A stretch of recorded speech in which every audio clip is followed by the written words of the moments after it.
the BetMGM Network. It's time for The Daily Tip. This is like Disneyland for adults. If I wanted to have fun, I was going to go to Disneyland with my kids. With Michael Jenkins. Honestly, you could talk me into just about anything. Like, you want to do shots? All right, let's do shots. You want to put together a 10-leg teaser? Sure, let's put some money on it. In fact, I do a parlay with Champions League soccer and the WNBA. And Chelsea Messenger. Let's try to beat the rest of the network at being degenerates, because maybe, just maybe, we can win in that regard. I do like the idea of a parlay. Hey, Dad, don't forget about me, the dogster. Presented by BetMGM. The sportsbook born in Vegas. Download the app today. Please gamble responsibly. If anyone can be a degenerate, it can be us.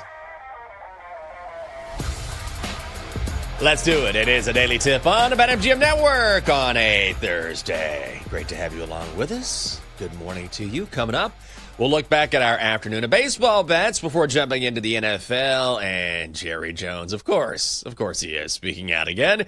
Then in 40 minutes, Dabo Sweeney is feeling really good about his Clemson Tigers. Hear his bold prediction for the upcoming season at 7 o'clock. Short slate in Major League Baseball, but Pirates ace Paul Skeens is on the mound in the Steel City. We'll tell you how about that game. Plus, we'll have some fun at 7:40. Which NFL head coach would you want on your team, on your side, in a street fight? That is our Thursday draft. At 8 o'clock, more college football with Ryan McIntyre from the Sports Gambling Podcast Network. Dogster Best Bets at 8:40. I'm Michael Jenkins, live in the nation's capital. Chelsea Messenger, ready to go on a Thursday live from Nashville. Chelsea, good morning to you. How are you? Yes. Did some problem solving to get on here. Thanks, VMix, for nothing. But I feel like this is such an important life skill, problem solving. And in the heat of the moment saying, okay, well, how can I fix this problem? I remember when I was training for swimming growing up, and our coach would always tell us what Michael Phelps' coach did to him before some of their practices. He would take his goggles and he would step on them and break them and say, here you go. Go ahead and sprint. We're going to see if you can swim your best time without your goggles, because guess what? If you go to the Olympics and your goggles break, you don't get another chance. You got to do it without them. So I feel like that was a good exercise in preparing for the worst. I wonder if there's football coaches who do this exact same thing. Like, I don't know what the equivalent is. Like, just saying on like one of the practices, be like, tell one of the offensive linemen, be like, hey, let the defensive lineman pass you. Like, just don't even try to block him, because eventually it's going to happen. Somebody's going to miss a block. So I wonder how much this happens in football, because I do think it's a great exercise, because eventually, things are going to go wrong. I think the one story I remember about something similar like this happening, and I think we talked about it last year. You remember the hefty lefty, Jared Lorenzen, right? Who played quarterback at Kentucky, and he passed away recently, and huge guy. But when he played for the Giants during their Super Bowl years with Eli Manning a quarterback, they ran a drill where they would have Lorenzen kind of hanging on Eli Manning, like, all right, you've got a defensive lineman draped on you. You still have to get this football away. And so, oddly enough, when it comes to the Super Bowl, I think Eli told a story where against the Patriots, and he had that pass downfield. I think it was to David Tyree. I don't have the best memory. And he had a defender all over him as he releases the pass, and he was like, yeah, we actually practiced that. It was Jared Lorenzen who was hanging all over me during practice, and then it works out to one of the biggest moments in Super Bowl history. So you're right. It does happen. That's crazy how much of an impact somebody could have, because think if you're Jared Lorenzen and you hear that story, like how awesome that feels. And I think that's a great moment saying, hey, the importance of people who are not even starters. Like, I think I use that story as like, hey, even if you're a backup quarterback, you still have a place on this team. And if you want the team to win, you will do your job. Wasn't that the saying for the Patriots for a very long time? And very funny how they were the team beaten in that very situation. No question about it. If I'm not mistaken. I think yes. Oh, that's exactly right. I mean, the Giants, it's the one thing Eli had was he just owned the Patriots in 2 Super Bowls. Well, last night for one night, maybe one night only, we owned our bets here on the Daily Tip. Flawless victory. Chelsea, look at this board. I mean, this is just absolutely beautiful. So beautiful. Let's hear about it. Yeah, I only contributed one of these plays, but it was a dub. So this was kind of a squad play. I did it in the first 7 innings, though. Orioles, Phillies, first 7 under 6.5. This one squeaked by as the O's led this game 5-1, banking on the arm of Trevor Rogers here. Also thought Rangers Suarez would be better, but he was good enough for us to get the win. It was nice. I was on that as well. I had the full game under 8.5, so again, O's win 5-1. That's a dub. Had the Giants on the money line against the Pirates. That was a little dicey late. Pirates were on top 2-1. I was following that game while working on this show. But the Pirates pin is really bad. The Giants pin is really good. And that made the difference as the Giants rallied and win at 4-2. And then yesterday, it feels good to fade the Rockies again. Yeah, it feels real good. And the Blue Jays just curb stomped them yesterday. 20-1 in a Mile High City. So 3 dubs there. Donkster got a win as well. He was on Giants Pirates under 8. I almost bet that as well. Again, Giants win 4-2. So for the week, Chelsea, you're 4-2. I'm 6-2-1. Donkster 2-1. And finally, since that, I'm not going to mention my 0-4 start last Monday. But since then, been on a run of 13-5-1. So nice to be back on the right side. But it just shows the roller coaster that sports wagering can take you on and why you have to trust the process, you know? Oh, yeah, especially in baseball, because baseball is a large sample size sport. How many times have we said this? There are games that the Rockies will win, even though they are the worst team in all of Major League Baseball. It's so different from betting on, like, football. I would say maybe it's similar to betting on the NFL, but spreads are a little bit different. But, yeah, baseball is just one of those sports. You have to remember it's a 162-game season for a reason. It certainly is. And yesterday in baseball, we came this close to a no-hitter. The Guardians beat the Mets 4-1, but Gavin Williams on the mound goes into the 9th inning, has an out, and then Juan Soto spoils it. He hits this one in the air to center field, chasing Martinez back to the warning track at the wall. Off the wall. And they're saying it cleared the orange line. It's a home run for Juan Soto to break up the no-hit bid. Call courtesy of SNY. So 1 hit over 8 2/3 for Gavin Williams. Throws a season-high 111 pitches, strikes out 6. Soto, meanwhile, rips his 26th home run of the season. But, Chelsea, we still have not seen a no-hitter in 2025. The last time we went a full season without one was 2005. So we're on the cusp of 20 years between seasons without a no-no. I don't know if we're going to get one. I kind of felt bad for Gavin Williams, but, man, Juan Soto, if someone's going to spoil it, probably going to be him.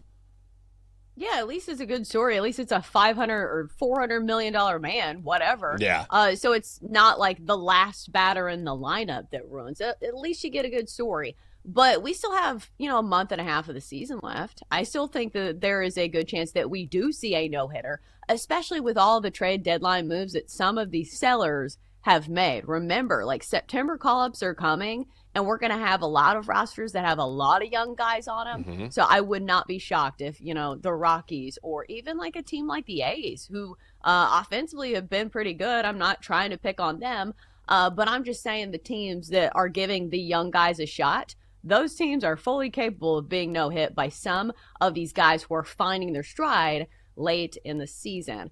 Back to this one, Gavin Williams, not somebody I'd expect to throw in a no-hitter. Obviously not one of the bigger names when it comes to pitchers in Major League Baseball, but sometimes guys just have it. Sometimes their stuff is working. Sometimes the umpire behind the plate is generous. I don't know if that's the case here. I wasn't watching the game. But it's a lot of things where lightning in a bottle just kind of happens. And plus, the Mets have been kind of streaky as well when it comes to their offense. But still, a masterclass performance by Gavin Williams here, where, he did have 4 walks. I will say that's not great. But over the course of 8 2/3, I guess he spread it out. 6 strikeouts, still a great performance by one of the Guardian starters here. Yeah, Guardians come home on the money line if you bet on this game at plus 150. And you're right, of all the pitchers that you would expect to throw a no-no, Gavin Williams was not at the top of my list. But you just never know. You never know. So your husband obviously played Major League Baseball. At any level, did he ever throw a no-hitter or come close? He came very close in AAA. Okay. And the guy who ruined it was doing a rehab stint, and his name was Todd Frazier, the Little League World Series hero that also played for the Reds. So at least it was a good story. At least he was a major leaguer that spoiled it, I think, in like the bottom of the 8th or something.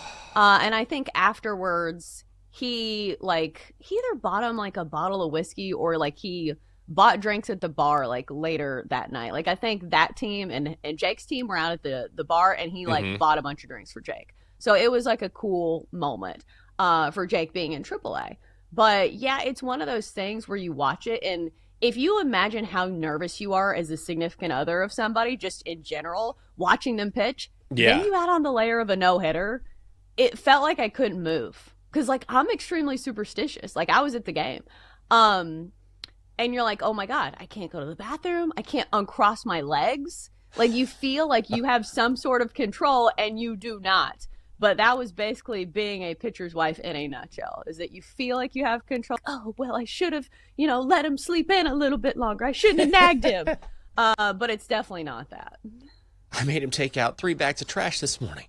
Is that going to, did I exhaust his arm too soon? Does that mean he's not going to be able to throw the extra few pitches he needs to pitch here late in the game? Oh, my God. Oh, and I asked him to move that box. We picked up the couch this morning and moved it to a different place. I wore him out. Man, I wonder what that is like mentally. Did he share that with you? I'm sure you guys talked about it a little bit. Like, I would imagine if you're a pitcher, you're aware, but at what point does it become a thing in your head? Like, you pitch 3 innings of no-hit baseball, you're probably like, all right, hey, good outing so far.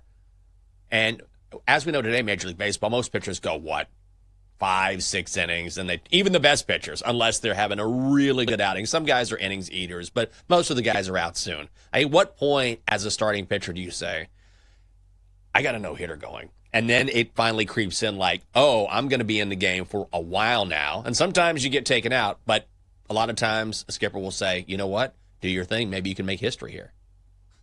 I think most guys probably don't think about it too much. Because I think you're more than anything just focused on having a good start, right? Yeah. Because you could lose the no-hitter and you can also give up a 3-run bomb, So I think it's one of those things where you still probably stay pretty much locked in the moment. Mm-hmm. But I will say it kind of turns a corner at like the 7th inning where things get a little bit more tense. You notice this when you watch the game because there is a tradition that I feel like probably still stands where nobody talks to the pitcher in the dugout. Have you seen this? Where like nobody talks to the pitcher and they don't want to ruin things. Some pitchers are like this in general. Isn't it Max Scherzer that doesn't like talking to anybody in between innings because he's so in the zone? But I'm sure everybody else feels this pressure too, because imagine being a fielder and imagine like a tough play comes your way as an outfielder. And you're like, oh my God, I can't drop this because I'm going to ruin the no-hitter. And you'll see this a lot of times in no-hitters where there is one defensive gem where a guy plays out of his mind. He makes this incredible catch. And I think it's because they know a no-hitter is on the line. I feel like you see it all the time. It's amazing how people handle that sort of pressure. Like some guys have to lock in completely and not talk to anyone, and then others are just kind of loose in the moment. Rory McIlroy is an example. When he finally won the Masters, remember he was talking about, who was he playing with? Was it Bryson DeChambeau? Was it Brooks Koepka? Him. It was Bryson. Was it Bryson? And so Rory was talking to his, I think it was his sports psychologist or whoever it was, and his golf coach, I forget exactly, but the thought was, listen, you're trying to win the Masters here. You're not going to say anything to anyone. You are going to lock in and play your game. And so Bryson realized early on, I'm going to say something to him like, hey, nice shot. How's it going? Good luck today. And Roy would not acknowledge him at all because he needed to be locked in and focused. And then conversely, there's a very famous story about Joe Montana back in the day in the Super Bowl, and he's getting ready for the final 2-minute drive. And they're in the huddle, and everyone's like, all right, this Super Bowl's on the line here. And Joe Montana, one of the greatest quarterbacks of all time, sees John Candy, famous actor, on the sidelines and goes, guys, look, there's John Candy over there. Isn't that cool? And everyone's like, we're playing the Super Bowl. You're worried about John Candy, but in the moment, he was just, he was ready to play football. So different athletes handle it in different ways. Right. I think a lot of it's just personality based. And some guys like to keep it super loose, and some guys are all in their heads. Like, I think Rory's one of those guys that's so in his head that his coach knew that. And he was like, listen, you can't talk at all because you're also talking with an opponent. Bryson DeChambeau is not on your team in any way, shape, form, or fashion. So I think that was a good call. Yeah, and it's not like they're the best of friends anyway. So, And it worked. I mean, he got the green jacket. Coming up on the show, hey, you want a deal, you shake my hand. Don't worry about anything else. We'll figure it out. Now, let's go to baby dolls. Jerry Jones speaks out about Micah Parsons again. That is next on the Daily Tip on the BetMGM Network.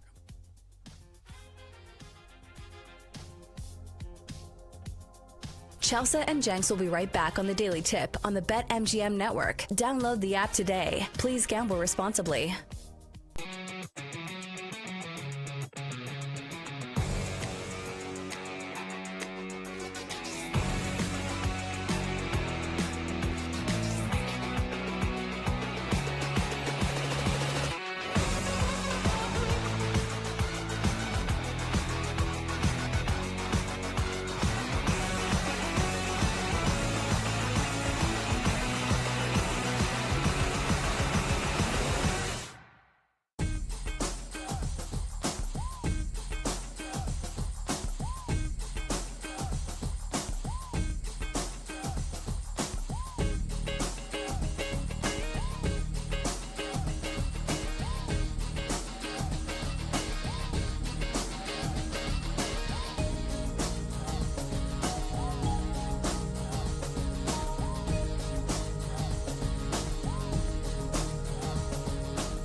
Welcome back to the Daily Tip, presented by BetMGM, the sportsbook born in Vegas. Download the app today with Michael Jenkins and Chelsea Messenger on the BetMGM network. Welcome back. Great to have you with us on a Thursday. I'm Michael Jenkins. She is Chelsea Messenger. Oh, yeah. Full strength today. Denton in studio. Double D. Dylan. Everyone's here. Not everyone in studio. That's two, but we're all here together. Via VMix, which we hate. Come on to the show. Jerry Jones will speak out on Micah Parsons again. Hear the latest from Jerry. So also on this show over the past couple days, we have really become, I think, the national sports authority on smelling salts. No one has talked about smelling salts and other drugs more than we have. I mean, ammonia is a drug, right? So the NFL has banned smelling salts. And George Kittle in particular, tied in for the Niners, was very upset about this. He said, come on, what are we doing here? I need my smelling salts. I'm still going to take them. But now we've learned that the NFL is not banning you from taking or consuming smelling salts. It's just not going to provide them. And I find this to be a huge relief. So now, if you're an NFL player and you need your ammonia, you need your fix before you go on the field, you need to stay up and aware and awake, you can still do it, but the NFL is just not going to hand them to you or put them in the locker room. I'm happy to hear this. This is the next big endorsement deal, is it not? Like, how many people have heard of a brand of smelling salts? Not me, but now's the chance, right? Like, now is your chance to lock in a deal with George Kittle, who is very famous, very well loved, and you market to the normal person. Because I feel like now that fitness is such a big thing, that this would be a selling point for a lot of men in that demographic, 18 to 35. I bet a bunch of men would do this when they're going to lift at the gym. So I feel like that's your next big business to invest in, Jenks. I know you have your stocks up right now. Oh, yeah. So I feel like smelling salts are on the up and up.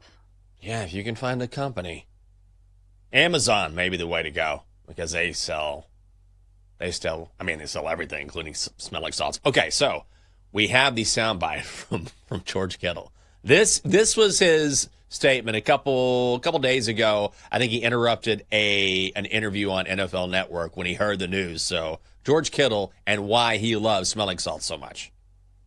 George, hello, friend. How are you? I honestly just came up here to air a grievance. Oh. Our team got a memo today that smelling salts and ammonia packets were made illegal in the NFL. Wow. And I've been distraught all day. Okay. Illegal? He even said he's not practicing anymore. I considered retirement. Yeah. So they bring that back for George Kittle. Yeah, so we got to figure out a middle ground here, guys. Somebody help me out. Somebody come up with a good idea. Send the email. On you. Airing of grievances. Yeah, that's all I had to get out there. I'll get that off my chest. Is it before every drive? Is it I'm an every drive guy. I've seen guys like that. I'm an every drive guy. In between every play, he that's too much. Pulls out the sock. That's way too much. Yeah. Well, it feels like the energy's still out here, though. I mean, no, definitely. But I missed those already. Well, they haven't been outlawed at practice. No, we don't have them out practice. Okay, all right, just checking. That's all right. That was my only grievance, but besides that, you guys look fabulous. We'll fix it. It's all yours. Thank you. George. We'll do our best to help you out with that, man. You did great, buddy. Yep. I love George Kittle. He's so funny. And you know what? I mean, if you had to guess, if I give you three guesses, like which player in the NFL relies on smelling salts on a regular basis? Wouldn't Kittle be in your top three easy? Yeah, it'd be George Kittle, and then you add in a head coach category where Dan Campbell enters the fold. Doesn't he do like 8 shots of espresso every day? So I'm sure that he is probably dabbled in the dark arts of smelling salts. So I think that the toughest part of that interview is that George Kittle is so good at sarcasm that you don't know when he's kidding and you don't know when he's serious. That's when he was like, I considered retirement. He said that so, blankly that you're like, oh my God, is he kidding or is he serious? Because he's such an intense character. They're like, maybe he was. Maybe he's just going to go to WWE. We all know he loves wrestling. But as far as the smelling salts go on a more serious level, what scares me is that I'm not sure the reason why everybody is taking smelling salts, which I don't know if everybody is. I don't know how wide of a swath of the population is doing this.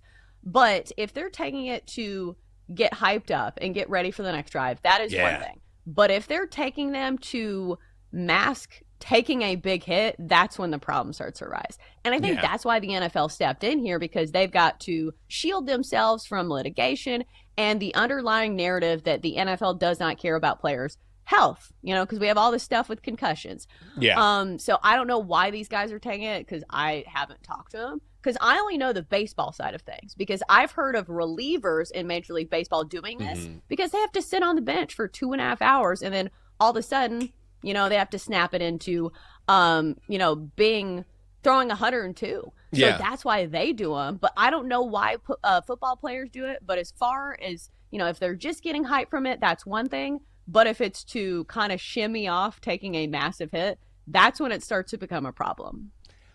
I don't think that's the issue. I think it's just about the intensity and matching that intensity level and maintaining that intensity level. I don't know. I'm going to ask some NFL players when I go out and talk to the Commanders this next week when they're back home from New England. But I had a guy in high school, and instead of smelling salts, he would take no-dos. You know what no-dos are? Just caffeine pills. And so you can still buy them, but they're more of an old school product. And it's just straight caffeine pills. And so instead of ammonia or smelling salts, what he would do is he would take just a handful of these caffeine pills and just be like hyped up. He was a hell of a football player and almost was a high hurdler in the Olympics. Like, he was a crazy great athlete. And that's how he got up for every game, because he just wanted to be intense on every single play. I'm not saying it's necessarily healthy, but I think it's more of that way of preparing as opposed to I want to mask my symptoms. But really, this is about the NFL just not wanting to be liable for anything. Yeah, but the good news is the players can still do them. They just have to pay for them themselves. And I don't think they're expensive. Like, we did them, or you did them on the show. How expensive were they? They didn't cost that much, right? No. Denton paying attention? Earth to Denton. What you doing, brother? They were like $8. I was looking it up on Amazon. Yeah, they're like $8. We can get more if you want. That's what I'm saying. Yes, please. I need it before every segment on the show, honestly. For every segment, but you I'll do smell some them. And somebody took them. Don't snort Odyssey, them. probably. They're like, listen, man, we're not going to buy these for you. We want to bring them in, but we're not going to have someone who works for us buy them for you. Then they're liable. Roger does have a workshop over there. You think he's hitting them before he's, working on his stuff in his little shop? Absolutely. He was installing some fluorescent lamps when I walked in. No question. Also, Marlon Humphrey, quarterback for the Ravens, just tweeted, I just spent $1,000 on smelling salts on Amazon. So, George Kittle, you are not alone in this fight.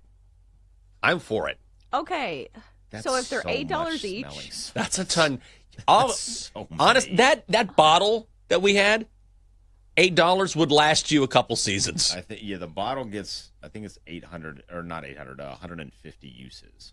Oh my God! Now I don't know how that works. Compared to packets, they can't do key bumps on the sideline. That's not allowed. That should be able to. Sponsors, I don't think, would like that very much.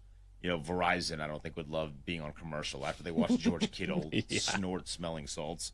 But that's take so that, many Colin Coward. Yeah. Like, if Colin Coward didn't like the backwards hat, imagine if Colin Coward saw somebody snorting smelling salts in front of the Bank of America logo. Next thing you know, we're going to have the National Fentanyl League. I mean, we're trending in that direction. That would be the Colin Coward take. Well, what is the take from Jerry Jones when it comes to the most recent negotiations with Micah Parsons, or lack thereof? It looks like there's no movement whatsoever. But Jerry, according to what he said yesterday at camp, seems to believe it's not that complicated. I bought the Dallas Cowboys with a handshake. Took about 30 seconds, and I gave the number, shook hands. The details we worked out later. As a matter of fact, one of the details involved a lot of money, and we had to flip a coin over that. But the fundamental, I'm buying, and you're going to sell it to me for that range, that's done. And those are done with eye contact and handshake. So was there... just so you understand why the way that I communicate with people that I negotiate with. So but let's leave it at that. There is no question that in the case of a player contract, you have to have it in writing. All parties do. We have a contract in writing, yet we're still talking about renegotiating it. So much for that. So what's the sticking point for you right now at this point? Again, there are no point. There's points of varying degrees of influencing, not having something done, but nothing that I would say is out of the ordinary. Didn't put this in the rundown, which I think is a great question. Is this dysfunction sort of a weird comfort when you follow the NFL? Is it cause for concern, or do you think, you know what, isn't this just part of the fun in the National Football League? Listening to Jerry Jones every day say something that is either funny or amusing or bizarre. I mean, normally, yes. This is part of the makeup of the being that is the Dallas Cowboys. Yeah. But, like, how many times do we need to hear from Jerry Jones this week? Do you get what I'm saying? Yeah. Like, no matter how much you're used to something, it's still overkill when it's constant back and forth.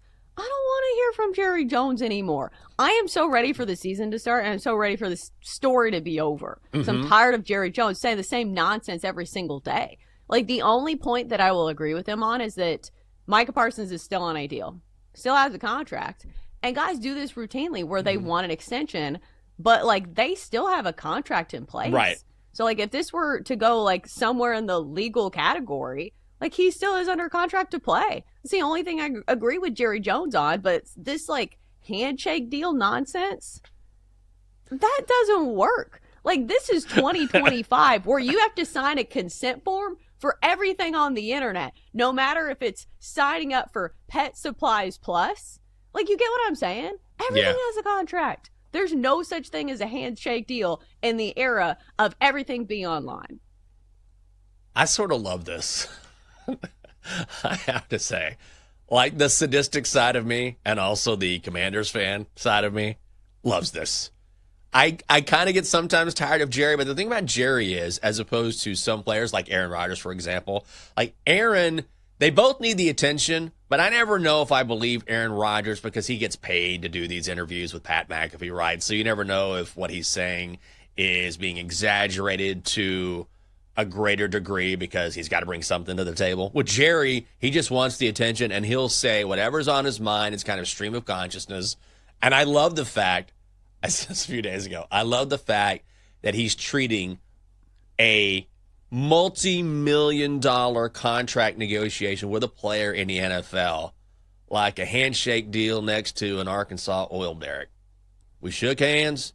There's a lot of money involved. And then, listen, when there was more money involved, we flipped a coin.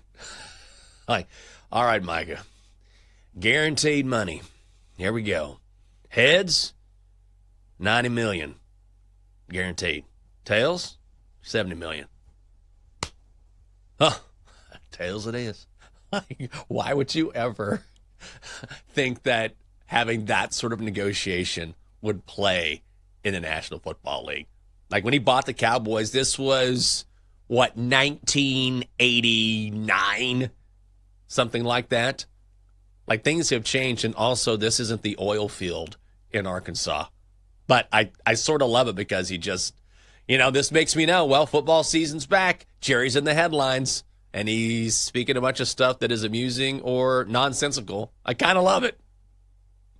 Well, also, he goes against his own logic because if he's saying, hey, we in principle agreed to a new deal and we had a handshake on it, then he goes back and he says, well, legally, he's under his old contract. Like, you got to pick one because he would be, falling under the same category as Micah Parsons if he's like, hey, when I agree to a handshake deal, I agree to a handshake deal. You should be giving him a new contract. I understand they can't agree on one, but Jerry Jones is smarter than this. One would think, right? Like, I know we always label him as the senile old man, but, like, he's a businessman. Mm-hmm. Like, he works in the NFL. He knows how this works. He does deals every single year, and it feels like it follows the same pattern of he waits till the last minute to get it done. I don't know if that's because he wants the attention, where he gets to speak to the media all the time, or if it's simply because, they don't work well until they absolutely have to get something done. So I think there's a lot more layers to this than maybe people realize. No, I think that's fair.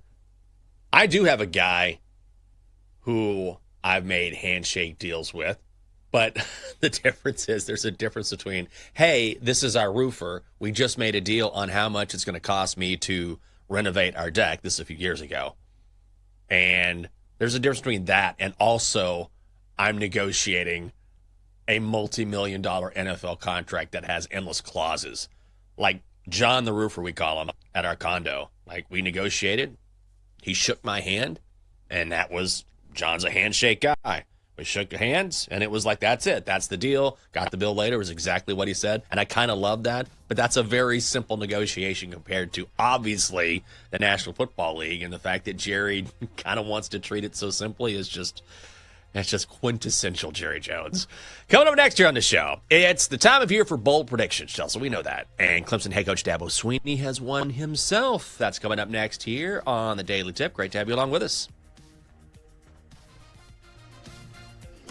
Joe Ostrowski of Bet Sweats here. Thursday morning, 9:20 Eastern. Why a Michael Penix MVP bet is not a wild take. The NFL previews continue on the next Bet Sweats.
Let's get back to the Daily Tip with Chelsea Messenger and Michael Jenkins on the BetMGM Network. Presented by BetMGM, the sportsbook born in Vegas. Download the app today. Please gamble responsibly.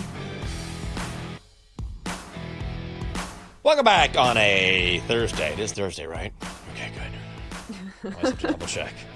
I'm going to get lost during the week. Coming up here on the show, we're going to talk about Clemson because Dabo Swinney has obviously built his program in the name, image, and likeness of Jesus Christ. But will the football gods be with him? That's the important question. So we were talking about coffee earlier. Or Denton, you want to chime in here? This is a tough way to start the day. I mean, Jess, you want to talk about Monday feeling like a Thursday kind of a deal, right? Or Thursday feeling like a Monday.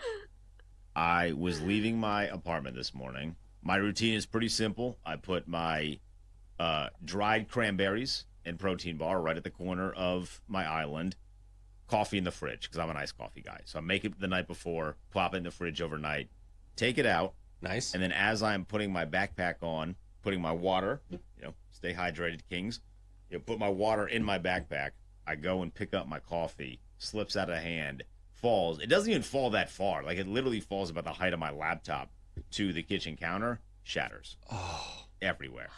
Glass, coffee, gets on my shoes, it's spilling. And again, it's 4:30. The wife, not up at 4:30. That is not a part of her schedule. Right. She gets to be a normal person and sleep into like a reasonable time. She's up immediately, and she's like, "Are you okay?" And I was like, "My pride is not, but my body is fine." And then thankfully, because I got to keep her, she came and helped me clean it all up, and she was on it. She had the Swiffer out in like 30 seconds. Wow. And I was like, "How'd you even get a pad on that thing that fast?"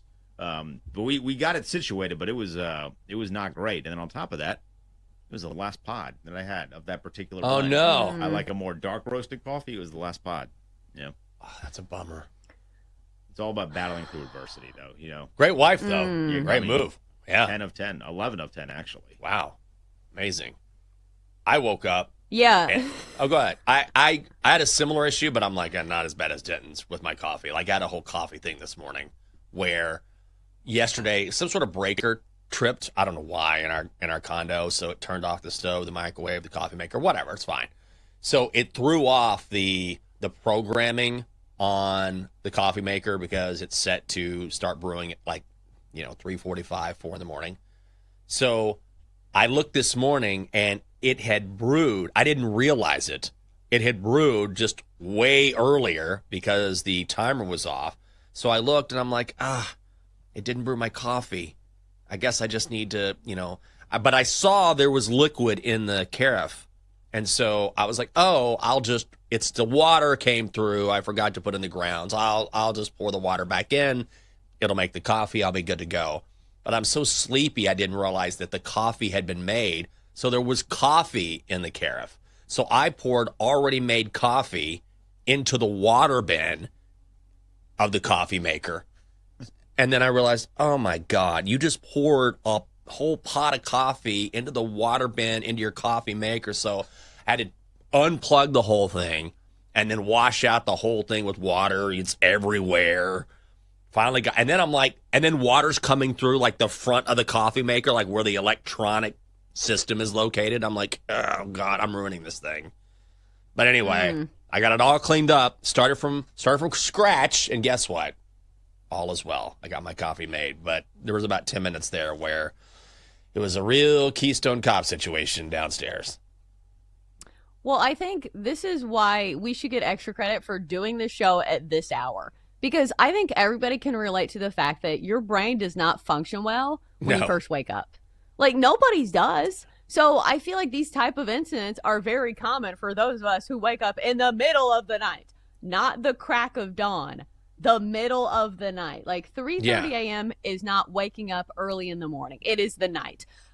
Second thing here. I feel like we used to sit on the laps of our grandparents, and our grandpas would tell us about their stories of adversity from fighting in a war. Yes. The next generation will sit on their grandpa's lap, and he will tell them about the time that he ran out of coffee pots, and he shattered his coffee all over the kitchen floor. he still can't talk about it that much. He gets really angry and grumpy when you ask him about it. But hashtag adversity. Well, I told you when I was in Austin every Tuesday, I would meet with a bunch of old men with my friend Kelly, and we used to go there, and it was so awesome to hear their old stories, and they would give us advice. And Uncle Bill, as we used to call him, drove a tank in World War II. And here I am like, that's incredible. I don't think there's enough schmear on this bagel. Michael, you know, this is a first world problem if you've ever heard one. So I get that. You know, we're complaining about, this coffee just isn't quite the way I want it.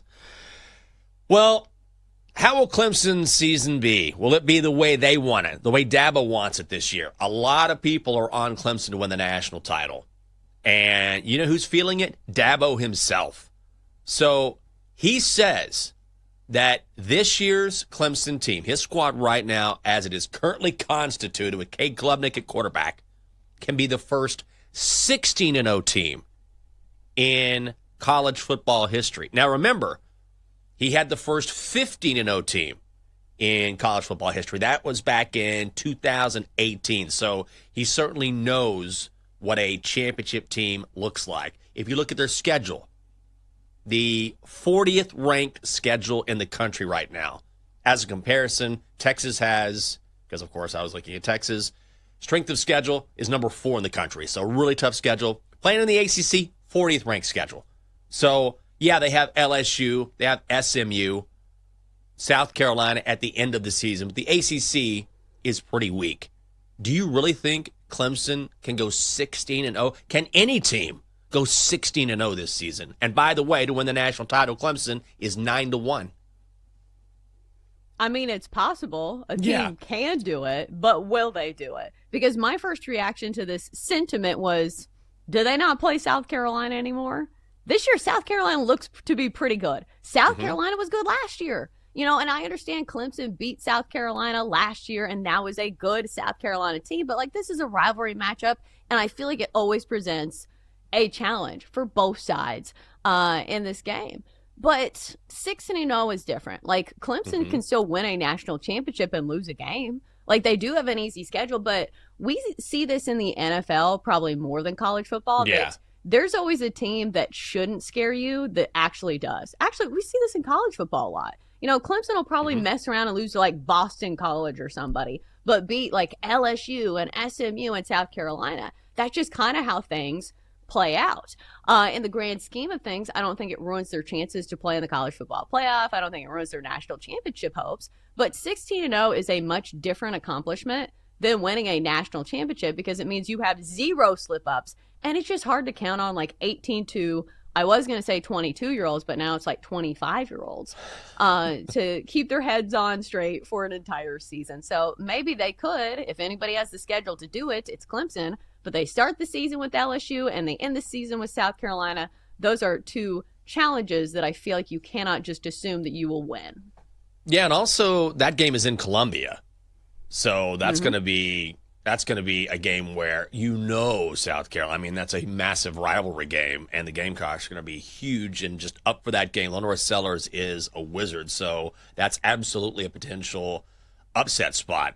But you look at the players on this roster and the talent that they have, and especially if you look at the draft projections, that's a really good indicator of the sort of talent you're dealing with if you have to face Clemson. Antonio Williams at receiver, projected number 14 in Matt Miller's 2026 mock draft.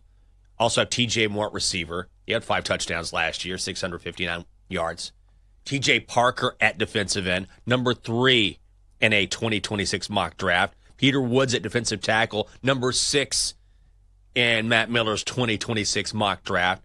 So that defensive line, which, you know, we've talked about this throughout our previews, is going to be so salty. And then on the other side, you have a really effective offense with a guy who has continued to get better in Cade Klubnik and who can do it in the air, on the ground. And I will say that I think more than anything, when you have a head coach that throws down the gauntlet, it's not like Dabo's doing this every season, you know? Like, he sort of knows what he has, and he's been there. He has been there. He knows what a championship team looks like. He knows what a potential undefeated team looks like. So for him to come out and say, I think we can go 16-0, he's seeing it. Like, he knows it, and it's not – I don't think he's just saying this just to grab headlines. I think he believes it because he sees the talent on this roster. He knows the schedule or the lack of toughness in that schedule in the ACC, and then he believes they can really do it, which is saying something. I think it's definitely in the realm of possibility, but I do think there are some coaching aspects in this. Because think about how much publicity the SEC gets. Hell, they just have a new Netflix show. Think about how much publicity the Big Ten gets. They won the last 2 national championships.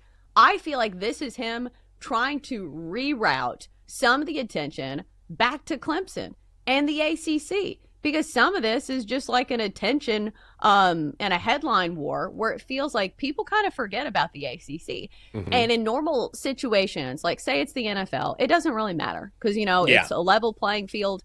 But when the committee is involved, I feel like you kind of have to play this game. Yeah, you do. But at the same time, when you're in the ACC and you have the lack of challenges that they're going to face, like they're getting into the playoff. And I'm looking at some of the odds here. Clemson to win the ACC is just -110. Isn't that an absolute steal?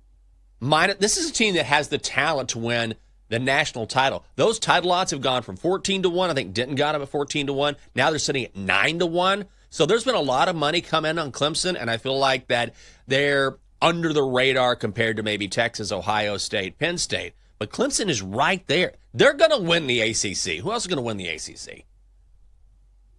I mean, Jordan Hudson and the Heels? No way. Jordan Absolutely Hudson. not. No. South Carolina could surprise. Nobody's going to win the ACC. It's going to be Clemson. I mean, one would think. Miami is your second favorite, 4-1. Louisville plus 750. I don't think either of those teams win it. But it seems like March Madness, when you have a team that's in a very easy bracket, of course, their odds to make it to the championship are much easier. Yeah, and even with Miami, you're going from Cam Ward to Carson Beck. Dude, I'm gonna place that Clemson bet today. Coming up next, more college football and perhaps a red zone edition. That is next on the Daily Tip. Chelsea and Jenks will be right back on the Daily Tip on the BetMGM network. Download the app today. Please gamble responsibly.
It's time for the Daily Tip This is like Disneyland for adults. If I wanted to have fun, I was going to go to Disneyland with my kids. with Michael Jenkins. Honestly, you could talk me into just about anything. Like, you want to do shots? All right, let's do shots.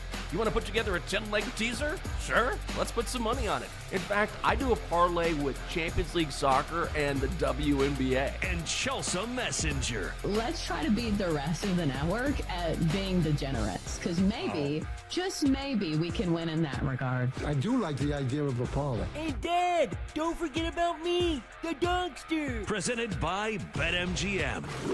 The sportsbook born in Vegas. Download the app today. Please gamble responsibly. If anyone can be a degenerate, it can be us.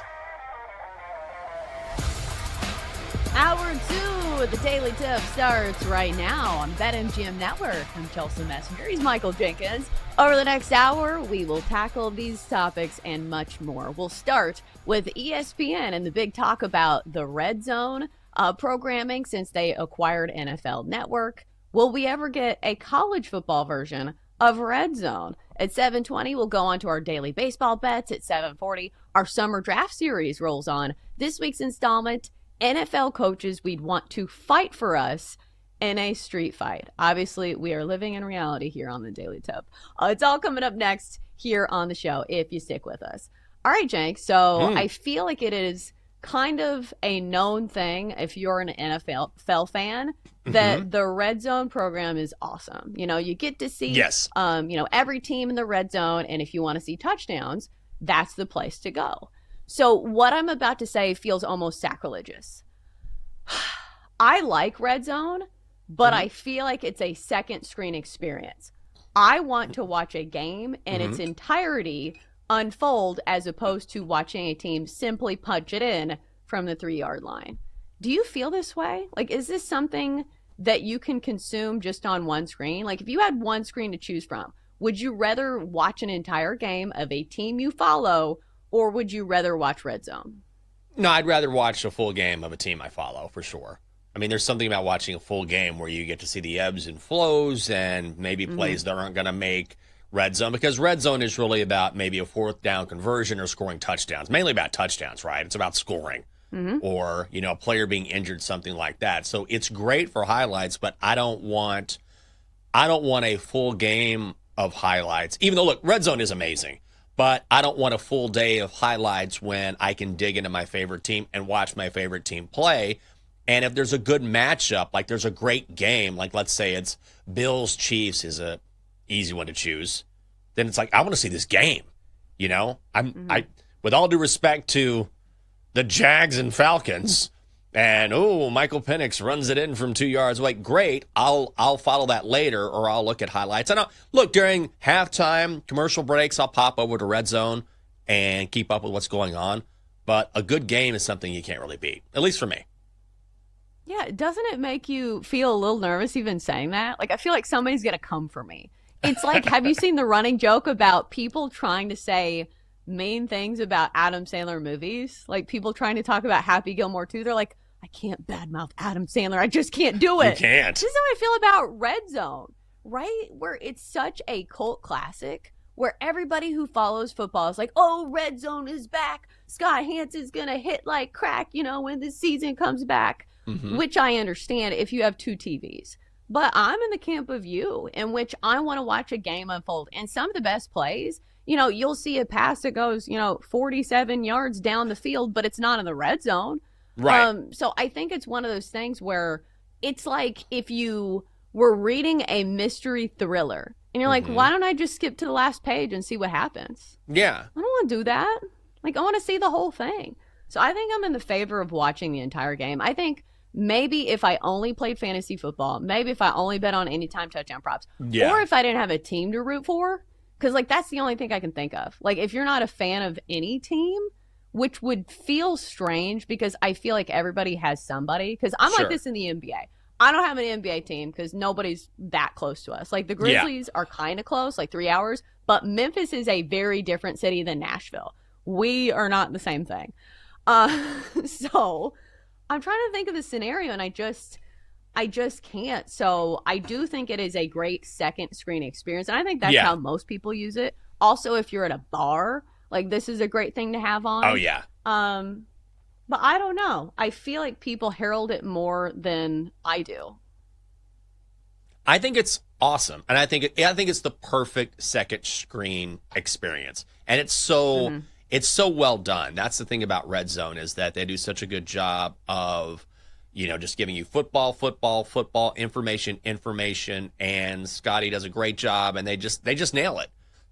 So it's a very pure way of watching football, because it's nice not to have a lot of analysis. Do you know what I mean? Because we get plenty of hot takes, analysis, and there's something to be said for just enjoying the game. Because even when you watch a game, you're going to get input, you're going to get opinions, which, look, it's all fine. But I'm saying there's something very, very just direct and pure about just watching highlights.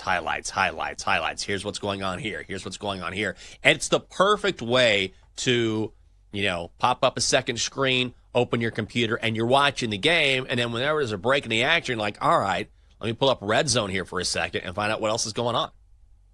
Yeah, and I think this is why a lot of fans were worried that when ESPN took over the NFL Network, what would become of Red Zone? So Roger Goodell hopped on, the worldwide leader, to discuss this very topic.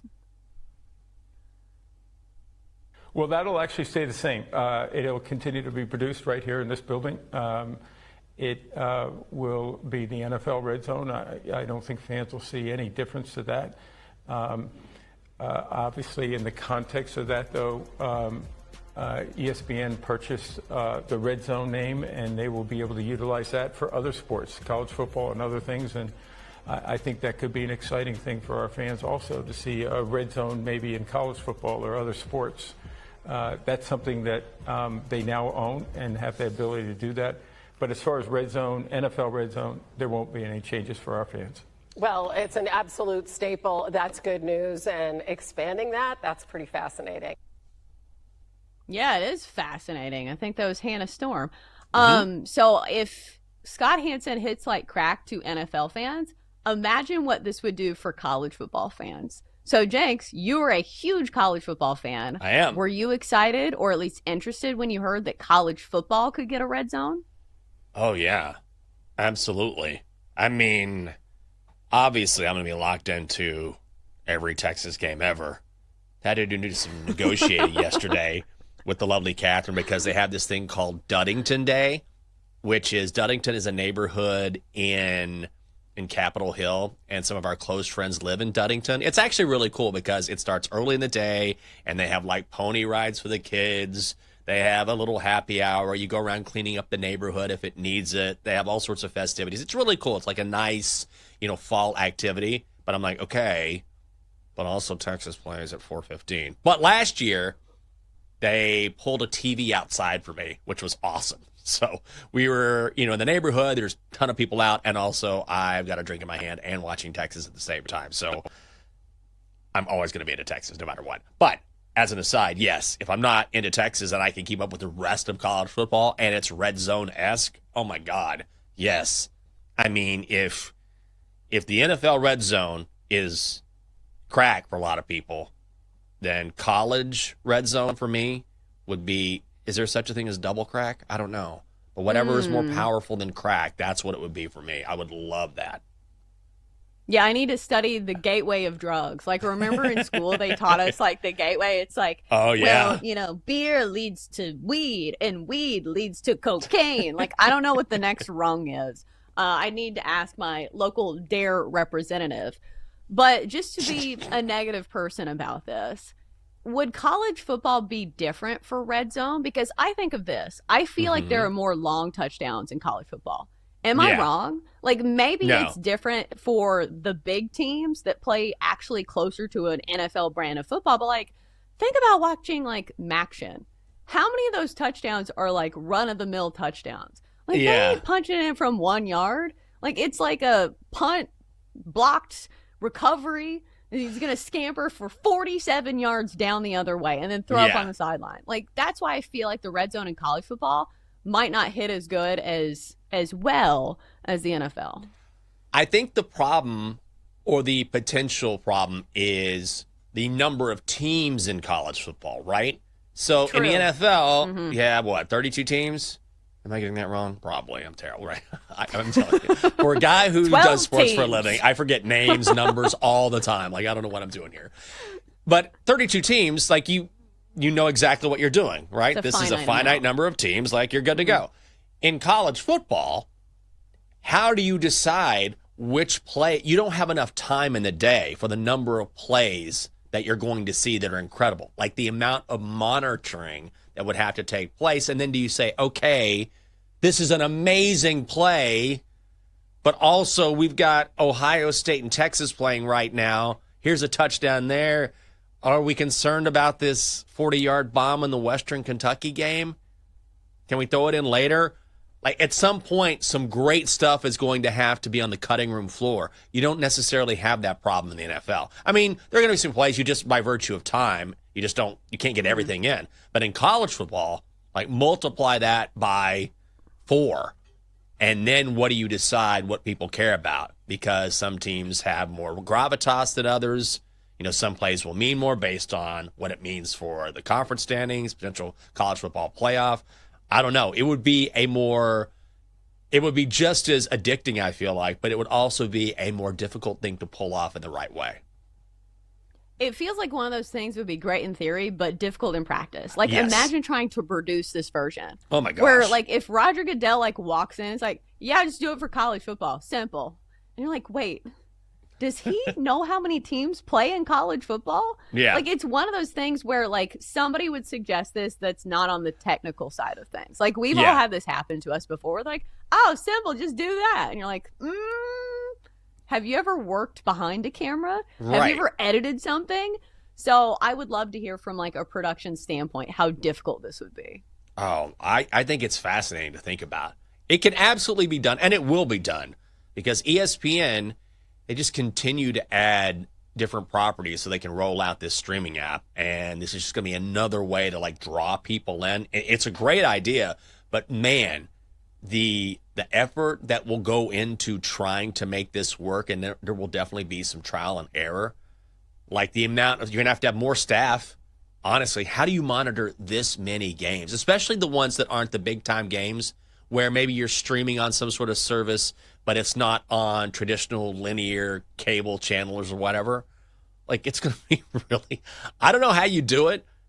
I mean, I know how you do it. It's just going to take a lot more legwork behind the scenes to get it done. And I don't think people realize, you know, the amount of effort. And not only that, it's observing all of this. It's making the executive decision as to what to show. And then it's doing it in a timely fashion. Do you know what I mean? Like, you don't want to show something that happened 2 hours ago because people have already seen it or it's not relevant. Like, that's the great thing about NFL Red Zone. They're like, this just happened. Or not only did it just happen, we're going to go there live because this is about to happen or could potentially happen. So you're going to have infinitely more choices, and you're going to have to make choices that are going to, again, leave other big plays sort of, you know, not seen or, again, on the cutting room floor. So it's a huge undertaking, but I'm sure they're going to find a way to do it. Well, also, Scott Hansons don't grow on trees. Like, this is such a specialized skill. Like, there's one other guy, I think, that does it. I can't remember his name, but I feel like this is a really difficult job as a host as well. But I have one more idea. I feel like maybe it won't work for the entirety of college football, but the SEC network, they needed to be doing this yesterday. Yeah. With just the SEC teams, that could be done. I think what they could do is, you focus on the top 25. Like, who are or maybe you expand it a little bit and you say the top 30, top 40 teams in college football, right? If there's something spectacular from a team that isn't in the top 30, top 40, okay. And I'm not talking like a 30-yard touchdown pass. I'm talking about something incredible. But you focus on the teams that everyone is talking about, and then that makes it a lot more scalable, a lot easier to do. And also, here's the thing. You make a really good point about Scott. Look, most people know the starting quarterbacks in the NFL or the big-name receivers. In college football, it will be so much more difficult, not only because it's college football and it's not as popular as the NFL, but also there's a constant rotation of players, not just guys graduating, but in the portal. So Carson Beck's easy. Okay, he went to Georgia, and then now he's in Miami. But think about the other players who switch schools year in and year out. You really would have to know the sport. It would be one hell of a task for a host to do it. I'm sure they can find someone to do it, but man, that will be a real challenge as well. Yeah, it's still a fun possibility to have Sure. our head in the clouds and think about. Because I will say they could make a ton of money if they do it because people will watch it. And if ESPN can make more money, if Roger Goodell can make more money, you know they're going to try. All right, coming up next here on the show, we switch gears a bit. It's time to talk some baseball. Our daily baseball play is on the other side on the Daily Tip presented by BetMGM.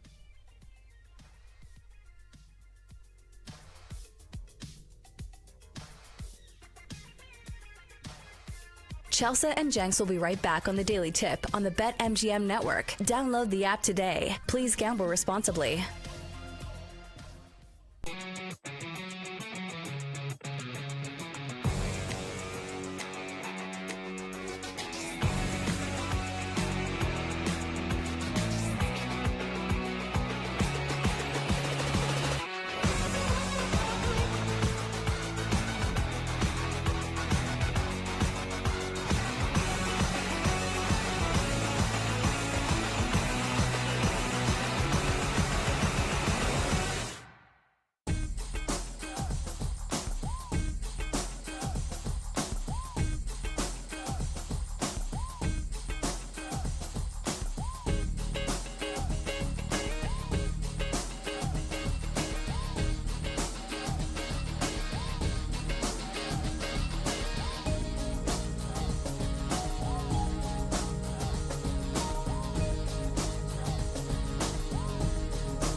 Welcome back to the Daily Tip, presented by BetMGM, the sportsbook born in Vegas. Download the app today with Michael Jenkins and Chelsea Messenger on the BetMGM network.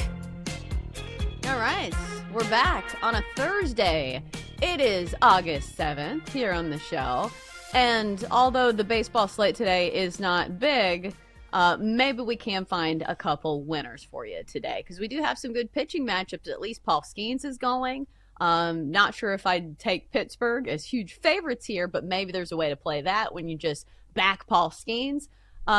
So Jenks, last night we almost had a no-hitter, which obviously would have been awesome in any year, but we still haven't had a no-hitter this year from any pitcher, which is kind of crazy when you look at the reign of dominance, where we have some really solid starters this year. Paul Skeens is one of them. Nathan Eovaldi's had a great season. Garrett Crochet has been fantastic for the Red Sox, but nobody's thrown a no-no. And I will say this, Guardians pitcher Gavin Williams was extremely close last night, went 8 2/3 innings of work before Juan Soto spoils the party. Yeah. He hits this one in the air to center field, chasing Martinez back to the warning track at the wall. It's off the wall. And they're saying it cleared the orange line. It's a home run for Juan Soto to break up the no-hit bid. So close. But Juan Soto, the only hit of the game. Gavin Williams gives up. I will say the Guardians did win, but I will say this. At least it was a big-name batter that, ruined the no-hitter. At least it's a good story. Yeah. I wouldn't have guessed that Gavin Williams would be the guy that was flirting with a no-no here in August, but what a performance. And I will say it was a big game for the Guardians, who are still trying to win their division. Yeah. I mean, I wouldn't have seen it either. I don't know how I feel about it. Like, obviously, if you're the Mets, you don't want someone throwing a no-hitter against you. But I always feel bad for these guys that get so close, because for every guy that throws a no-hitter, there's someone who is a bad call or just one swing away from having that on your career record. And that's one of those things you can just always hold on to. Like, it doesn't matter how the rest of your career goes. You can always say, I threw a no-hitter. There was a time when I threw a one-hitter or no-hitter. And then you have to say, oh, yeah, well, I was close, but then Juan Soto took me yard. I mean, at least if someone's going to take you yard, it's one of the best hitters in the game, And it's also a legitimate shot as opposed to some dribbler or a seeing eye single that kind of drops in. You're like, oh, you've got to be kidding me. Because sometimes you just get bad luck. But I guess you can say at least it was Juan Soto. But I feel bad for guys who are always so close. Right. Because at the end of the day, I don't want to say some luck is involved, but I think some luck is involved. Oh, sure. Whether it's a guy who makes a defensive web gem out there for you in the outfield, or, an umpire that kind of gives you a strike or doesn't give you a strike. So I think that's why no-hitters are extremely rare for that reason. So as much as it sucks to lose one, you see just how difficult it is for somebody to throw a no-hitter. But, Jenks, we still have a month and a half of the season left. Do you think we'll see one this year? I don't think so. I don't think it's in the cards this year. It's always a possibility, but I wish we could. Maybe there is a market. There's a market for everything if you look hard enough, probably overseas. Will we see a no-hitter this season? I'm going to say no. I'm just going to say no. If we haven't seen it at this point, I mean, the odds are probably in your favor. It could always happen. There's really no way to handicap it, right? Let me tell you why there's not going to be a no-hitter this year. I mean, who knows? But I just don't think so. Maybe I'd bet after today because Paul Skeens is going today. Just in case. Just one less start I have to worry about for Paul Skeens. But outside of that, no, I don't think it's going to happen this year. Just a gut feeling. I don't even think they'd let Paul Skeens pitch that deep in the game, though. Because that's the other thing that goes against no-hitters in the age of 2025 is that most guys don't have that long of a leash. We've seen guys taken out of games earlier. Maybe not if they're throwing a no-hitter, but the point still stands, especially for teams that are contending. Do you really want a guy throwing 125 pitches when the postseason's right around the corner? Probably not. But I will say this. Teams are getting worse. The Rockies were already bad, and they're trading away guys. So this is the time where the teams kind of separate, where the sellers have made their moves and they get noticeably worse. Like, I thought that about the Twins, but then they won a game. But my point being is that some of these lineups, especially once September call-ups roll around, we're going to have much younger lineups for some of these bad teams. So there will be better opportunities for some of these ace pitchers to strike out a bunch of guys and possibly throw a no-hitter. But still, again, there's some luck involved. Somebody has to make a great catch. Umpire has to do their job, which I feel like we can't count on them to do every single night. True. So I wouldn't be shocked if we get one, but also wouldn't be shocked if we don't. You ever been really close to something, like this close? Like Gavin Williams was one pitch away, essentially. One bad pitch, put it right there over the middle for Juan Soto, and he just took it to center field. You ever been really close to some sort of personal record, making a final? Like, swimming's a good example. I mean, it can be decided by tenths of a second. Have you ever been close in a race where someone edged you out by just this, this much, like, right there? Yeah, I mean, that's an everyday occurrence in swimming because especially when you get to the sprints, it's hundredths of a second. And I remember very vividly, like, even when I was younger, like, I think I was like maybe 12, and I was at the Southeastern Championships. And on my backstroke, I finished really poorly, where I finished with my elbow instead of full extension as I knocked something off of my counter. And the girl that beat me by 2/100ths of a second got a perfect finish. Like, so I was swimming faster than her, but my finish was off. She beat me. I also did not like this particular girl. So I remember I went to the warm down pool and I cried while I swam for about 30 minutes. My mom was just sitting in their stands. Aww. And everybody had already left, and I was still just crying into my goggles. But yeah, it happens. And listen, like, that's kind of how life goes. Like, it's crazy, especially in sports, how many things can be decided by inches, by somebody's fingertips. Like, we see this in baseball when somebody robs a home run. Like, think of how much of a difference that would have made. Think of, like, the Ravens and Mark Andrews last year. Like, remember that ball that he dropped? Like, imagine if he catches that. The butterfly effect is especially real and obvious in sports. Oh, yeah, Mark Andrews is still dealing with that. You want to hear the dorkiest story ever? Here's a good one. In high school, I was doing all these different events. Okay, right? I did everything. Number sense, I did it. Duet acting, I did it. One act play, I did it. You name it, I tried it. Typing, I did it. Calculator, I tried it. Like, I tried everything. And so I was in the regional competition for typing, okay, on a typewriter. I still type pretty fast. I can usually type like 65, 70 words a minute if I get going. So I can still got it, all right? I can be a good secretary. Back off, ladies. He's taken. Ladies, back up. I got this, all right? All right? I will listen to the dictation here, all right? You go enjoy your lunch break. I got this.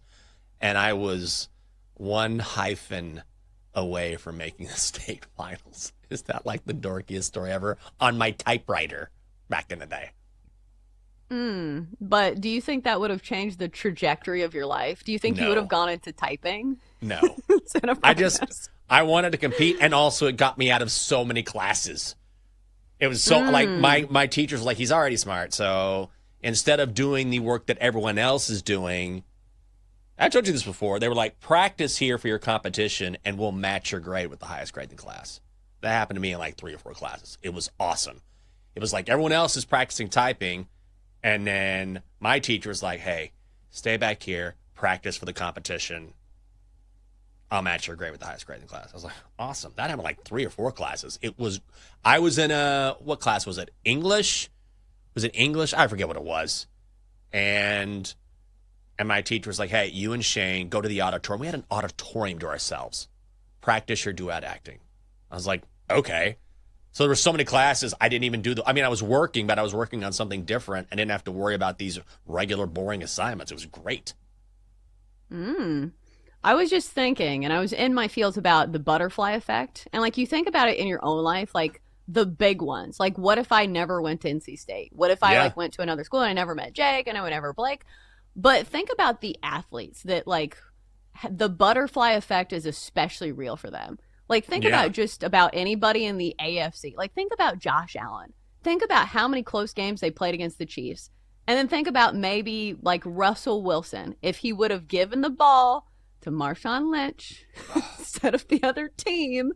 Like, True. Who do you think, if they had a time machine, deserves one different shot? And like, who would have the biggest impact on their career if they had like one do-over?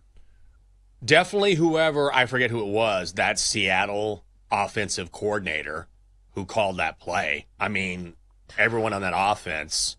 I remember Chris Collinsworth was telling a story about he met with the offensive coordinator for Seattle, and the coordinator was like, now see, I saw this and this and this and this, and now can't you see why I called that play? And Chris Collinsworth was like, not really. Not really. I think the one guy that I always come back to, there's a couple guys in football. One is Scott Norwood from the Bills, because remember the Bills went to 4 straight Super Bowls, and Scott Norwood was the field goal kicker who had a chance to win it for the Bills, and it was like a 46, 47-yard field goal. And field goals were harder to make back in the day. Context matters. And he missed. And people, that's all they remember. That's all they remember. He was a very good field goal kicker. And then the one, and this is really dating myself, but this is a very famous one, is Jackie Smith for the Dallas Cowboys in the Super Bowl, right? He's in the Super Bowl, and the Cowboys are taking on the Steelers, and there is a pass. He's slipping, but the pass hits him in the chest, and he drops it. And there's this very famous reaction from Roger Staubach going, oh. And I think it was Vern Lundquist calling it. I forget the play-by-play, but the line was, he has to be the sickest man in the world right now. This is a Hall of Fame tight end. He had an awesome career. No one knows that. No one remembers it at all. But they remember in the Super Bowl when if you had caught this pass, the Cowboys probably maybe win the game. And I know that's going back a long way. But, man, that one play changed his career because it was in the biggest game on the planet. The other name I think of is Bill Buckner. Like, I don't think I know of him for any other reason than the ball going through his legs. Oh, good one. I don't even want to know, like, the mental toll that takes on you. That's crazy how that's not replicated in any other sense, except for maybe in, like, war. I don't know. Like, that's the only thing that, like, a singular moment that everybody sees. You know, when that happened to Bill Buckner, it was so bad. His house was getting vandalized in Boston or outside of Boston, and he moved to Idaho. And I know this because when I worked in Idaho, I interviewed Bill Buckner, and they brought him in. And it was about his life. He had to just get away from it all. He had to move in the middle of nowhere. Big outdoorsman, too. But the one thing I was told is, hey, when you sit down with Bill, you cannot ask him about that play against the Mets. You can ask him anything, talk baseball. And that's another thing. Bill Buckner, great baseball player. Great baseball player. They'll always remember that. And he's kind of come around over the years. But, yeah, that was the one thing. They were like, do not ask him about that. He will not answer that question. And I did not. That makes me sad. That's a lot of pressure on you as an interviewer, too. To, like, handle that situation with gloves, you know, to make sure you don't upset somebody that has such a strong connotation. And plus, that's the elephant in the room, too. But, yeah, it's difficult. All right. I don't know how we switch gears here. We have, like, 2 minutes left. I said we were going to fit in some baseball here. God. Let's try not to let this go between our legs here. So we have a very small slate in baseball today. Jenks, did anything catch your eye? Like, Paul Skeens is pitching for the Pirates. Normally you can say, hey, maybe an under. I don't think I trust the Pirates at -185. Yuri Perez is having a good season for the Marlins. They're favored against the Braves. Anything you like today? God, what was I doing yesterday? Handicapped every one of these games. My problem. I think I'm going to go Reds, Pirates, first 5 under 4, I think is my play here. Yeah, you found, and it's -130, right? So Paul Skeens has been awesome. He actually had his worst outing of the season last time out against the Rockies of all teams, but he was in Colorado. Still, his ERA in Pittsburgh this season is 1.84. Also, the Reds have not seen him this year. That's a benefit as well. You got Brady Singer going for Cincinnati, and Look, he's been okay, but the last time he faced Pittsburgh, he gave up just 2 runs over 5 innings. Pirates are the worst first 5 team in baseball. I watched them slog through that game with the Giants yesterday. So I'm going to go Reds, Pirates, first 5 under 4, and it's minus 130. Yeah, I like that quite a bit, especially if you can get a 4. Like, usually that is our golden number for the first 5 innings. If you have 2 decent pitchers, let alone one side of the coin that could make a pretty strong case for winning the Cy Young if his team wasn't so terrible, because that's the other side of the coin that you have to worry about is the Reds' bats are actually decent. The Pirates are not. You can usually depend on them to be pretty pedestrian in most games, so that's a pretty solid play. All right, coming up next, our summer draft series continues. Which NFL head coach would you want to help you fight in a street fight? That's next on the Daily Tip.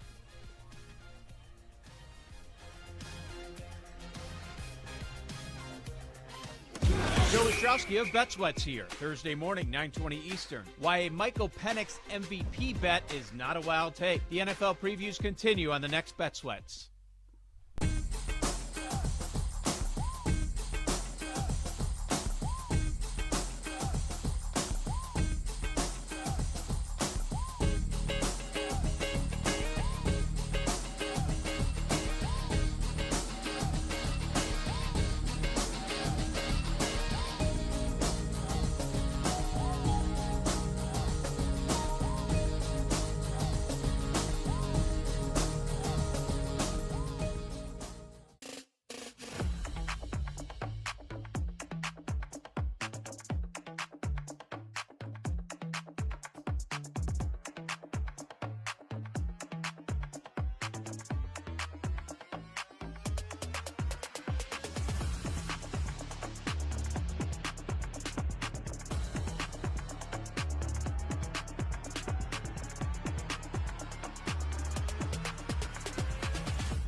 Let's get back to the Daily Tip with Chelsea Messenger and Michael Jenkins on the BetMGM Network. Presented by BetMGM, the sportsbook born in Vegas. Download the app today. Please gamble responsibly. Wake up, people. It's time for more of the Daily Tip. And it's time for a street fight. Or at least one, hypothetically speaking. Because we do our summer draft series, and this week's installment is going to be NFL head coaches you would want to back you up in a street fight, which as a suburban mom, I'm probably not going to be in many street fights, but it's fun to think about, right? So, Jenks, I was just telling everybody during the break that I have started the SEC series on Netflix. Oh, okay. And so the first episode focuses heavily on LSU head coach Brian Kelly. I was trying to go into it with an open mind and saying, listen, maybe he's not that unlikable. Maybe he actually has a personality that feels real. And then I watched this and I'm like, no matter how hard they spin it and try to give you like his backstory, he just feels so unlikable. Like if they keep focusing in on him, like I don't know if I even want to watch. Like he's just one of those people that comes on the screen and you're just like, please focus on somebody else. Like, have you ever watched a TV show that's like an ensemble cast and you're like, why are they going down this storyline? I don't want to hear about this storyline. Who cares about this person? That's how I feel about Brian Kelly. Does that mean? Man. I know. I mean, at this point in our work relationship on the show, I know I just like, we all tell like similar stories, right? Because we've been on the show for so long. So I need to quit saying I've said this before, but it's worth saying. Whether it's a series, whether it's a documentary, whatever it is, if I get worn out with a particular character, like, then I'm just out. You know what I mean? Like, it's like, I've had enough. And the number one on my list, which I'll never forget, is The Blacklist on NBC. Because The Blacklist was awesome at first, because it was a little dark, and James Spader was, the first episode was like, oh my God, like he'd do whatever it takes to get back at whoever he felt wronged him or whatever. And then they brought in the baby. And, oh God, I don't mind a different storyline. And I was like, listen, The Blacklist is what I'm interested in. The Blacklist, okay? They had this storyline, oh, the girl has a baby. What's going to happen to this baby? And I was like, listen, that's fine. But I'm tired of the focus on the baby. This is not the baby list. Okay, this is the Blacklist. And so I'm a couple seasons in, and it's so vivid to me. And I said out loud, I'm getting ready. I'd recorded it, DVR, and I was like, if I see this baby one more time, I'm out. Like I'm out on the Blacklist. And I swear to God, I hit play. And the first thing I see, close-up crib, it's the baby crying. I swear to God. I had the remote. I was like, that's it. I mean, it wasn't even like you heard it. It was the face of the baby. I was like, this is the Blacklist. Done. I never watched another episode after that. I was completely done. I was out. I was like, I'm tired. I'm tired of this character. And that character was about 4 weeks old. This is where you need to insert that meme or that gif of Michael Jordan going, F them kids. Yes. F them kids. F that kid. Michael Jordan. F them kids. F them kids. Agreed. Especially babies. Yes. You're not even speaking. You're crying the whole time. You know? Your line is the same each and every single episode.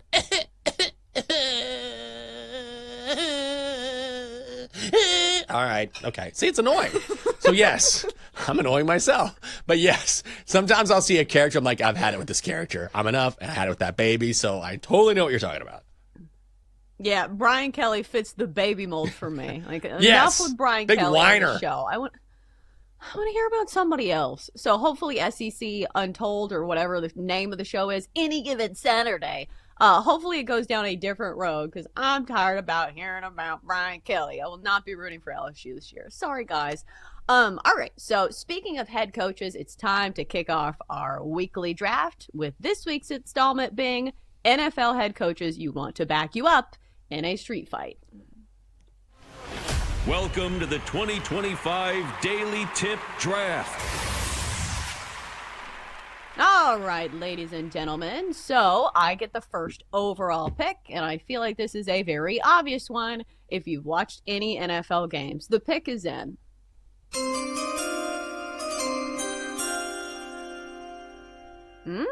First overall pick goes to Dan Campbell, head coach of the Detroit Lions. He is a mountain of a man with a psycho attitude. Why would you not want this guy on your side in a street fight? Dan Campbell, number 1 overall. All right, Jenks, second pick is yours. That's a good one, but he was second on my board, so the pick is in.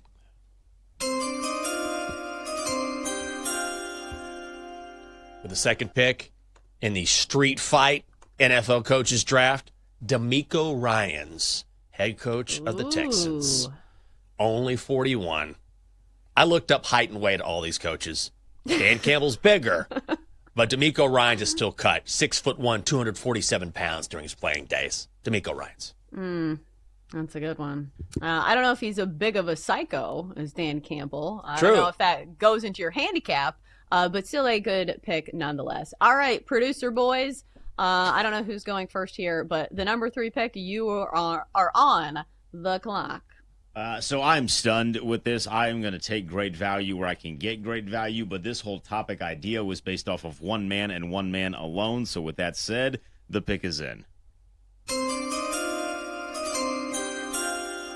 I'm taking Mike Vrabel. Yeah. He literally jumped into a fight yesterday with current NFL players to stop it, got a little blood, wore the crimson a little bit, and he was all good. So I'm taking Mike Vrabel. That guy is an animal. That was a good one. That was right there, too. That's tough. I went with age. Okay. I took age into effect because Vrabel's 49 and Ryans is 41. But Vrabel's a good call. We'll still get in there. Yeah. All right, David, are you next? I am. Which way next, are we going and here? I need some clarification first, ladies and gentlemen. Are we just doing head coaches, or is it just coaches in general in the NFL? Head coaches. Head coaches. We don't know defensive back coaches. Yeah. Then I'm gonna homer all over this, and the pick is in. I'm taking Raheem Morris from the Atlanta Falcons. Young guy, defensive guy. Okay, yeah. Fair enough. All right, very good. Well, is it my I turn? don't think the general public knows enough about Raheem Morris, Yeah. right? Like, I think that he has not made his personality known enough, because that's going into mine. Like, I'm picking all psychos. Like, my team's all the psychos for a little preview. But we know Raheem Morris, athletic guy. So maybe we just don't know enough about him. All right, Jenks, I do believe you are next. Okay, well, the pick is in.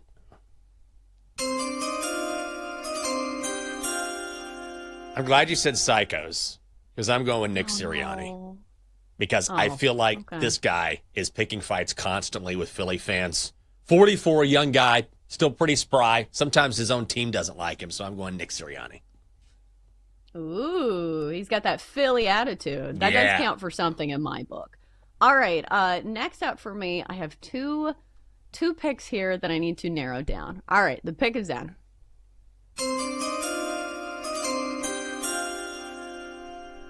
All right, since we're going all psychos, there was one coach that I had in mind, but if we are also accounting for physical ability and maybe respect around the league, I will go in a different direction. So I'm going to go with Mike Tomlin, head coach of the Pittsburgh Steelers. I feel like he has that quiet confidence that everybody just kind of respects him. So I'll go with Mike Tomlin next.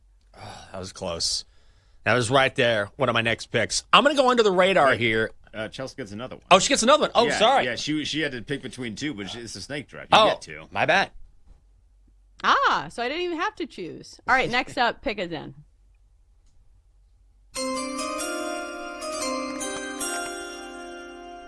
All right, so I kind of alluded to this. If you're going with psychos, you got to include Jim Harbaugh. Guy's an absolute crazy person. Like, how do you think he's going to do in a fight? Nobody knows, because the guy's absolutely crazy and deranged most of the time. With some of these quotes, also he doesn't eat chicken because it's a nervous bird. We're going to go with Jim Harbaugh. Sorry to interrupt there, Chelsea. Okay, that's a good pick because he is a psycho. Like, he's a guy who will bring something to a fight that he shouldn't bring. All right, pick is in.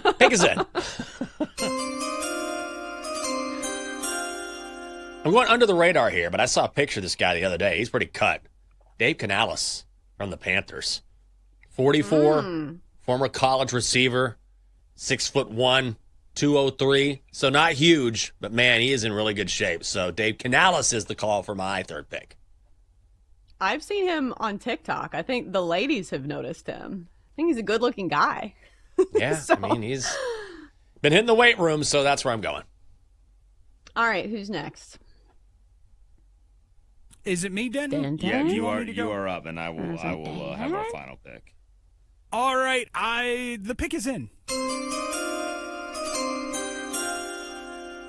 I'm kind of going with what I saw on Hard Knocks a couple years ago. My pick, Aaron Glenn. I just think he's crazy. You got to be crazy to want to be the Jets head coach anyway. So there you go. It feels like there's a little. Well, he played in the NFL. Yeah, it's true. Well, a lot of these guys have NFL experience, so it makes a lot of sense. All right, who's next? Final pick for the production boys. Again, this was a guy that I found great value in, so the fact that he is here with our final pick is sensational. I've seen him up close and personal. He's a massive human being. I'm going Daniel Patrick Quinn. Dan Quinn, coach of the Commanders, for our final pick.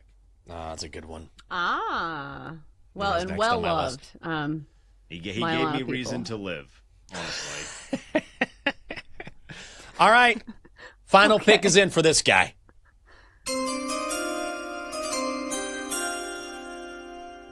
Liam Cohen. You got to have some guy serve as a distraction, right? You show up, and he goes, let's have a fight. Duval. And everybody's like, what the hell's going on? Boom. Distraction. Everyone else jumps in. Liam Cohen, number 4. All right. Finally, for me, he's a little. Oh my, that is distracting. That's like facing The Exorcist. Finally, for me, I'm gonna go with Todd Bowles, defensive guy. Yeah. A little older, but I think he still got it. All right, coming up next, hour 30 of the show kicks off next. Stick with us. We got Ryan McIntyre talking college football win totals. That's next. Chelsea and Jenks will be right back on the Daily Tip on the BetMGM network. Download the app today. Please gamble responsibly.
From the BetMGM Network, it's time for The Daily Tip. This is like Disneyland for adults. If I wanted to have fun, I was going to go to Disneyland with my kids. With Michael Jenkins. Honestly, you could talk me into just about anything. Like, you want to do shots? All right, let's do shots. You want to put together a 10-leg teaser? Sure, let's put some money on it. In fact, I do a parlay with Champions League soccer and the WNBA. And Chelsea Messenger. Let's try to beat the rest of the network at being degenerates, because maybe, just maybe, we can win in that regard. I do like the idea of a parlay. Hey, Dad, don't forget about me, the Donkster. Presented by BetMGM. The sportsbook born in Vegas. Download the app today. Please gamble responsibly. If anyone can be a degenerate, it can be us. Let's keep it going. It is hour 3 of the Daily Tip on the BetMGM Network. Hope you're having a great morning on this Thursday. I'm Michael Jenkins. She is Chelsea Messenger. Coming up during our final 60 minutes, we're going to bring in our friend Ryan McIntyre of the College Sports Experience to tell us about Ohio State, his West Virginia Mountaineers maybe, and the rest of the contenders in college football this season. Then in 20 minutes, what Jerry Jones is saying about his contract negotiations with Micah Parsons. Another classic from Jerry. And then we'll find out what's going on with the Donkster. And you can hear our best bets. All of that at 8:40. Welcome to our audience on Stadium as we stream during our final hour. If you want to stream us, that is easy to do. Just use the Bally Sports Live app or go to ballysportslive.com. College football time. Oh, I'm rubbing my hands together like an old man. Oh, I can't wait for some college football. And it's almost here, just a few weeks away. So let's bring in Ryan McIntyre. He is co-host of the College Experience on the Sports Gambling Podcast Network, friend of the program. Ryan, good morning to you. And I wanted to start with Dabo Swinney, who said yesterday that Clemson can be the first team to ever go 16-0 this season. Now, I think Clemson's going to be really good, but is he right? Well, first off, great to be back. Great to see you guys again. Yeah. I don't know if they could go 16-0. That's going to be a tall task. They did go 15-0 with Trevor Lawrence once upon a time, but they have a ton back on the defense. They have as much returning production in college football as anybody, and that's kind of a foreign concept with the transfer portal era. Cade Klubnik, year number 3 in Garrett Riley's offense. So I do think Clemson is the clear-cut favorite in the ACC. But, I mean, going undefeated is still a tall task. I mean, we've seen them get tripped up, whether it was Louisville last year. They did lose 3 games. They got to go to Carolina. They got to go to Georgia Tech. And they got to beat LSU in Death Valley week number 1, the Clemson Death Valley, that is. Yeah, 2 Death Valleys there. All right, so Ryan, one of the reasons we wanted to have you on the show is not just because you know the contenders, but you also know the dark horses. Like, we had you on for March Madness, and you were great at showing us all these under-the-radar teams to watch for. So who's a team that kind of fits that bill in college football? Maybe not one of the top dogs, but a team that you think could make some waves this year in college football. So at the Power 5 level, last year we saw with Indiana. And I think in the era of these crazy conferences with 18 teams, 17 teams, you really got to look at the schedules because they're so unbalanced. If it's, for example, the Big Ten, there's a really clear-cut top tier, and then it really, I think, falls off. So you're looking at teams that maybe miss an Ohio State, maybe miss a Michigan, miss an Oregon, miss a Penn State. A historic team that's kind of been a little bit in the dark over the years. Year 3 of Matt Rule has been really good, whether it's at Temple, whether it was at Baylor. Now you got Dylan Raiola, who thinks he's Patrick Mahomes. Year number 2 in Dana Holgerson's offense. They draw a really nice schedule. They don't have Ohio State. They don't have Oregon. They got Michigan coming to Lincoln. The schedule sets up really nice. They got USC coming to them. The only game that I think they're going to be really an underdog in is going to be at Penn State. So if you're looking, you want to really dive into these schedules. So I like Nebraska as a potential dark horse here with Dylan Raiola, year number 2 in Daniel Holgerson's offense. We're talking with Ryan McIntyre, co-host of the College Experience on the Sports Gambling Podcast Network. Find him on X at Moneyline_Mac. So Ohio State is the second favorite to win the national title behind Texas. Right now, they're plus 525, but they replaced the entire offensive line 11 starters from last season, and now we're hearing that Julian Sayin hasn't necessarily taken hold of the starting quarterback job. Is Ohio State a touch overvalued, or is it going to be plug and play in Columbus? A little bit of both. I do think that it will. Well, first off, we'll find out here in about 3 weeks when Texas comes to the shoe. Yeah. So shout out to college football for giving us number 1 versus number 2 at noon to start. But it is a little bit of plug and play at Ohio State. I mean, they've had 5 first-round picks at the wide receiver position. So Jeremiah Smith is arguably the best out of them all. So that kind of helps with the plug and play. But I do think that you'll probably see more growing pains when he hits the road. But I think also they are a little bit overvalued as well. Last year they did lose 2 games, and I think that you're going to see that more and more in college football, where you get 12 teams in the playoffs, you can drop a game or 2. So I think if you see them drop a game, maybe a game at Washington in week 4, that's when you want to hop back in, or if you think they're going to lose to Texas. So I think you want to buy them at the low like they did when they lost at Oregon or when they lost to Michigan last year if you're a Buckeye backer. All right, so I follow you on Twitter, as everybody should, at Moneyline_Mac. And I saw you doing all these projections for, like, every school, it seems like. I saw you breaking down the schedule for Hawaii. So give us a win total. Like, we are a betting show. This is a great place to let your degenerate flag fly. Is there a win total specifically that you like this year in college football? I do. And I'll actually go locally here. I'll go with the Navy midshipmen.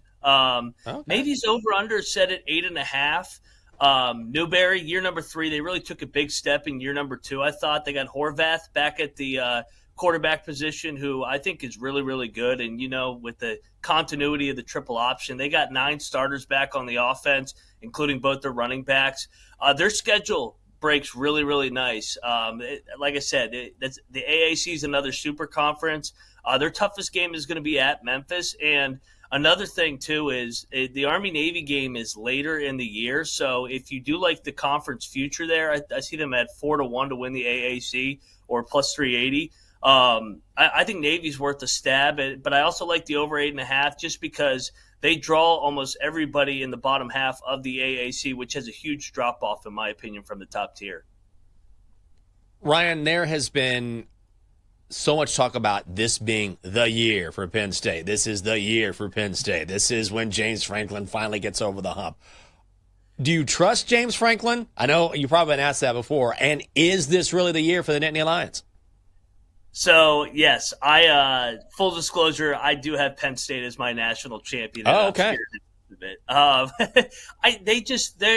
in an era where we don't see returning production. They have as much returning production as anybody in the country outside of Clemson. They got 15 starters back, 9 back on the offense, including 2 1,000-yard rushers. Drew Aller, he gives me a little bit of Kirk Cousins vibes, where statistically he's really, really good, but then he'll make a boneheaded turnover in a big game like the Notre Dame game. But I think he's going to have a big year because Andy Koltenik, he's as good an offensive coordinator as anybody in the country. It's year 2 in that system. And we know Penn State, they always have a great defense. I mean, they've had a great defense for 25 years. So it was now or never last year for Ohio State, the year before Michigan. I think the Big Ten's going to three-peat, and I think Penn State will be the last team standing and end that national championship drought. All right. So there's so many ways to bet on college football futures. Another way you can do it is who wins their conference. Are there any conference futures bets you like this year? Yeah, so I gave out the Navy one. I'll go to the other one I really like is I'll go to Navy's former coach, Coach Niumatalolo, out there in San Jose State. Oh, okay. Year number 2 in the Mountain West. They're sitting at 7-1, and I know Boise's a juggernaut. And they kind of just reload year after year. But you really take a look at San Jose State's schedule, another scheduling theme here. They bring back a bunch of production on the offense and defense, year number 2 in their system. But they miss UNLV, they miss Boise, they miss Colorado State. So another team that draws the bottom half of their league here. So I think at 7-1, I think that they're worth a stab because in the Mountain West, it's not a neutral site for the championship games. It's at the home home atmosphere or whoever is the higher seed. So I think San Jose State is worth a stab at 7-1 in the Mountain West. Ryan, I have to ask because I went to Texas and the Arch Manning hype is everywhere and everyone's losing their minds. And, of course, there's a season opener, number 1 and number 2, and the shoe, which you talked about. Give me your honest – I can take it. But what is your honest take on Arch and the Longhorns potentially this season? So, I mean, I'm not a Texas hater. I do think that they're really talented, but I think the Arch hype has gone a little too far. The Heisman, the Heisman frontrunner, when he's only had 2 starts, one against the worst team in the SEC, the other one against UL Monroe. I think he's really good. I mean, if anybody hasn't watched him yet and he takes off running, that is a Manning, and he has a little bit of mobility, unlike his uncles. So I think Texas is not as good up front in the trenches, especially on the offensive line this year. They're replacing a lot. But Texas, like we just talked about Ohio State, it's plug and play. They've been recruiting at such a high level with Sarkisian. But we're going to find out a lot about them here in 3 weeks when they go to the shoe. It's a great place for Arch to get his first career road start. All right, general handicapping question, because personally, I find it more difficult to handicap college football, especially at the start of the season, because there are so many unknowns. And we've seen people swing and miss on like blue chip prospects before, especially at quarterback, when it's like, okay, this guy is supposed to be the next big thing. And then you see him play against, SEC defenses, and he doesn't look anything like a 5-star recruit. Do you shy away from teams that have quarterbacks who have less experience? Like, you just kind of touched on this for Texas, even though I think Arch Manning is a different scenario. But does this make you go into it a little bit more cautiously? Like, some of these big teams have new quarterbacks who haven't played a ton. Absolutely. I mean, we touched the first team we talked about was Cade Klubnik in Clemson. He's one of the top 5 quarterbacks in the country, but his first year starting, he took his road lumps. And one of the things I really like to do is when I see a quarterback hitting the road for the first time in one of those hostile environments. I mean, Arch is a perfect example. I usually like to fade them just because it's different when you're playing at home. College football, college basketball is such a home court, home atmosphere. It means so much more than the professional level, in my opinion. And these still are 18 to 22-year-olds. I know they're getting paid a bunch of money now, but the human element. So, I do agree that I do like to fade quarterbacks when they in their first road start. Heck, maybe even their second road start, because I think it takes a couple times to be able to find ways to win on the road in college football. Ryan, before we let you go, we got a couple minutes here. What about your Mountaineers? How you feeling this season? What's going on? Hey, over 5.5 is my bet for my Mountaineers. No homer in that pick at all, but they're going to be entertaining. I think they're going to be chippy. The big one's week 3 against Pitt. Everybody loves the backyard brawl, but most importantly, we got our ball coach back in Morgantown, Rich Rod. All things. Hey, you can always come home. All things came circle here, so. I like the Mountaineers to get back to a bowl game. I would love to give them out 40-1 to win the Big 12, but I think that would be a little irresponsible. Yeah, give the man some time. I think he's going to do some good things there at West Virginia. Okay, he is Ryan McIntyre. Check him out as co-host of the College Experience on the Sports Gambling Podcast Network. Always great having you on, Ryan. Thanks so much. Thanks, guys. Appreciate it. You bet. Oh, man, we got to have him on again because he's always like ahead of the curve when it comes to futures bets, especially in the college game. Like, he does a lot of research, and in college basketball, we've seen that as well.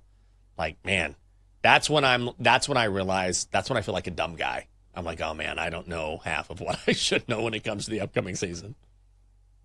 Well, also, I think, like, we've talked about this across, like, all aspects of betting, is that sometimes the best bets to make are not the ones on the contenders.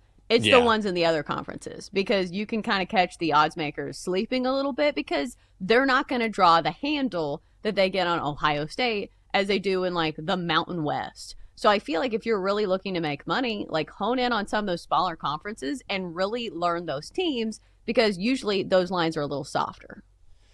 Yeah, that's a good point. And it also, that's when you have to take the next step, right, as far as your research is concerned. Because when it comes to these top 25 teams or top 10 teams, you kind of have a feel for them because they're so promoted and there's so much written about them during the offseason. And you want to do that research and say, okay, what can I learn about this particular matchup? But when it comes to those teams that aren't in the top 25 or aren't well known, you kind of have to start from scratch. Right. And also, like, there's more volatility. Like, when the win total is 4.5 or 5.5, like, you can win that bet by a lot. You know, if you're right in saying, hey, this team has a transfer quarterback that's really good. Nobody knows about him, but this team could be good. Yeah. Well, God, it's almost here. I'm so excited.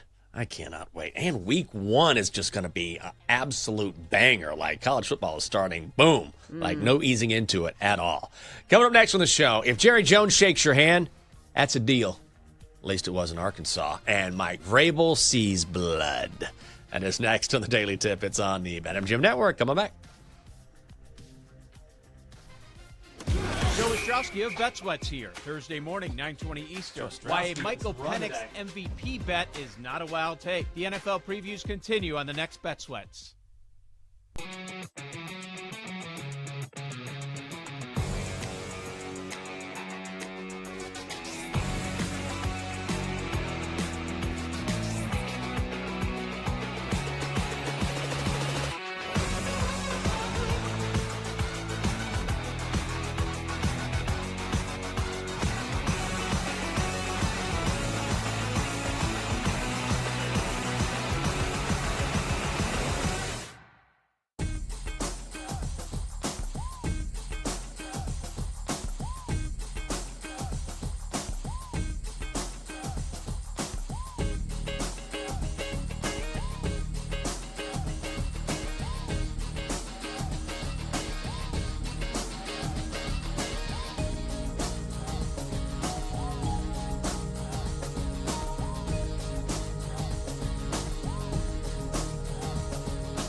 sportsbook born in Vegas. Download the app today with Michael Jenkins and Chelsea Messenger on the BetMGM network. All right. We're back on a Thursday, the Daily Tip on the BetMGM network. Hope you're having a great morning. I'm Michael Jenkins. She is Chelsea Messenger. Coming up in 2 minutes, another day, another blockbuster quote from Jerry Jones. You know what I'm having to do? Well, not on a regular basis. God.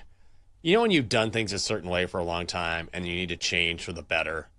So I have to keep track of all my travel expenses when it comes to here, when it comes to doing Commanders, because according to my tax guy, a lot of this stuff is deductible. I'm like, okay, whatever you say. You're the one handling it. Okay.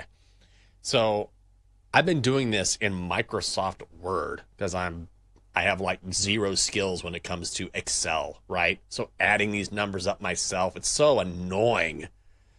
So finally I was like, I guess I should probably learn Excel, or at least a little bit of it. And I'm finally making the transition. And thankfully, the lovely Catherine is a master at all this stuff. So she's showing me how to do this. And I felt so stupid because when it comes to PowerPoint, Excel, running all these different things, and I have like no idea what I'm doing. Okay, so Excel's the one that has like little cells, right? Little boxes, Yes. and they add it up for you. Yes. So I feel like it is a major flex in my life that I have never had to use this. Like, do you ever think about like the little flexes where you're like, thank God I've never had to learn Excel. Like that is a great thing and something I pride myself on.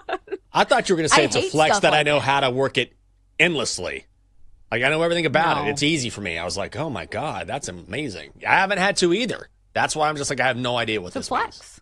Yeah. Yeah, it's a flex. It's a great thing that you've gone this far in life and have never had to use it. So my system right now, because I'm doing like the finances for my mom, and I buy her groceries, which I am now trying to do account, is I take the receipts and I crumble them up, and I have about 12 receipts that are loose in my purse. So, I mean, it's pretty professional. Nailed it.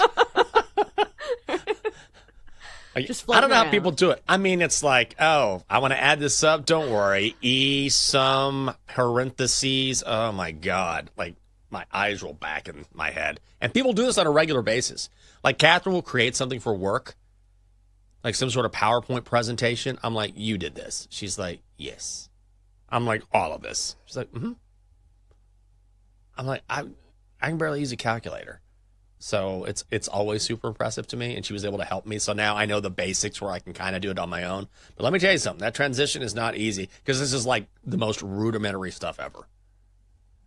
I do feel like it's in your wheelhouse, though. Like, you were once the person who sent us an invite to something on, what was it, Microsoft Teams or something?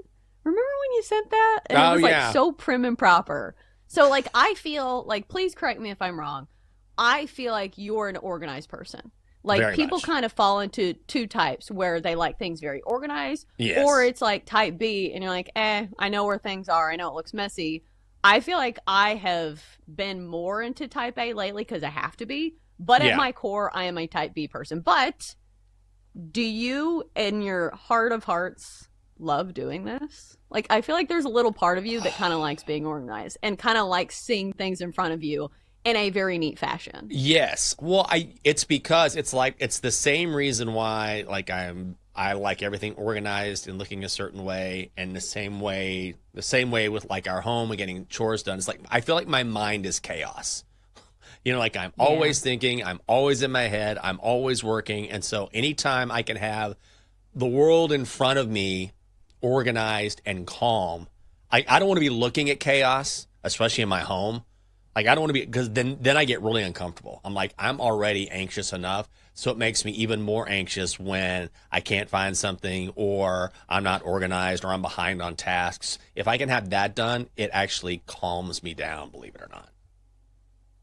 I read something very similar to that, like wavelength, lately, and I thought I would bring it up. It's that the more intelligent you are, or the higher your IQ is, the more you value solitude and silence. Yes. And I think they were saying it's that people who with really high IQs have so much going on in their brain that sometimes they would rather have, you know, some peace and quiet and some solitude, as opposed to the people who constantly need stimulation.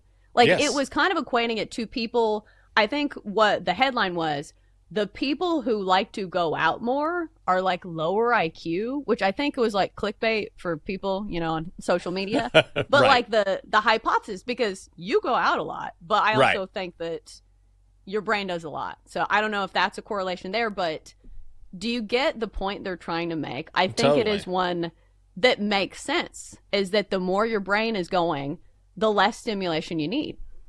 Yes, absolutely. Sometimes when I go out, like I just like kind of stare into the abyss. I'm just like, I put my phone down. I'm like, I'm just going to sit here and just be for a little while. Like I just need my brain to kind of calm. Sometimes I'll come, or Catherine will come home and I'll be sitting on the couch and I'll just be sitting there and no phone. And I'm going to sound like a serial killer here. No TV on. And she's like, what are you doing? I was like, I'm just thinking, like I'm just being, like I just need that's like I just need just some calm for a while so that my brain will calm down, because it's always going, thinking, sometimes catastrophizing, sometimes projecting, sometimes going deeper into things I've been thinking about, and that's a lot going on in someone's head. And so sometimes I need whatever I can do to just kind of calm that, whether it's my environment or just kind of being alone in my thoughts for a while, which I don't know if it's a good thing or bad thing, but yeah, I feel like sometimes I have to have that. Yeah, I don't even think you have to be an intelligent person now for that to be relevant. Yeah. Because, like, people just have so much stimulation these days. It's like you can't even watch a TV show without, like, wanting to go to your phone. Like, you can't have 1 second where it's a commercial break and you're like, I have to be doing something. I can't sit at a stoplight. I can't go to the bathroom. Like, remember the days before, using your phone on the bathroom, like, existed? Yes. Like, imagine those days. That sounds terrible. What did you have to do? Read the back of a shampoo bottle? Sometimes my mom would put like old books from my childhood in my bathroom for bathroom reading. It was like the Berenstain Bears. But we just have constant stimulation like all the time. Yeah. Well, today, you get on your phone, you go to the bathroom, you're like, what did Jerry Jones say today? All right. And if you want to bet on the Cowboys, if you want to bet on the Cowboys, hey, we got your back at BetMGM, okay?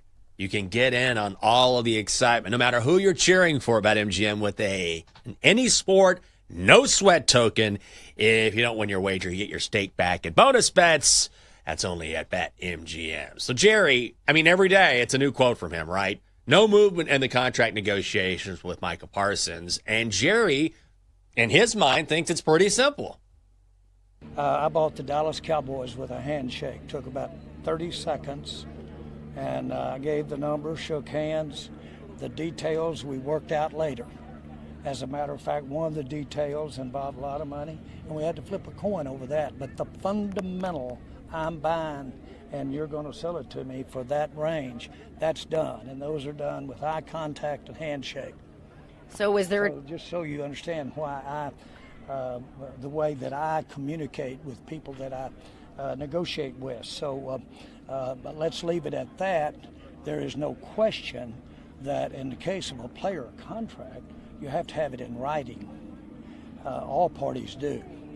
We have a contract in writing, yet we're still talking about renegotiating it. So much for that.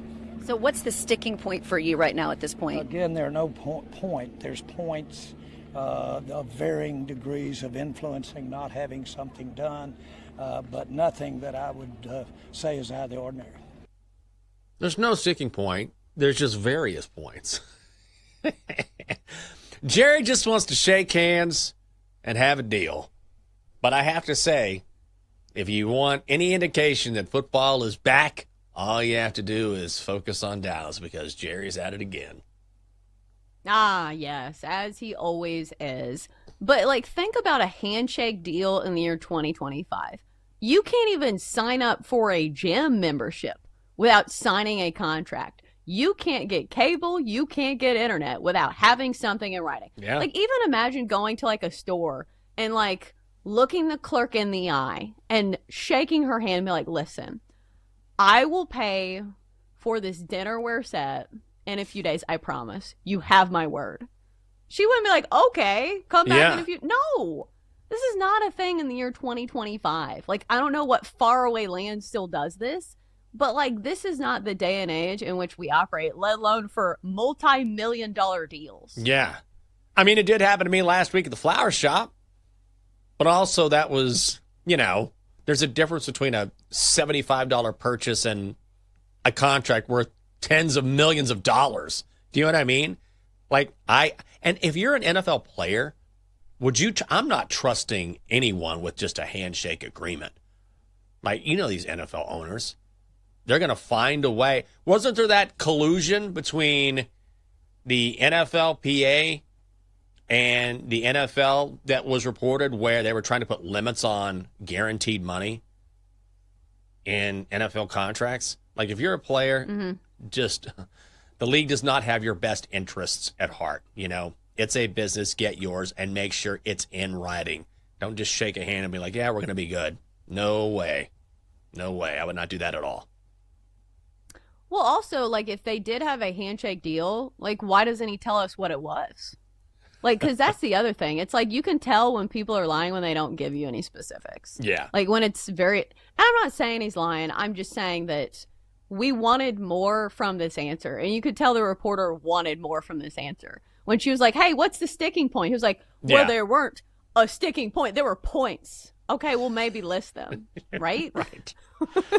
The Cowboys. I don't know if this is a distraction or not, but I will say it's certainly not helping them. If you like the Cowboys to make the playoffs, you're getting plus money, plus 175. No is minus 210. And right now the Cowboys, the third favorite to win the NFC East at 6-1 behind the Eagles and the Commanders. Commanders are right now in Foxborough having joint practices with the Patriots. They have a pregame or preseason game, I should say, on Friday night. And yesterday, there were a couple of scuffles. They were getting chippy. This normally happens this time of year when you start practicing against someone who isn't your teammate. So Trevion Henderson was in the backfield for the Patriots, and the Commanders were blitzing. And so he upended a Commanders defensive player. Reports are it could have been Von Miller. We don't really know.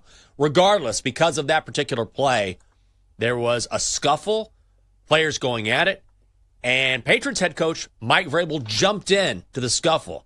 You were talking about choosing him earlier as part of your fight. We had a street fight between NFL coaches. I mean, he's a big dude. He got in there, came out with a bloodied cheek. So he was holding an ice pack against that cheek later on. They got into it. And again, these teams play on Friday night. So you got a players coach like Mike Vrabel. When you look at the Commanders, players coach as well in Dan Quinn. Both beloved by their players, guys who really relate to their respective teams. So could we see the Patriots of all teams have a sort of a Commanders-esque turnaround this season where there's low expectations, but maybe in that division they surprise? I mean, they could, but I think it's less on the coach and more on the quarterback, because what was the number one reason for the Commanders' turnaround?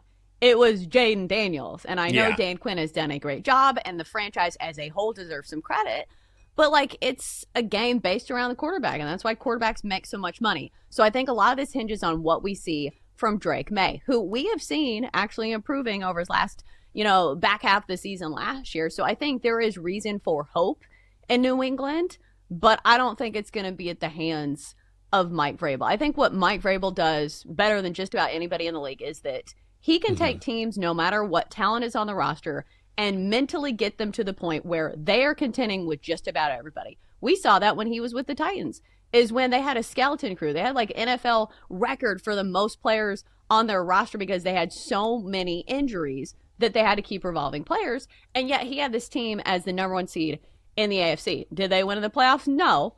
But still, my point being is that for a team that's on the bottom level, I think this is a great thing because they will have that toughness and they will be competitive each and every game. It's just, I don't know if it goes to the level of what we saw from the Commanders last year, and that they just had the talent of Jaden Daniels. Yeah. Jaden Daniels made so many games that's lofty expectations for Drake May.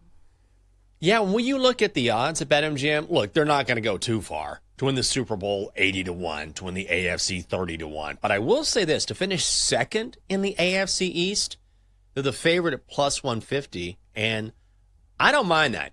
Bills, clearly the class of the division. But I'm not worried about the Jets. Like, the reports are that their offense is really struggling, even with Justin Fields. The Dolphins and Mike McDaniel, I mean, he's wishing for sweet death right now. There's always some sort of issue going on right now. And I feel like the Patriots, now that they have Stephon Diggs, now that they have Drake May, who continues to look good in practices, that's what we're hearing, came on at the end of last season, and you got a players coach in Mike Vrabel. I don't mind that bet at plus 150. Just keep an eye on New England, maybe on the up and up. Coming up next on the show, the baseball gods were great to us yesterday, so let's run it back with only a few games to choose from. Best bets next on the Daily Tip on the BetMGM Network. Coming up, Jenks and Chelsea give out their best bets here on the BetMGM Network. Presented by BetMGM, the sportsbook born in Vegas. Download the app today. Please gamble responsibly.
Let's get back to the Daily Tip with Chelsea Messenger and Michael Jenkins on the BetMGM Network. Presented by BetMGM, the sportsbook born in Vegas. Download the app today.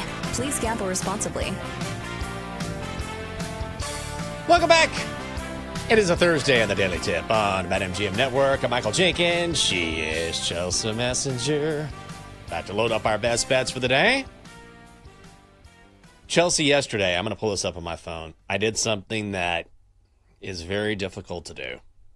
So I did this ridiculous rant making fun of Colin Cowherd's suggestion that Brian Schottenheimer, head coach of the Cowboys, should turn his visor around, right? So I kind of went off very much tongue-in-cheek and was talking about how Brian Schottenheimer needs to wear a neatly pressed shirt, one button undone. I mentioned Chippendales.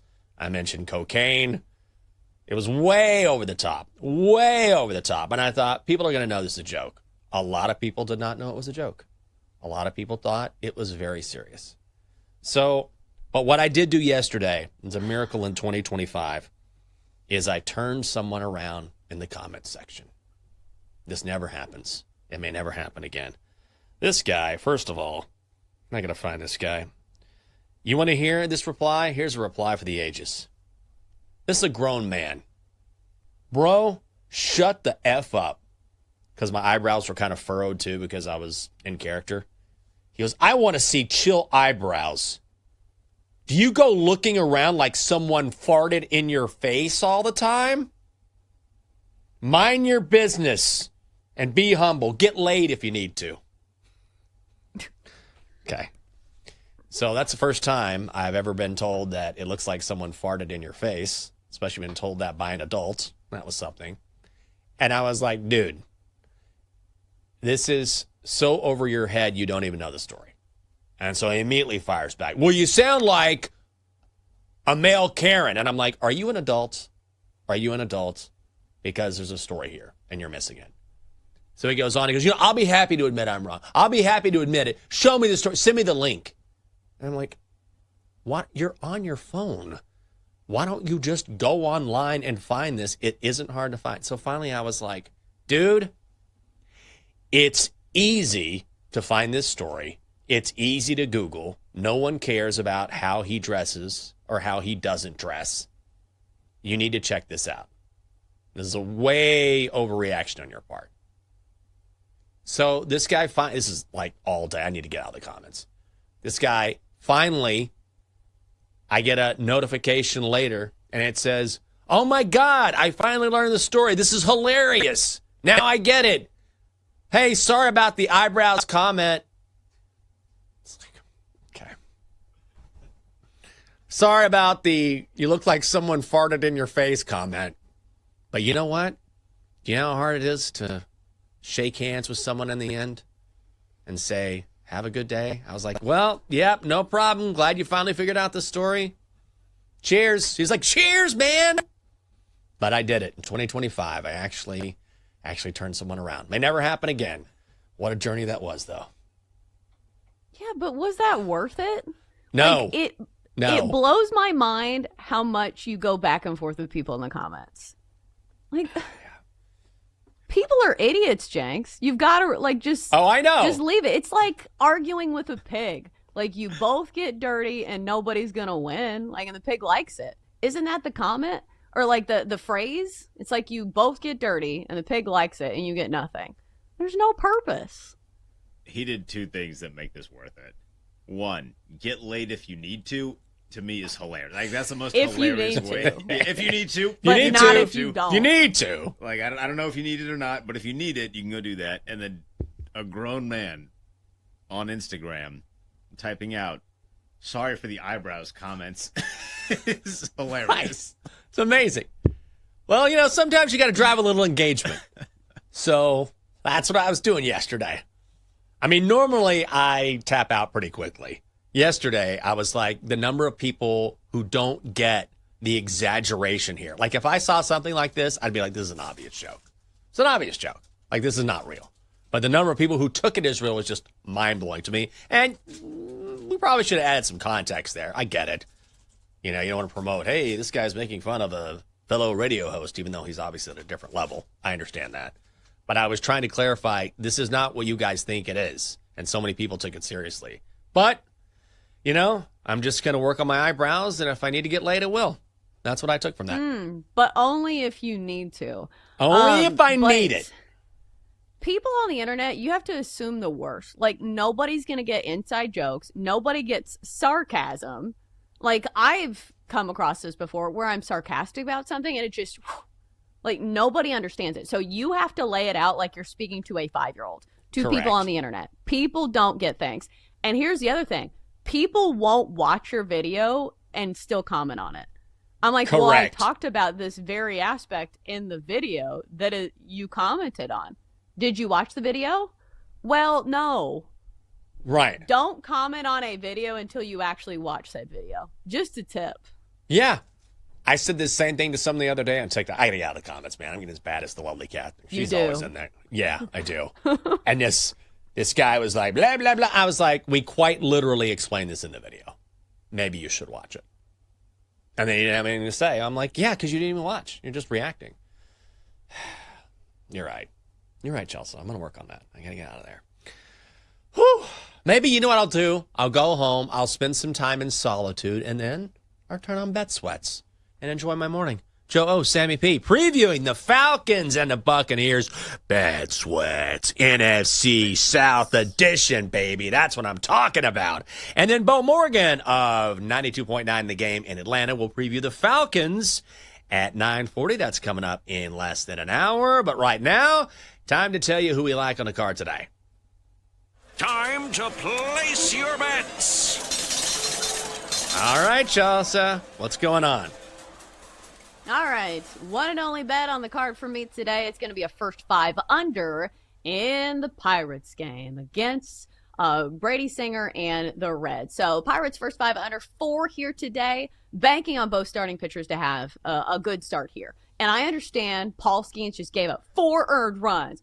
The sky is falling, isn't it? No. Every time Paul Skeens has a game in which he gives up 4 earned runs, he always bounces back with a good one. 5 shutout against the Cardinals. The other time against the Nationals, 6 innings of work and only 1 earned run. So I think we can count on Paul Skeens to have a good start here. Has a 2.02 ERA on the season. He is a solid pitcher. Let's go to Brady Singer now. From the start, it's not like the Pirates have a great offense, but Brady Singer is coming off one of his best performances of the entire season. 6 innings, no earned runs against the Braves with 10 strikeouts. It's important to note that Brady Singer is a strikeout pitcher because the Pirates already strike out a bunch. 3rd highest strikeout rate in all of baseball, so I feel like he misses a lot of bats and strands a lot of runners. So first 5 under 4 is the play between the Reds and the Pirates. Oh, you know I'm going to be on that. I am also going to fade our Washington Nationals. I mean, I'm siding with the A's today. Don't know how I feel about that. Jacob Lopez going for the Athletics. From where? Nowhere. Just the Athletics. And Mitchell Parker going for Washington. So I lean to the over as well. Total set is 9. I don't mind that either. But ultimately, I think you have to fade Mitchell Parker here. He will absolutely give up some runs. Got shelled for 8 runs in 4 innings last time out against the Brewers. ERA now sits at a season high, 5.35. Lopez, not any sort of gem when it comes to being a starting pitcher, but he's on a run of 2 quality starts. 0 earned against both the Diamondbacks and Astros over the course of the last 9 innings. Now, you are rolling the dice with both of these bullpens, 2 of the worst in the majors, so that's why I like the over. But the difference is the A's lineup, because on the road this season, they're actually 4th in slugging, 6th in OPS, the Nats 22nd and 23rd respectively. So let's get some early money here in D.C. A's on the money line at minus 135, Chelsea. What do you think? I like it. I feel like the A's are an underrated team that no matter how much their owner tries to make them a bad team, they still have a pretty good squad. It's crazy. Like, they don't want to spend money, and they're like, hey, we have this random guy from AAA who's just absolutely raking. And they have some good players on their team, so I don't hate it. Okay, that's what I need to hear. Do I need to hear from the Dockster? Probably not, but it's his time. Dockster! Got to get to Sammy P. Come on in here. How's your morning going?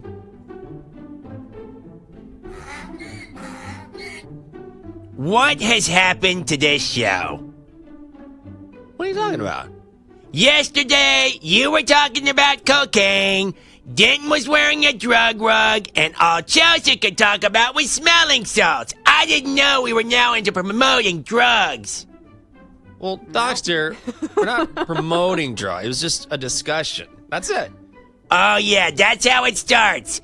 Next thing you know, Double D will be injecting black tar heroin and enjoying the sweet ecstasy of a 14-hour high. Wow.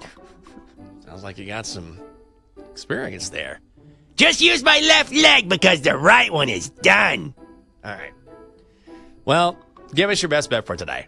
Short slate. Marlins, money line visiting the Braves, and get laid if you need to. Oh, great.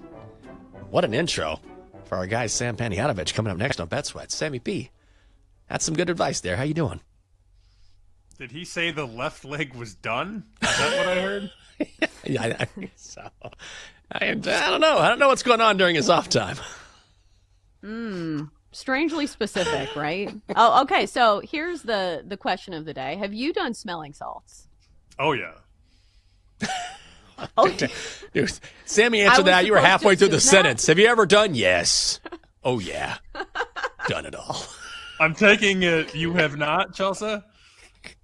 No, I'm a suburban mom. What would I do smelling salts for? What are you doing smelling salts for?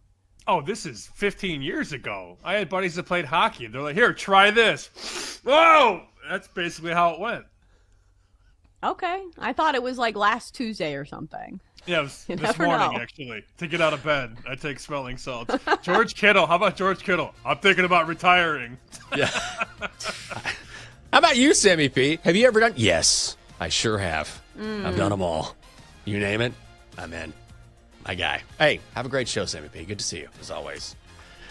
That's it for this edition of the Daily Tip on the BetMGM Network. For Chelsea and the entire crew, I'm Michael Jenkins. Have a terrific Thursday. We'll see you.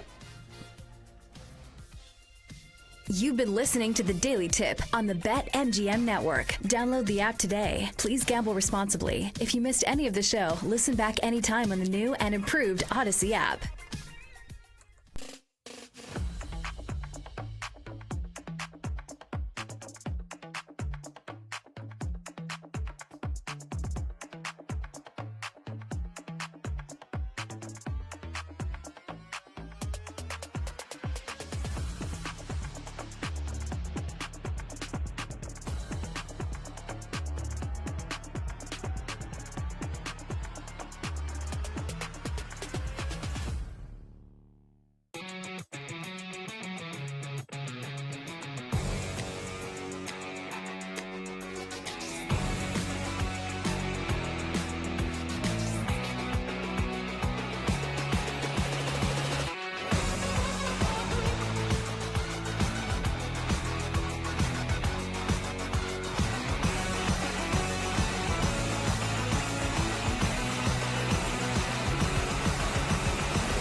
It's time to sweat. It's entertainment, education, information. A smarter conversation, a higher level betting conversation. With Joe O and Sammy P. It's two guys who have known each other a long time, firing bets during the show, after the show, into the night. We've been doing this so long, we're like brothers, so we're going to call each other out on some of their BS. Get ready to fire. Why are you betting 2-1 on Sunday when you could have bet 4-1 on Tuesday? We're not going to force picks. What we give on the show is what we're betting. Sorry, I wasn't listening. I was betting Valparaiso. What? This is Bet Sweats on the BetMGM Network.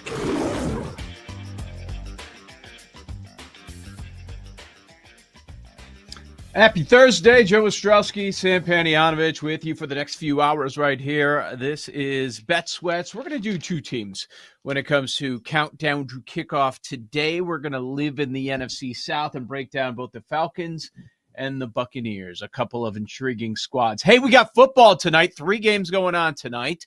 3 more tomorrow. We're going to talk about the movement. It's like every game has moved almost a touchdown so far. We'll talk about why and if there's an opportunity right now to take a look at those numbers. A lot of other NFL-related stuff to cover, Major League Baseball as well. How you feeling, Sam? I am feeling great. It is officially football season when you get a text at 8 o'clock in the morning from one of your buddies asking you if you like the Bengals -6.5. That game is tonight, but the line didn't open this morning. It opened over the weekend at a pick'em. At a pick. So, yes, Yep. People are looking for that itch. And a lot of times people don't care where lines open. They care where lines are at the moment where they log in to place their bet. But that was a question I got an hour ago. Do you like the Bengals -6.5? My answer was no. The answer should always be no. When the line opened, pick'em, and now it's 6.5. We have a 6-point move. Okay, now 6.5. We have a 6-point move, and we have a 7-point move on the games tonight. That's where. Welcome to preseason football. This is going to be happening over the next 3 weeks. So if you're on top of it early on in the week, and guess what? They all opened they all moved like Monday, Tuesday. Once you start getting that, you're going to play your quarterbacks. You're not. You're going to likely sit starters. It's going to be interesting. There was a touchdown move against John Harbaugh. That doesn't happen. So that's going to be a fun one to talk about because we know the Ravens' preseason record. But I will say, top of mind for me, watched episode 1 last night, Circa Survivor, Quest for $14.2 million. This goes back to a year ago. It's like, where's Sam? Where's Sam? Last couple minutes of episode 1. I just saw episode 1 so far. There you are. Purple Stardust shirt. You're jacked. It is not around the holidays. This is pre-holiday. Looking good. I don't know if you're in the episodes to come because I don't know if there's room. Last year it was like Dave Sherapan was the star. This year it looks like it's going to be Stormy because I think she was on like every minute out of the 23-minute episode. But there you were at the very end. I assume you were hanging out at Circa, and you had mentioned that you just got in close to the wire to make sure that you got your survivor spots. The place was jammed, and the buzz was real. That was a college football Saturday. Okay. The guys shooting the documentary are in the book as everybody is signing up at the very last minute because although there was a game on Thursday night, you have until, I think, midday Saturday or end of day Saturday to get signed up for the chaos that ensues on Sunday. And they brought me up to the top of the escalator at Circa in the book. And James, the guy who's running a lot of the documentary stuff, said, "What are you thinking?" And I had just walked out of a crew of people. There were 10 people there who all said that they took the Bengals. And at the time, we didn't know how popular the Bengals would be, but 10 out of 10 were all saying the same thing. Off. Yep. Gerard Mayo, Jacoby Brissett, the Patriots stink. The win total's 4.5. The Bengals might be Super Bowl good. Cincy's a layup. Cincy is a lock. So when I got up the escalator and he asked me, "What's on your mind?" I go, "If the Bengals lose, I'll do a backflip." And then, of course, the very next day, the Bengals lost. So somebody did send me a snippet of episode 2. Okay. They AI'd me in episode 2, which I wasn't expecting. Like, they took my clip from week 1.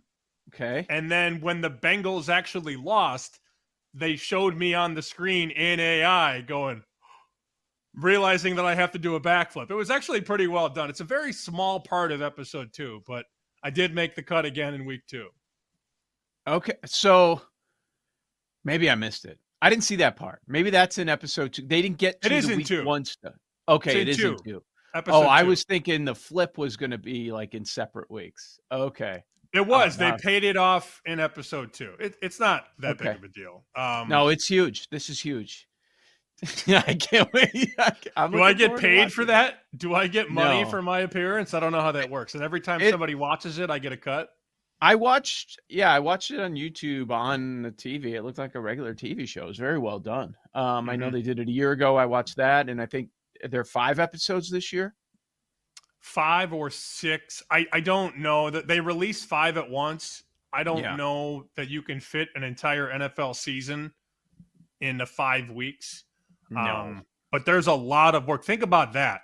We filmed that 11 months ago, and it's just coming out today or this week or whatever. So it took a long time for them to package the ups and downs and the roller coaster ride that is an NFL season Survivor-wise to release it the beginning of August the very next year.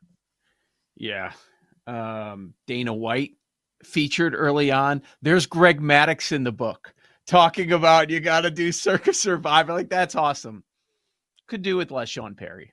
1 episode in. I don't know if that continues. It probably does. Oh, I'm Golden Boy. Yeah. I mean, after seeing the turn that he made, like, I would probably stay away from that, but I'm not running the show. Looks pretty cool. Does get you pumped. I think it's doing its job, at least for those however many thousand have watched it so far. Like, it had me thinking, oh, on tomorrow's show, we have to talk about what our plan is. Are we doing a show one? How many spots is Sam going to get? How many am I going to get? Kind of mapping out the NFL season, because this is going to be our last show for a little bit before we get to the marathon. It's a marathon. It's not a sprint. Sometimes it feels like a sprint, but once we come back from break, I know you're going to be in Vegas next week. You've got a seminar coming up on one of the days. I know you're not going for every day, but it's good. It's here now. We've got games tonight, but once we return, it's a full go, man. We're going to have like 1 week and the season is starting. So I did look at the calendar last night and realized that spring break, summer break, whatever you want to call it facetiously, it's all over for me. Once we get to August 18th, I won't have a day off until Super Bowl. Yeah, I mean, we say that, but then right after the Super Bowl, March Madness is here because it gets pushed back a little bit more. They kind of creeping it back. And we know they're going to expand the season by another week. And then you're going to have that holiday. It's going to go right into March Madness eventually.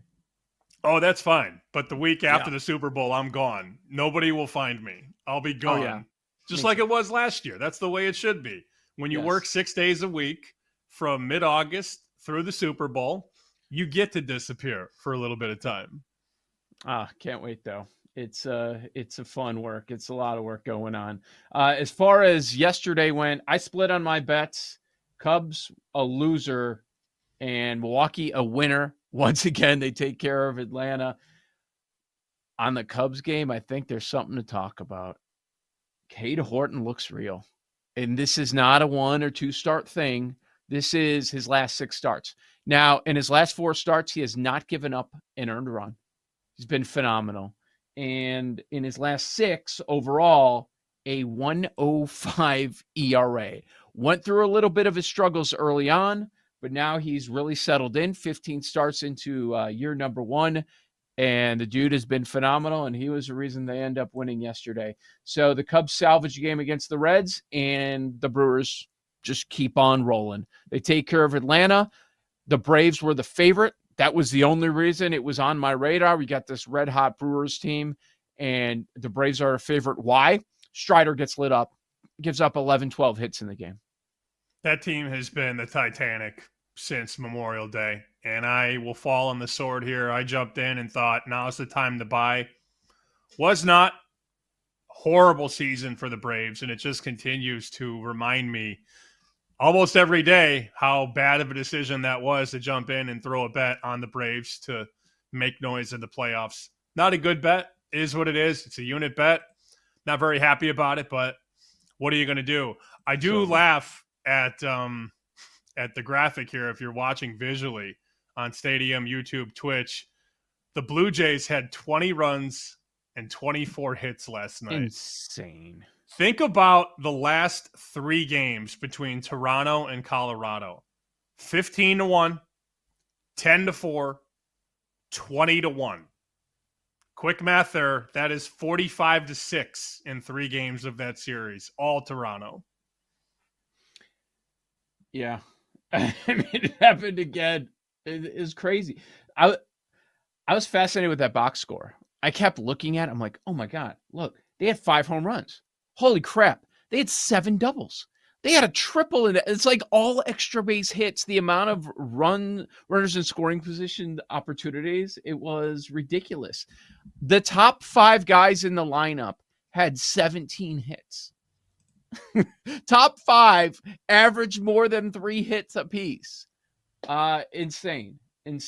It's a little mix of, yes, Toronto's kicking ass, and we know how terrible Colorado is, but it all came to a head in this series. 45 runs, 63 hits is wild. Yeah, 17 opportunities with runners in scoring position. Insane performance. Toronto keeps on rolling, and everybody wants to talk about the second and third place team in that division. Seriously, 68-48 now for Toronto. 20 games over 500. Just on fire. And I think a Blue Jays fan, if you asked, how do you feel? You might get a retort that says, save some for the playoffs. Yeah. You never want to peak. You get that. In July, August, you want to peak September, October. We shall see. But if you would have said, pick the 2 best teams in baseball first week of August, go ahead. How much money would you have had? Or what would the odds have been if you would have said Toronto and Milwaukee? I can't even put a number on it. All right, here's your 2-team parlay. Pick the best team from the AL and the best team from the NL, August 7th. Go. It has to be triple digits to pick those 2 teams. It probably is like 300-1. Oh, yeah. Way beyond triple digits. No doubt about it. Now, they do have the best records, but also you look at how close it is with everyone. Like, okay, there's a little bit of a gap with Milwaukee and Toronto. Milwaukee 3 games better than Toronto. But then, I don't know, after that, you go back 3.5 games, 1, 2, 3, 4, 5, 6, 7, 8. Like you have like 9, 10 teams like right there, pretty close. Just tells you how everything is up in the air. Most years that's the case, but it's really close at the very top. If we're going to list out the teams that could win the World Series, it's pretty lengthy. I think we know which teams are probably going to make the playoffs, but anybody that makes the playoffs could win. So it's been something. When I was talking about Horton, Jake put Joe, don't say it in the chat. We'll talk about that later on. I think I know what he's talking about. It might be National League Rookie of the Year. Is there going to be an opportunity for Horton? I believe he's the 4th favorite right now. Yankees won. They won a game. It was tight, 3-2, low scoring one, but they end their 5-game losing streak. Judge gets a hit. It happened because Goldschmidt with the pinch hit homer there. So they avoid the sweep by the Texas Rangers. That was interesting. And I'm sure it's big by you. You know, I'm running around yesterday. I see right after the show that the Red Sox made some news. Not when we were on, Nesson, right after we got off, but Roman Anthony, an 8-year contract. It's funny, like they keep locking up these guys. What your White Sox did a few years back at a young age, let's lock them up long-term. We think we have great deals. You never really know is the reality. So it did not work out for the White Sox. Maybe it does for the Red Sox. And Jim Bowden was on Foul Territory saying, what a bad decision by Roman Anthony to take all that money. He's going to make... Shut up, dude. The kid's 21 years old. He's going to make $130 million. He's going to be just fine. But the story of the day in Boston yesterday was the market move against the Red Sox, which we talked about on the show. And the Royals kind of took it to the Red Sox yesterday. That move against a hot team always has to be understood on the daily baseball market. I get what Bowden's saying. He could have been a free agent when he was 26 years old. He could still get $230 million. Like, stop. Like, how much is too much? We're the same people that complain about that. So there you go. Countdown to kickoff series continues. Atlanta Falcons on the other side. This is the BetMGM Network.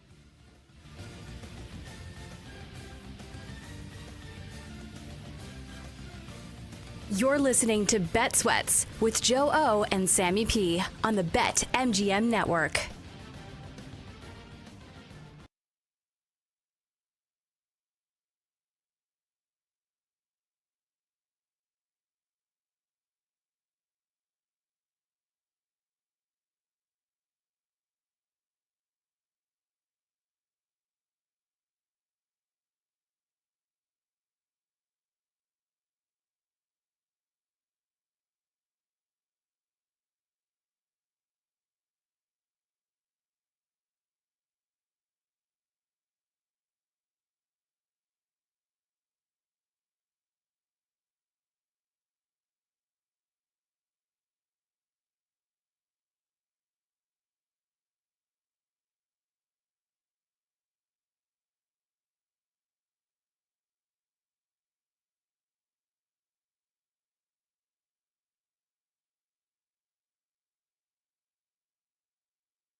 Pump fake. Downfield throw, wide open, caught for a touchdown. There is Drake London, and the Falcons strike first from 30 yards out. Welcome back to Bet Sweats with Joe Ostrowski and Sam Paniotovich on the BetMGM Network. Exciting offense, but what about the defensive side of the ball? That's been the question about the Atlanta Falcons. A sub-500 season a year ago, but many, including yours truly, picking them to make a jump forward, to leap forward this upcoming season. Joe Ostrowski, Sam Paniotovich with you. This is Bet Sweats on a Thursday morning. Thanks for hanging out. Countdown to kickoff. We're going to live in the NFC South today.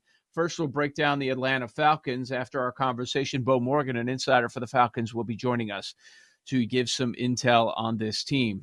Now, there are some changes on the defensive side of the ball. One thing that stands out to me, Sam, after getting kind of close to the playoffs last year, they finished 8-9. They have a negative point differential on the season. Is, okay, the plan seems to be there offensively. You like what Zach Robinson did with this team. People weren't saying, like, what's going on with Bijan? Why isn't Drake London involved? The shocker was that Kirk Cousins was so god-awful. And you select your quarterback of the future. Now, a lot of change coming on the defensive side of the ball. First, they were trying to fix the offense. I don't know if it's fixed, but damn, man, it was impressive to see what Zach Robinson was able to do in year number one with this crew, and the continuity's there. Everybody is back. So I'm expecting them to be even better, and you have a higher upside quarterback out there, as we expect, for the entire season in Michael Penix. Conventional wisdom would tell you eventually they're going to break through and win 11 or 12 games, because this has been slowly building for the last handful of years. I've got their Football Reference page up right now. Last 4 years, 7 wins, 7 wins, 7 wins, 8 wins. Man.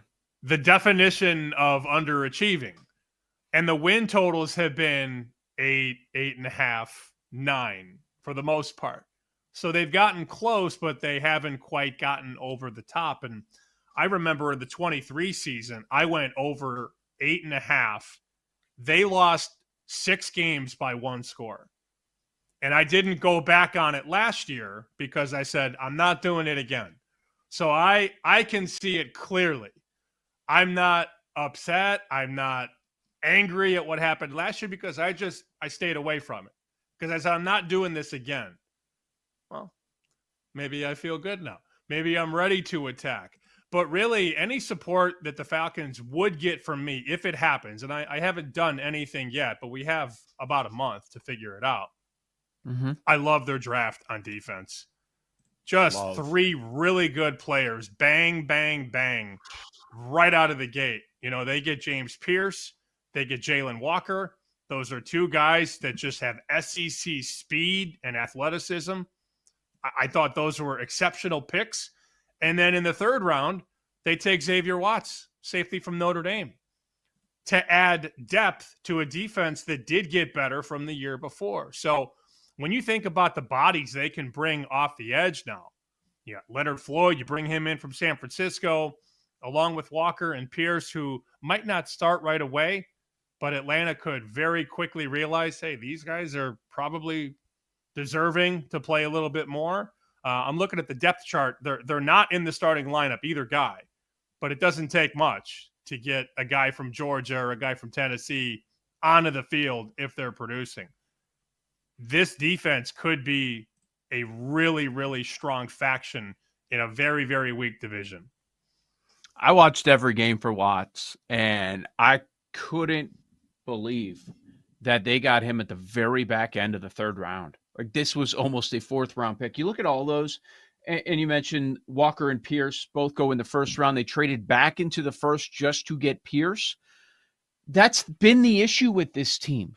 They have nothing up front that intimidates you. They can't get to the opposing quarterback, and then they add 2 guys from the SEC up front. Walker, 6.5 sacks last year, and you look at Pierce out of Tennessee, he had 55 pressures a season ago. He's a 4.4 40 guy. Like, that's exactly what they need. I think those guys are going to, both of them are going to contribute immediately. You have what is expected to be 3 new starters on defense. And we're not talking about the draft picks. And we could live in a world where Walker, Pierce, and Watts are all contributing. Like, that's basically adding 6 new guys to the defense. They added Floyd. They added Jordan Fuller in the back end. So I love what they did. They identified their weakness. Say, look, our offense is fine. We see that. And Robinson was clearly good with everything that they had on offense a year ago because they didn't make any moves. Like, it's all here. We're good. We know we need help on defense, and that's where they put all of their assets. It's impressive what they did. They got crushed the night of the draft again. Maybe it's just something people are comfortable doing. They did a year ago with the quarterback move with Penix, and now look at it. He's going to be their week 1 starter. At least that's the expectation. And then it happened again with Pierce. Oh, the value's not. Who cares? They think their window is open now. They need an edge guy. They had an opportunity to get an SEC edge guy. I did not have a problem with it. And then in the 3rd round, they get Watts. Maybe they take Watts in the 2nd round if they have a 2nd round pick. So it all worked out for them, I think. This team has a ton of upside. I'm a fan. And they have a new defensive coordinator, Jeff Ulbrich. Now, I hope his son doesn't get him into any more trouble. But I think that is a positive move. Clearly, Ulbrich came in and said, oh, boy, we need a lot here. And they gave him a lot of toys to play with. So I see a lot of upside with this team. I like the Atlanta Falcons this year. The win total's 8.5. If you want to pay juice, you can find some 7.5 still out there. I'm going over. I know a lot of people have been burned by them over the past couple of years. I was not one of them, but I do like them to take that big leap this year. If you've been betting the Falcons every year, like our guy, Ian McMillan, it probably feels like a bad relationship that you probably shouldn't keep going, but you're hopeful that it turns around. That's what the Falcons are to a lot of people. You're probably going to get hurt, but you're still holding out. You're still having faith that if everything does hit, this could be one of those seasons where it all finally clicks because you have an offense that you like and that you've been slowly growing. You drop in the quarterback, and now you address the defense in the draft. And one more quick point on Pierce. If those people that forgot about James Pierce don't remember how good he was heading into the season last year, I vividly remember reading a preview on the SEC where somebody compared James Pierce to Jadeveon Clowney. And if you go back 1 calendar year, James Pierce, depending on the book, was either the 1st or 2nd favorite to be the number 1 pick in the NFL draft. Wow. Didn't exactly go the way that it was supposed to, but the upside, the potential, the boom plays are there. He just has to channel it, and they have to develop him accordingly. But he's not going to be asked to come in there and sack the quarterback 10.5 times. They're going to slowly ease him into the mix. And I'm thinking if you're looking to bet Atlanta, rather than go 7.5, 8.5, I'd rather you just bet them to make the playoffs. BetMGM has plus 150. 100 makes 150, collects 250. If you want to play alts, fine. I was talking to a guy the other day who said, I played Atlanta over 10.5 at the corresponding plus price. Fine. What happens when they win 10 and make the playoffs but don't hit 11? The alts are always a dangerous game. But this should be a playoff team. Should be.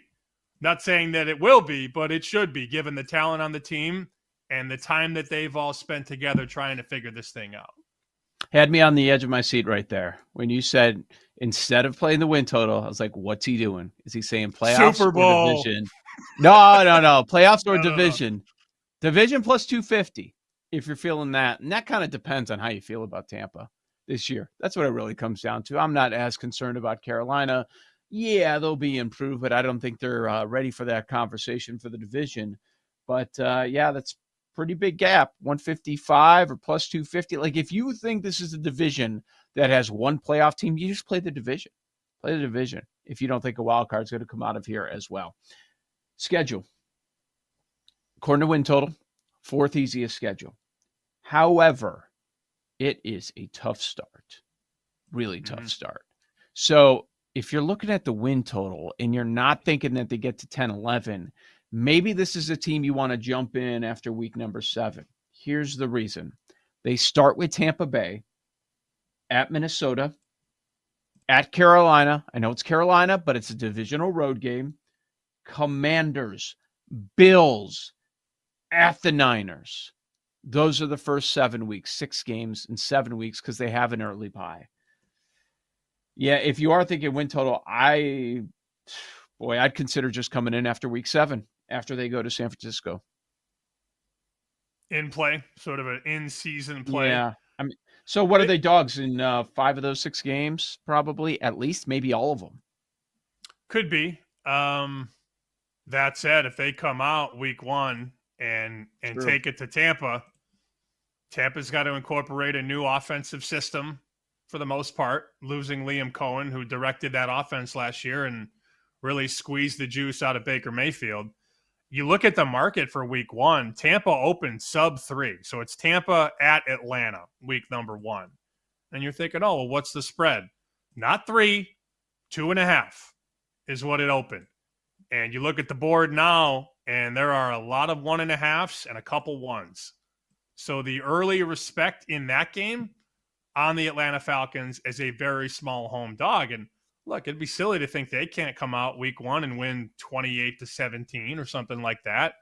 I feel like it's coming. This has been building for such a long time, and they've just had either bad coaching or horrendous quarterback play. This front office has really lined the dominoes up well. They just have to show it on Sunday, and they have not been able to do that.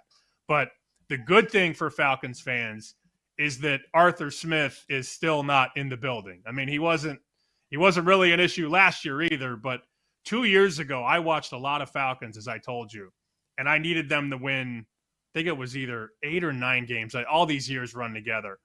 And I lost a game because the Falcons had 1st and goal at the 5 and could not get it in.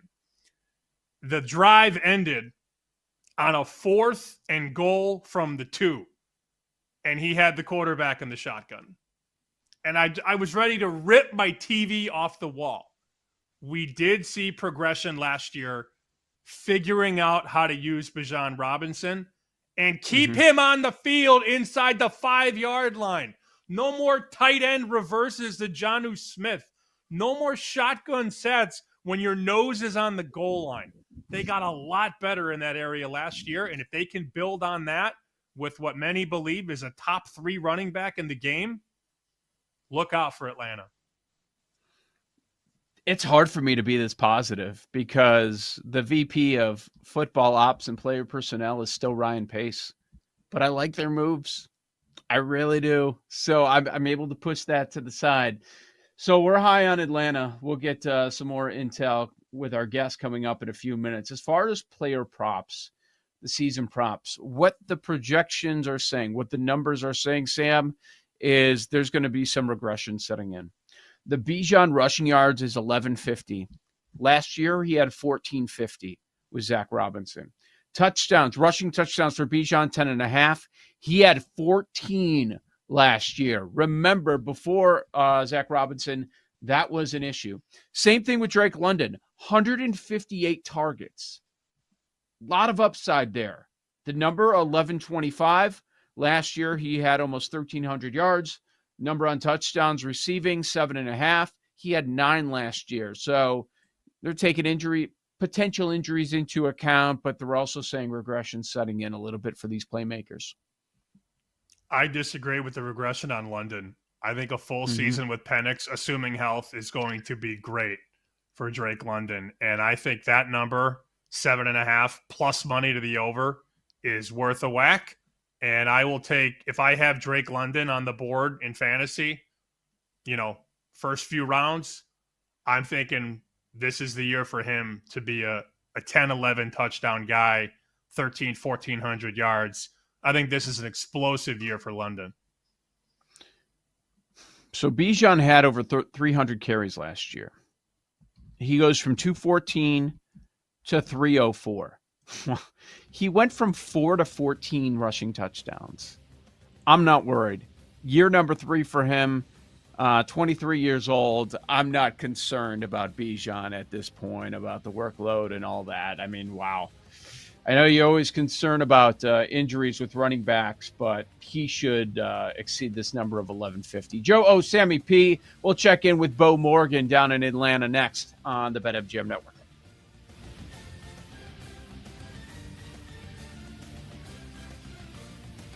You're listening to Bet Sweats with Joe O and Sammy P on the BetMGM Network.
Sweats with Joe Ostrowski and Sam Paniotovich on the BetMGM Network. Countdown to Kickoff series continues. We just gave our views on the Atlanta Falcons. We are optimistic. We're a bit high on this team. Let's get an insider's point of view. Pre-game host for the Atlanta Falcons radio network, Bo Morgan of 92.9 in Atlanta, another Odyssey station. Bo, how you feeling, man? We're getting close. You've got Georgia down there as well. I'm sure you're ready to look past this baseball season. Baseball season is still happening. I didn't even realize it. No, yeah, we're full go football. We've been spoiled the last few years that we haven't had to just speed through baseball season, but we're at the point we're over it. And we're ready because this fan base, just Falcons related. Obviously, the Georgia fan base has gotten some success as of late, but the Falcons fan base hasn't. We haven't had a playoff game since 2017. I'm ready to do some more playoff games. I get to travel with the team as well. I also, do the in-game producing and the executive producer of the network along with now with pregame. And, the Michael Penix Jr., Bijan Robinson, Drake London, we're excited for some of these guys. And we finally have some guys on defense that maybe we can get excited about with Jalen Walker, Leonard Floyd, and James Pierce Jr. Eventually, the volcano erupts in the NFL, or it just never assimilates. But these last 4 years, you've been so close in so many games. And I was telling Joe a story about 2 years ago. I needed them to win 8 games, and they lost 6 of them by 1 score and finished 7-10. And you're just like, it's so close. Is this finally the year? Can they channel everything together? I know you're hopeful. I know you're excited about the potential, but are we finally talking about 10, 11 wins potentially for this talented team? Yeah, I like the 10 number. I mean, I really hope so. Look, I think the 10 number is probably the most realistic. I keep hearing people talk about how tough the schedule is, and I think to myself, well, it's the NFL. There's no Ohio or Akron to fill a plug for an Ohio State or a Georgia or whoever. So you really hope so, because you look at what they did in the offseason, and did they fill the voids that they've had that's kept them from getting those 10-win seasons, kept them at 7-10 or 8-9 so many years? Just start with, they went and signed 3 guys, signed one and drafted for 2 guys that are going to be in the edge, right? You like to think that between Floyd, Jalen Walker, James Pierce Jr., and then add Arnold Ebiketie, who's seemingly every year 6.5 sacks since he's came in the league, is going to put you over the top and help you finish games when you need a big-time play from a defensive lineman, right, to make that play to get the quarterback down. Quarterback, speaking of that, has kept you from getting over that hump as well. Desmond Ridder, Marcus Mariota, last year Kirk Cousins kind of fell apart. Michael Penix is seemingly that guy. He had you right there at winning that 9th game basically last year in Washington, and then you couldn't get it done defensively. So you really hope that the things they've added helps you. I don't think they lost a lot. I know everyone points to Dahlman being gone and Drew Dahlman gone. Ryan Newsel played in 8 games and started like 7 last year for this team. They only play 17 guys. So the loss of Drew Dahlman to me wasn't as big as many nationally put on there. And I also don't think it's that big of a gap between the 2 players. So you like to think they did just enough without losing too much to get the job done, to get that maybe 10-win mark. And who knows, 11 would be great too. I mean, I'll take as many wins as you can give us. As someone that watches every game, probably watch it again, you break it down, you talk about it all week, provide some context what we saw offensively. You mentioned the continuity, and I look at him like, oh man, Zach Robinson must have been like, dude, we're good. Go fix that defense. They put all their assets into that side of the ball. Can you provide some context, the difference between Arthur Smith and Zach Robinson with the pieces that we saw last year? The biggest difference is, look at I don't think that we really ran the ball that much less. Sure, it was a little bit more open. You had a pistol set last year a lot, which, that wasn't necessarily coming every play from Arthur. But I looked at the route tree, guys, from Arthur Smith, and it felt like there was a lot of max protect, 2-man routes that were running, just basically deep routes, and then there would be one little thing that would pop out underneath, maybe from the running back, and it was a lot different last year in that aspect. I talked to Zach Robinson early on when he got here. It was maybe he'd been hired maybe a couple of months, and I said, dude, tell me you mixed in some intermediate stuff, some crossing routes. I was like, is there a shallow drag route in this offense? Because I want to see that. And he goes, yeah, man. We got some routes running away from people. There's some short stuff. But just the biggest thing to me was Arthur's routes just seemed like it was very low percentage stuff, which is surprising because you like to think – and I don't know how much of that was about the quarterback and offensive line. It felt like at times he didn't trust the offensive line to get the job done. And Jackson wants to open it up a little bit. It's a much more of that zone blocking scheme that Kyle Shanahan, Mike Shanahan type offense, Mike LaFleur, Mike McDaniel, some of that stuff, just much more open. And it just felt like the rhythm was there. The only time it felt like under Arthur Smith we had a rhythm was when we would run it 17 of 19 plays and go on this 20-play drive, right? And it was almost all running.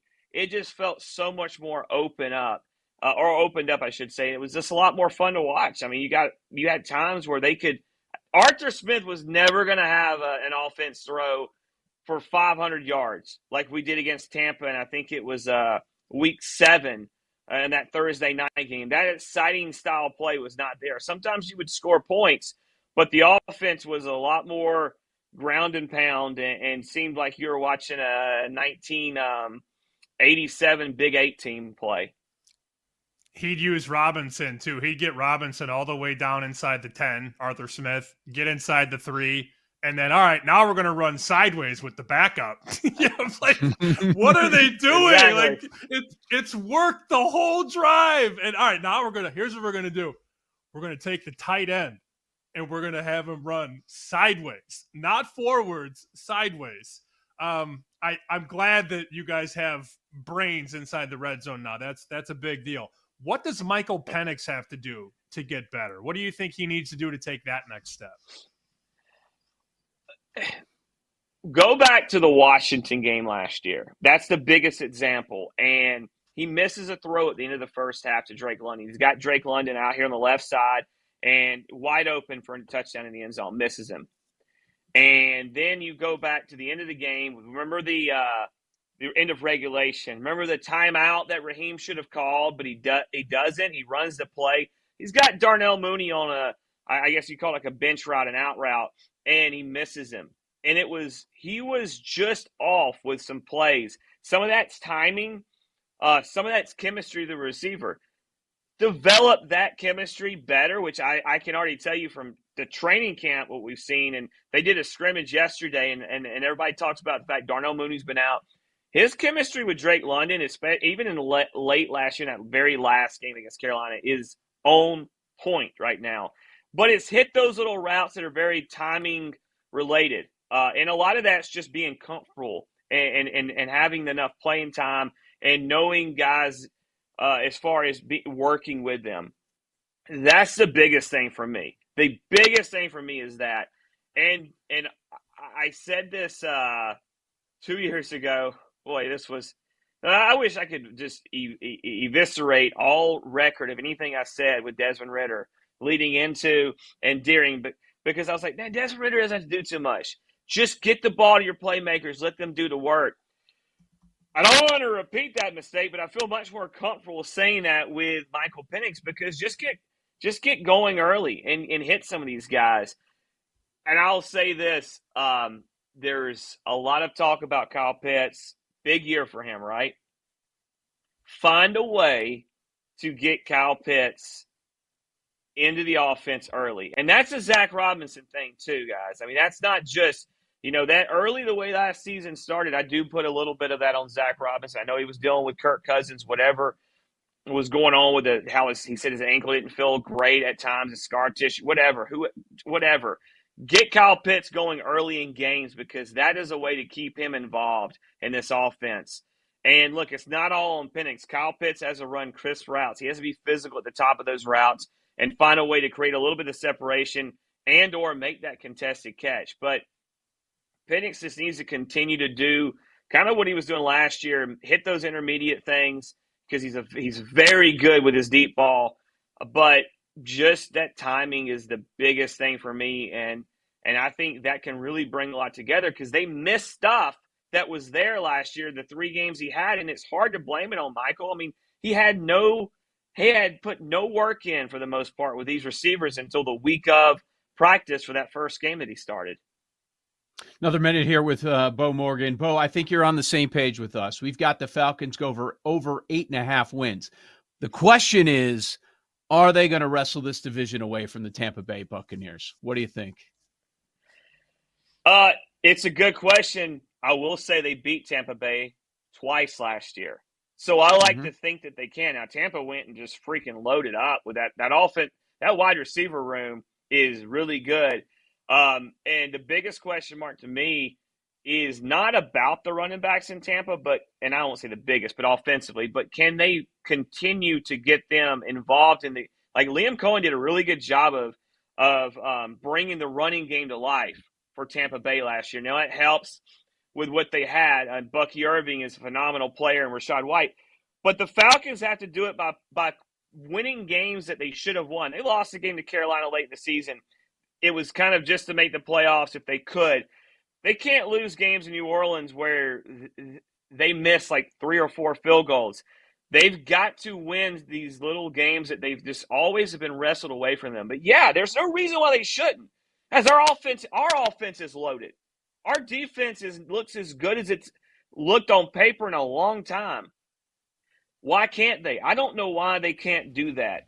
But you got to figure out ways to win games and close them out late. And I hope Jalen Walker, James Pierce Jr., Leonard Floyd, Arnold Ebiketie once again can gain on it. I hope that up front they can find a way to close out games because they got 2 All-Pros in the back end in Jesse Bates and A.J. Terrell.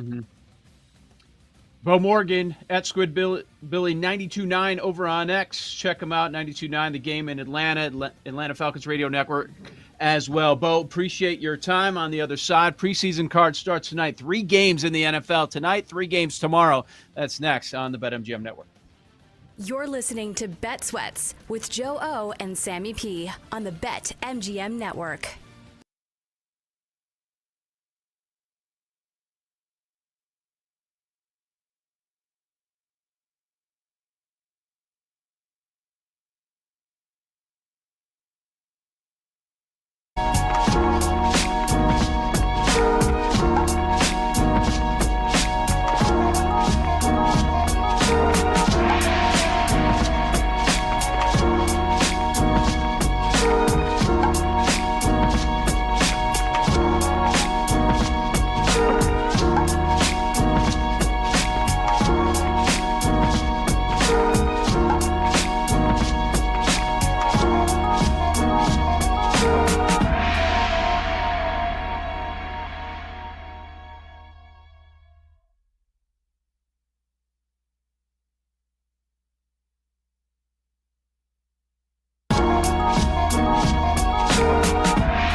Nice checking in with Bo Morgan. Had some great insight on the Atlanta Falcons. He's high on them, just like we are. Man, before we'll get to the Bucs later on. Countdown to kickoff coming up in about 20 minutes. And we are live on X this hour. Bet_sweats. Sam at SB Shoot. I'm at Joe Ostrowski. But here's my issue with the Falcons as I was thinking about it after our conversation with Bo. And to no surprise, and I'm not going to point out that we had another guest that is on the over, because I think we've hit every single guest that we've had on. They're like, yep, everybody's going over, because we actually agree with Bo. I'm not sure if I'm going to know where to stop with them. And there is that possibility of being wrong and just big wrong, like on everything, because I'm considering it all. I like the win total. Alt win totals make sense to me. The playoff bet you mentioned at plus 150, plus 155 makes sense to me. I do think they're going to win the division. That's plus 250. Like, we've thrown out the idea, well, what if Penix is awesome? Like, he has that sort of a ceiling. It was 100-1. The best number I see for him is 66-1 for MVP. I was like, well, if they're going to be that good, then Raheem Morris is going to get some credit. He won't be 30-1 if they're really good. He's going to be one of those shortish numbers. It's like, are we too high? You can be high on a team, have an opinion, but there's also a point where you get too crazy and you bet everything across the board. And then if you have 5 bets on a team, you could easily go 0-5. Muted. Oh, man, it's been a while. You're muted. Or your microphone's messed up. Damn.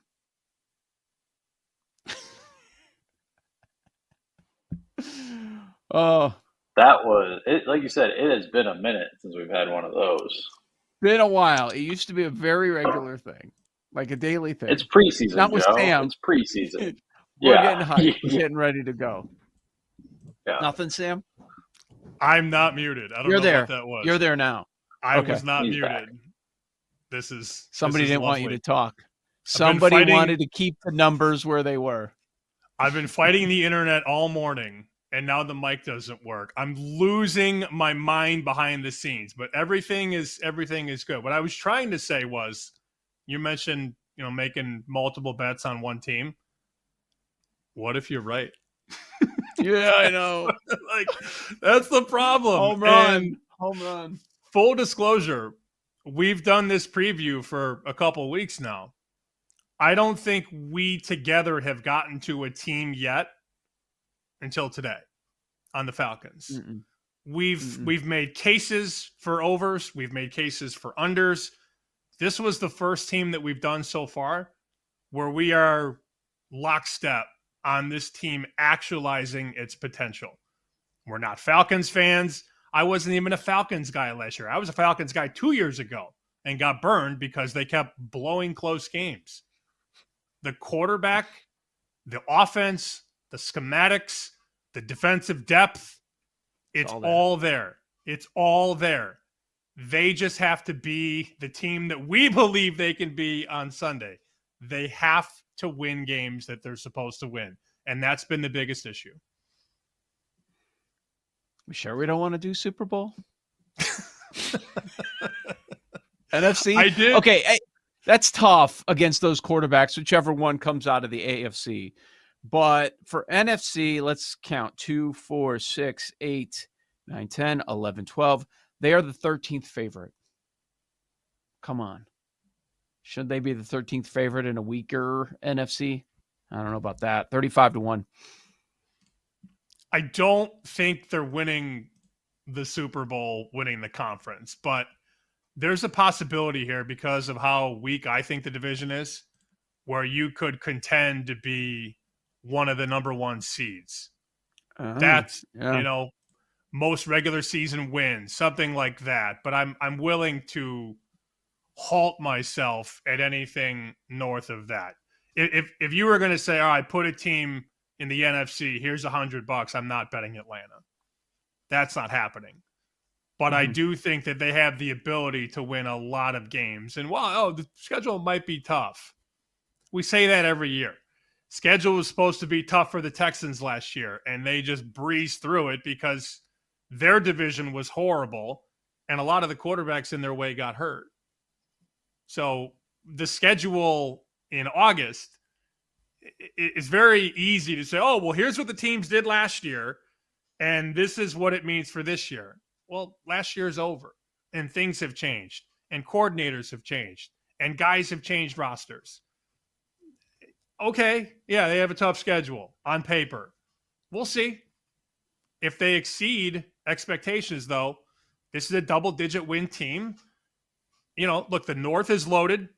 The East has two very good teams at the top, and the West doesn't really have a clear-cut favorite. There's not like this dominant team that everybody's afraid of.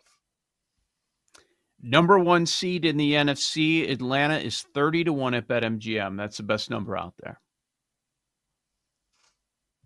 That's tempting.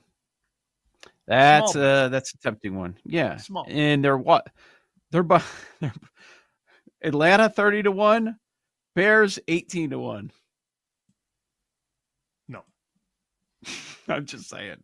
Yeah. Not the Bears. There's a big gap. That's a ridiculous number. So I was looking at a couple sets of power ratings the other day, and the NFC has Philly at the top, then Detroit, then Washington, then Green Bay, then San Francisco, then the Rams, then the Bucks, then the Vikings, then the Bears, then the Cardinals. And you go, like, where's Atlanta? Oh, there's Atlanta, 24th in the NFL. No, I disagree with those numbers. I'm not. Nope. I'm much higher on their ceiling. I was wondering if you were going to be there with me on the Atlanta Falcons because you've been burned in the past and you've referenced it. But yeah, you've got to leave the past there. This is different. It's a different situation, different team, different personnel.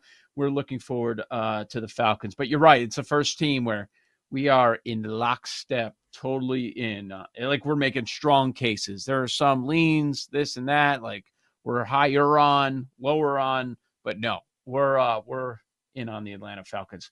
All right, we got 3 games tonight, 3 games tomorrow. We mentioned it off the top. The 3 games tonight, all big moves.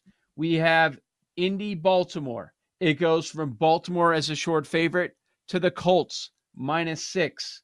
Cincy, Philly opens as a pick. The Bengals are favored by 6. Seattle opened as a short favorite. It is the Raiders favored by 4.5. All these totals are around the same range, 36-37. We can go over all of them. The first one, why do we get the Colts move? Because they have a quarterback camp battle.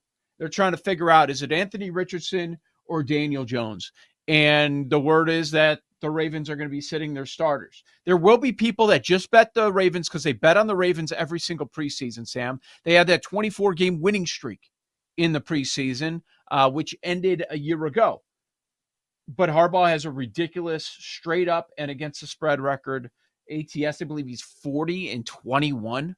ATS is just ridiculous. Maybe the best we've ever seen in the preseason. So that's kind of what you're going to get against. The market is like, I don't care what Harbaugh's done in the past. We're looking at tonight, and the Colts are going to be playing QB1 and QB2 for most of it. And the Ravens have no need to get anybody hurt. What's the point? You're the highest power-rated team in the NFL. You have literally nothing to prove. You're supposed to contend for a Super Bowl. You don't need your starters out there. You don't need these guys on the field. So that's really the truth of betting the preseason. I've always thought that betting it the day of the game is roulette. It's you're rolling a ball around and seeing where it lands. How the pros do it is they bet the information once it comes out, and then the line moves. These guys aren't betting day of the game. Now, they'll bet second halves. They'll do some of that because you can also then see the adjustments that are being made in the game. Like they'll watch the game and then, oh, well, this quarterback's going to come in and this is working. And a lot of those like X's and O guys will feed bets to the second half guys who play. But for me to sit here and be like, oh, like this is a good bet right now, it's difficult to wax poetic on a game that opened Baltimore -1 and is now Indy -6.5. I don't want to give you Indy, and I won't. But at the same time, do I really feel like I want to buy back a Baltimore team that could have 4 starters out there in the third quarter? Yeah. It's an unbettable game for me on the side, at least at this point. But, I mean, you really have to gauge motivation. And clearly the Colts are motivated, and clearly the Colts are going to play better guys on the depth chart. Don't look at this and say, oh, well, Baltimore's a better franchise. Baltimore's a better team. Does not matter because you're not going to see Baltimore's fastball. You're going to see Henry Rowan Gardner when the elbow goes back to normal for Baltimore. That's what you're going to get from the Ravens tonight. Similar situation with Cincinnati, Philly, and that's why we have a 6-point move in favor of the Bengals. The games in Philly doesn't matter. So I laughed when I was reading about this, like some of the Zach Taylor quotes. He's going to play the starters. Burrow's going to play. It sounds like he's going to go a couple series, and all their starters are going to go a couple series. The whole idea behind this, here we are again. We have to have a better start to the season. So the solution is week 1 of the preseason, let's get Burrow and company out there. I hope they don't regret it. Bengals -6 in this one, and it sounds like the Eagles are going to be resting their starters. Sirianni has not cared that much about the preseason. He's 4-7-1 ATS, 3-7-2 straight up. Yeah, you're not going to see Saquon Barkley tonight. Nope. You're not going to see no Jalen Hurts. Like none of that. There's no point, again, no point to play these guys that are on teams that are supposed to contend for a Lombardi trophy. The total here is interesting, though. I still think, at 37, that could be an over because you do have a Bengals team that's trying to connect early and trying to, figure out what they have on offense. And Philly's bench is pretty decent. So I think 37, at the number. Do I love it as much as I did at 35-36? No. And there's also a 37.5 out there. Please do not bet over that. If you're going to bet over, make sure you get the 37 because that's a common number, as we say in the NFL. Lean over, but another situation, like you said, where you have Baltimore and Philly just not having any interest in these games because they care more about the games that actually matter. I think it's hilarious that the first preseason game for Pete Carroll with the Raiders is in Seattle. And Geno Smith. Geno Smith is going against Seattle. You got the revenge factor going on. The move has been in favor of the Raiders. It was Seattle opening -1.5. It is now the Raiders -4.5. Pete Carroll has good history in preseason. 26-19-1 ATS. For the Seahawks, it sounds like it's going to be a lot of Drew Lock and the rookie Jalen Milroe under center. We don't really know how McDonald handles it. He's had one preseason to go off of. Boy, do you want to bet the Raiders after the move? No, I don't want to bet them after a 6-point move, but I understand why they're betting Raiders because that's the side that I would look at tonight. Okay, even at 4.5, you do it. I was thinking this was the one team that I was thinking buyback on because I get my guy Drew Lock. Your guy? Yeah, that's my guy for sure. Drew Lock is 100% my guy. It's so funny to look up at these games and money's on the line and you need some bum that you would never bet on in the regular season and you got money on him in the preseason. You're like, come on, baby, one time. That said, I don't think Locke is that bad in the preseason. I think he offers a lot to like. And then you get through Locke and you get Milroe. So I think I trust their depth at quarterback to kind of keep it close and maybe sneak inside or hang inside the number at 4.5. Still got Aiden O'Connell in Vegas. So we expect him to get some time there. Cam Miller is the third guy for the Raiders, North Dakota State. So, I mean, that's what you're sweating if you're betting this game. It's going to be Cam Miller against who? Maybe Milroe's gone at that point. But yeah, we got 3 road favorites tonight. The home field doesn't mean anything. 6-6, 4.5. And as far as Friday, the Shedeur Sanders one is enticing. 6.5 is the number. You got to move in favor of Carolina. Canales did not care about the preseason last year. 0-3 against the spread. And Shedeur is starting, which told me, Sam, Shedeur's definitely not going to be starting at the beginning of the year. It's about resting guys, and there's also some injuries that they're dealing with. The market is shoving against Cleveland. Just out to 6.5. I doubt we get 7 because then people will obviously take 7. They're going to need Cleveland to cover tonight, the books. Yep. That one is Friday. Detroit, Atlanta. Atlanta we've been talking about. That one's interesting. Washington, New England. We'll hit that one as well. Joe O, Sammy P, countdown to kickoff. Tampa Bay Buccaneers next on the BetMGM Network.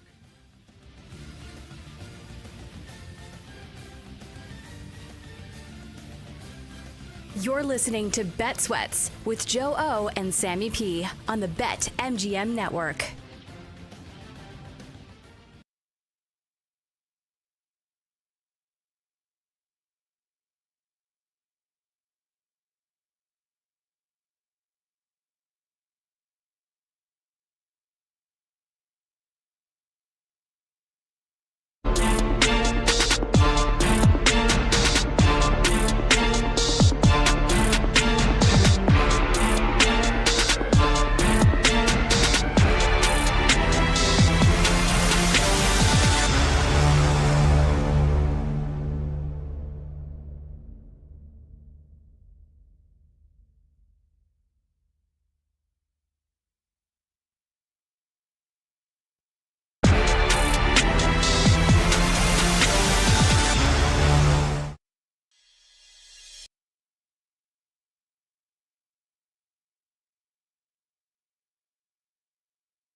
Back to Bet Sweats with Joe Ostrowski and Sam Paniotovich on the BetMGM Network.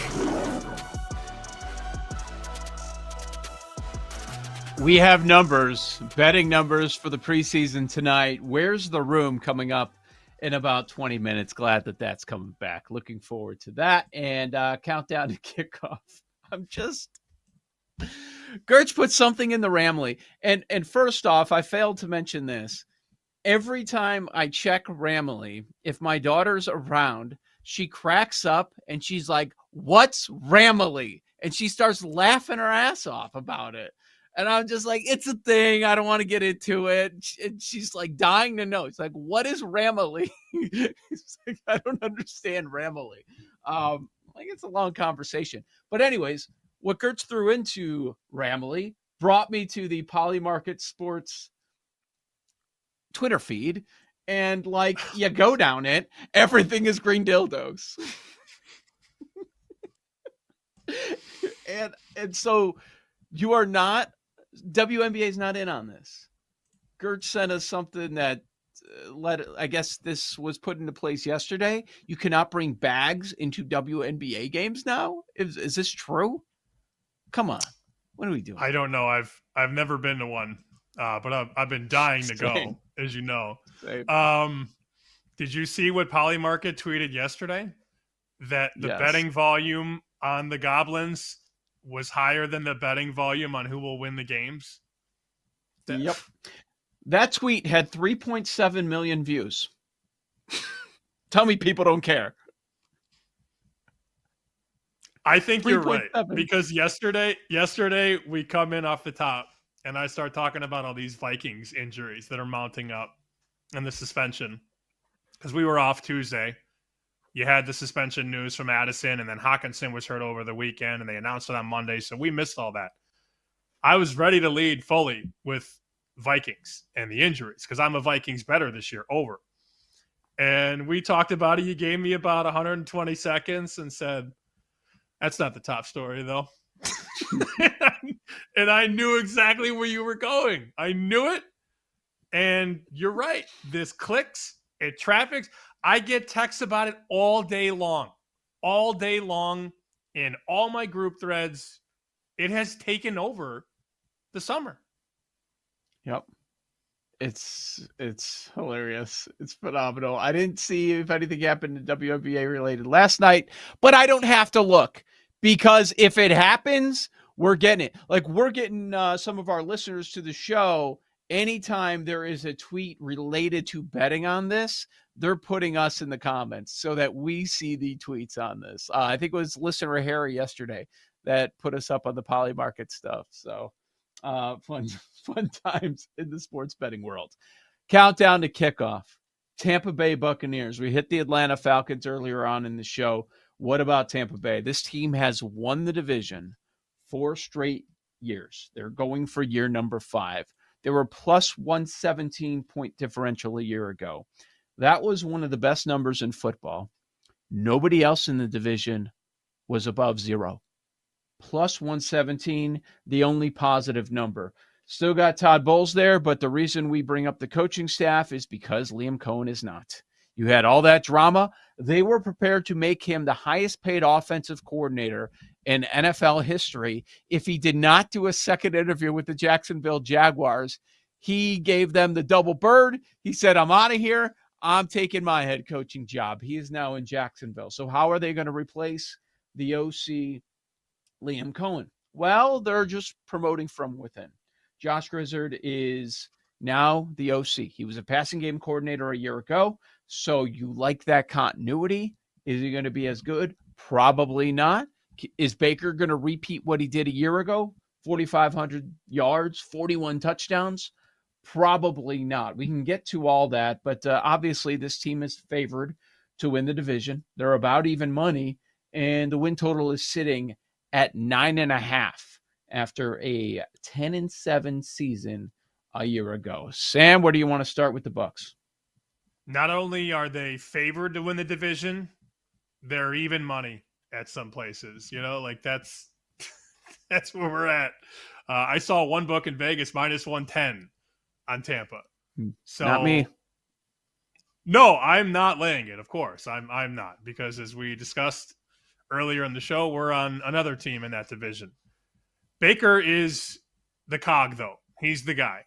He has really revolutionized his career. And there were a lot of people, you remember the end of the Cleveland regime, then he's on Carolina, and you're like, oh man, what a bust. And then a pit stop in Los Angeles really changed a lot for him. He didn't even have a great record that year as a starter. He was 1-3 as a starter. But just understanding some of the schematics and getting a chance to work under Sean McVay, I think opened up a lot for him. It just did. And then he gets into Tampa and he's able to show you what he can do. And back-to-back years of 4,000 yards. That was a number he never hit as a pro until his 28-year-old season and 29-year-old season. And you know what they did in Tampa?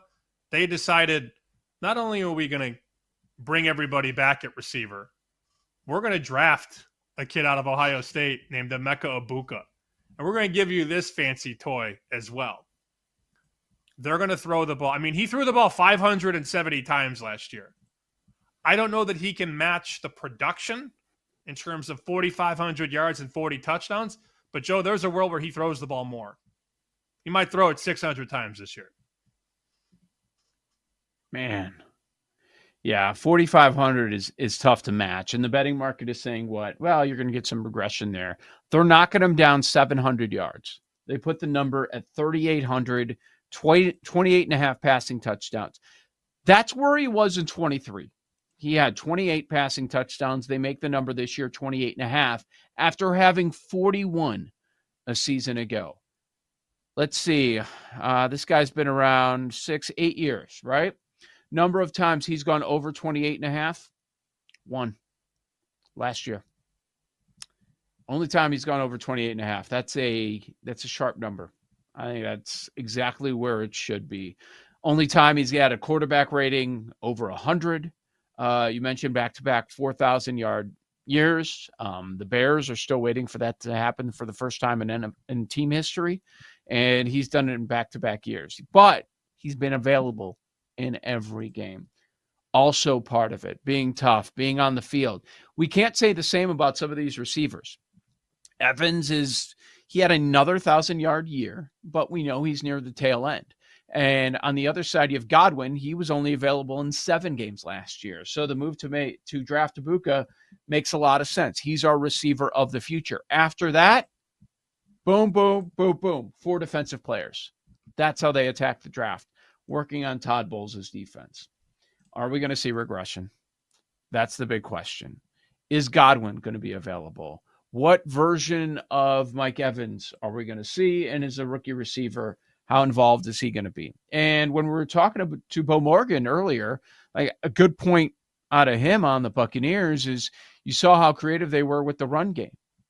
That was kind of their big negative on the offensive side of the ball, that they hadn't had much of a run game, but they were able to make it work with Bucky Irving last year. Had a really strong year, rushed for over, I believe, 1,100 yards on the season. But just one thing I keep going back to is All right, you had Liam Cohen. You had one of the better OCs. You had Baker. He's the best year of his career. And the number's 9.5, and they had 10 wins. Felt like everything had to go right for them to get to 10 because they have a weak defense, and they know it. That's why they used almost all of their draft picks on defense. That's where I think the difference is. I think the Falcons are now going to have a better defense than the Bucs, and for them to just barely go over the win total, this year's number last year when everything was going right, it makes me think I'm going to bet against them, even though I want to say during the year that we were betting on them a bunch as a dog. As a dog, for sure. But I think that script is going to be different this year. And, the one thing that has to be talked about with this team is their left tackle, Tristan Wirfs, already being hurt. And how long is that going to bleed into the regular season? Because Mayfield the other day at camp said, we're not going to have him for a little bit. Well, how long is a little bit? Are we talking this month, or are we talking week 1, week 2? We don't know. We will learn together on the fly. There's also a report that the team was maybe thinking about putting Chris Godwin on the PUP list, which would mean that he would have to miss the first 4 weeks. So, look, you can't really win a season in the first 4 games, but you could lose a season. You go 1-3 or 0-4, it's hard to climb out of that. Not to say that it's going to happen, but if they don't have Wirfs and Godwin, that's their left tackle and probably their best all-around receiver who's trying to come back from a knee injury. That's not going to be an easy surface for that offense to execute on. Not to mention you're replacing your offensive coordinator. So I have more question marks about the Bucs offense than anything on this team. Even though there's a lot of stability on paper and over the long haul, the start for them is very important in Tampa. They have to get off to a good start. And if they don't have Wirfs and Godwin, who knows? Part of the reason the defense struggled so much is also availability.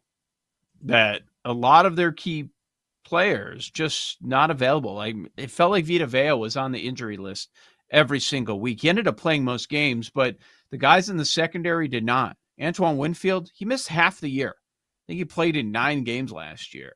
Jamel Dean, their starting cornerback, always seems like a guy who's on their injury report.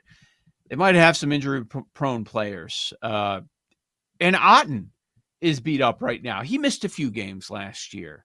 So now if you look up the average age, they're not going to pop as one of the oldest teams, even though it feels that way. They've gotten younger on the line offensively, but we know that some of the playmakers are old, and that's why they go out and draft Ibuka. Like you were talking about the state of some of these players, the injury status, they might need him to do a whole lot more than they wanted from the outset. And that's going to be a big ask. Like, you may like him as a player, but to step in for a team that just won the division, a team that is expected to make the playoffs, they're minus 144 to be a playoff team. That's a big ask stepping in, like in an offense that is now changing the offensive coordinator a little bit, but they have continuity because he was there. I don't know. I have a lot of questions, man, about this team. I think it's arrow down for them. And obviously we stated how we feel about Atlanta. We're on the same page. I'm under the win total. Yeah. I would consider a play on them potentially to miss the playoffs. Look, that 2-game start is crucial. Obviously, every team wants to start off on the right foot. But you're at Atlanta, which you could easily lose, and then you're at Houston. And I'm a Houston guy this year. So 0-2 potentially, question mark. Then you're home against the Jets. Should probably win. Then the Eagles roll to town. And you got to face that physical offensive line. Not saying win or lose. You probably lose, but that's going to take a toll on you. Win or lose, they're going to hit you in the face all game. And then you got to travel across the country that next week and play at Seattle. It's just not an easy schedule for me. So I'm looking to short Tampa. I mean, look, man, we're going to be on Atlanta plus 2.5 at home, right? I already am. Okay, I'm just making sure. You already bet it? It's already in, and that will be It a might- teaser play too. might Atlanta be a through pick 'em. 7. Yeah. Yeah. I mean, Survivor. do it now. I'm saying Survivor. Do you want to remind the people what I did in Survivor last year in your league? Tennessee? Yeah, when I took Tennessee against the Bears and the Bears Yeah, I didn't was score trying an to remember. offensive point. Bears did not score a single point on offense and won the game. Didn't the Titans lead 17-3? Did you make that call in the series? The Circa Million show? No, I just did that in your Docuseries? pool. No. I wish you would have, because you were like pounding your fist on the table about how you've got to take them.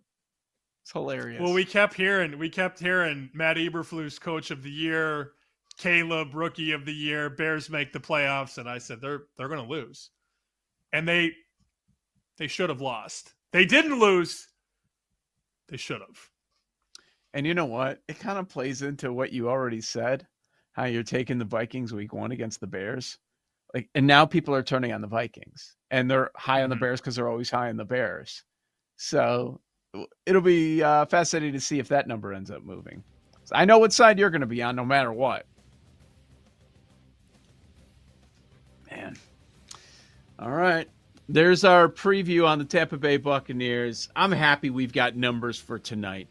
We're going to go to the room. We're going to find out where the room is at. 3 preseason games. We guessed correctly where they're at. We'll tell you next on Bet Sweats.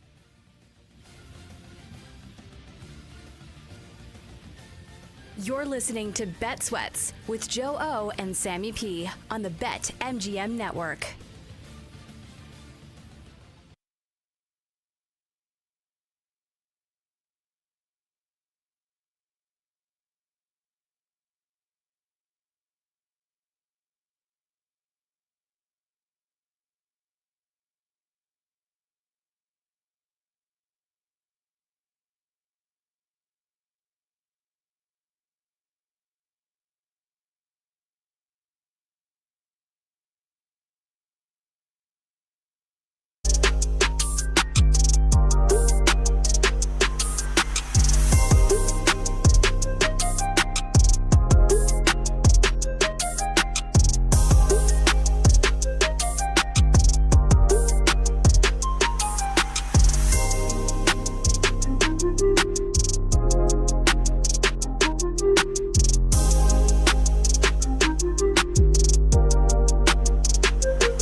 Where's the room coming up in a few minutes? Joe Sammy P.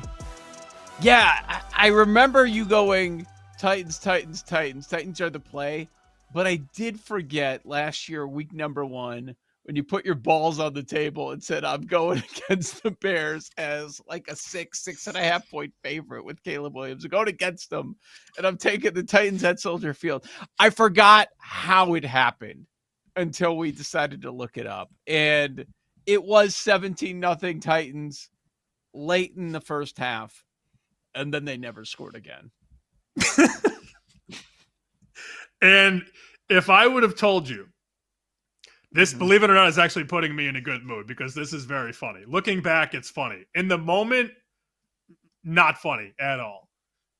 If I would have told you that the Tennessee Titans would lead 17-0 and the Bears would not have a single offensive point, what's my Tennessee Titans money line price? Minus infinity?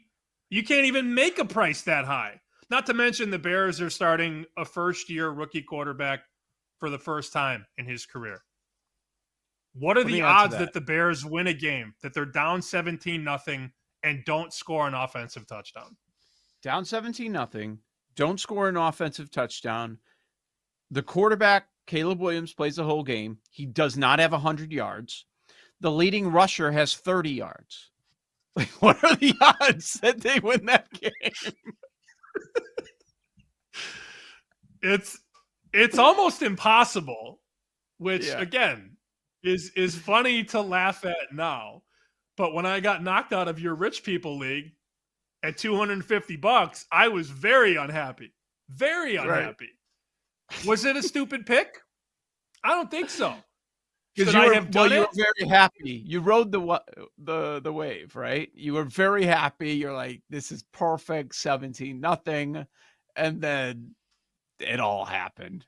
Just stupid stuff. And then the Bears were winning the Super Bowl, of course, when Caleb Williams sucked. And you know what's even worse? Like, I had a buddy that had a huge bet on Tennessee +6. Huge bet. Oh, yeah. The right So bet. did I. So that's the play where Levis is falling down. He's almost on his knee because they reviewed the play. And I'm like, his knee's down. His knee's down. No, his knee was not down. And he tried to throw it like underhand. Or I don't even know what he was doing. And the Bears pick it off, score a touchdown, then go for 2 and get the 2 and win by 7. Like, and the handicap is right. The Bears aren't very good. And they were so bad that they fire a coach in season for the first time in franchise history, a charter franchise. First time they've ever done it. That's how bad things got during the year. Like, you were right, but it's just one of the wrong weeks to be going against them, unfortunately for you. You were right, but you're still dead. Period. Yeah, that's football. And we love it. We can't get enough of it. I can't wait. Can't wait. And then Paul and Gertch were talking about how they went back to the Bengals in week 3 in Survivor because they lose week 1, 30% of the pools, 40% of the pools, all out. Then they go to Kansas City. They're 0-2. Well, they can't lose 3 in a row to a rookie quarterback, Jaden Daniels. Wrong. Yeah.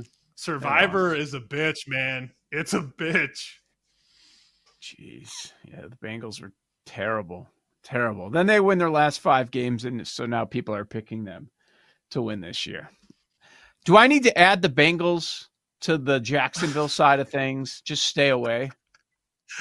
Potentially, yes. I'm laughing because if you're watching on video, Gertch threw up a picture of that's how Will Levis threw that ball, Joe, that got picked off. He's shoveling it backhanded as he's being dragged down to the ground. All you do is take the sack and punt the ball away. Caleb Williams can't move the ball. It's unbelievable. Sorry, what was your question? I got sidetracked by that picture. It's Will Levis. Like, he was so bad. Like, we got to go get a new quarterback. Oh, man. So dumb. Good times. Good times. NFL's dumb. Love it. I can't wait to waste thousands on the Survivor pool. How many are you getting? I think we're doing 2, but I split.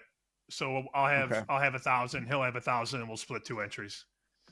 All right. I'll have to hit you up before you leave. I don't know what I'm doing. I gotta pare it down. I'm in too many pools, too many websites. Like, how many people have you promised that you're buying spots for? I'm assuming you're like walking in to max out. For maybe not for you, but for others too. No, I'm not. I don't. Oh, okay. I don't do that. I do it for you though. Okay, cool. Go see Maddie. I am. What up? I'm going to see Maddie a week from tomorrow. I'm going to see Maddie and sign up. There you go. Oh, man. All right. We got games tonight, man. Football's going to be on the television. People are going to be betting it. People already have their bets in. So let's find out where the room is at. Where's the room?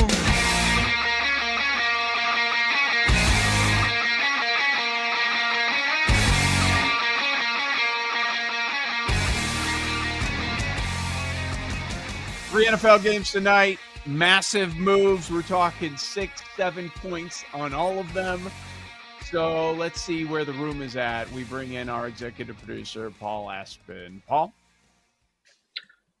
You guys, normally we start with these at 5 and work our way up, but there's such an obvious where's the room, like where the entire room is for the most bet ticket tonight at BetMGM for the NFL preseason. You guys guessed it easily. So I'll just let you guys take it away. Ravens. It's got to be the Ravens. So they're betting against this massive line move.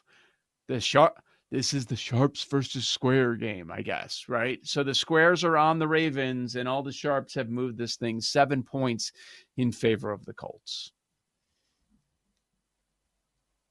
Do we know that it's mostly at like +5, 6 though, Paul, or is it the accumulation over the week? Like, that's my one counter to the ticket. It's Ravens +6 is the most bet ticket at BetMGM for tonight's slate.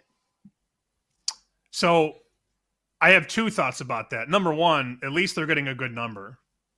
They're literally getting almost the best of it because there are 6.5s out there. But getting 6 when it opened the other side -1 is technically them getting the best of the number.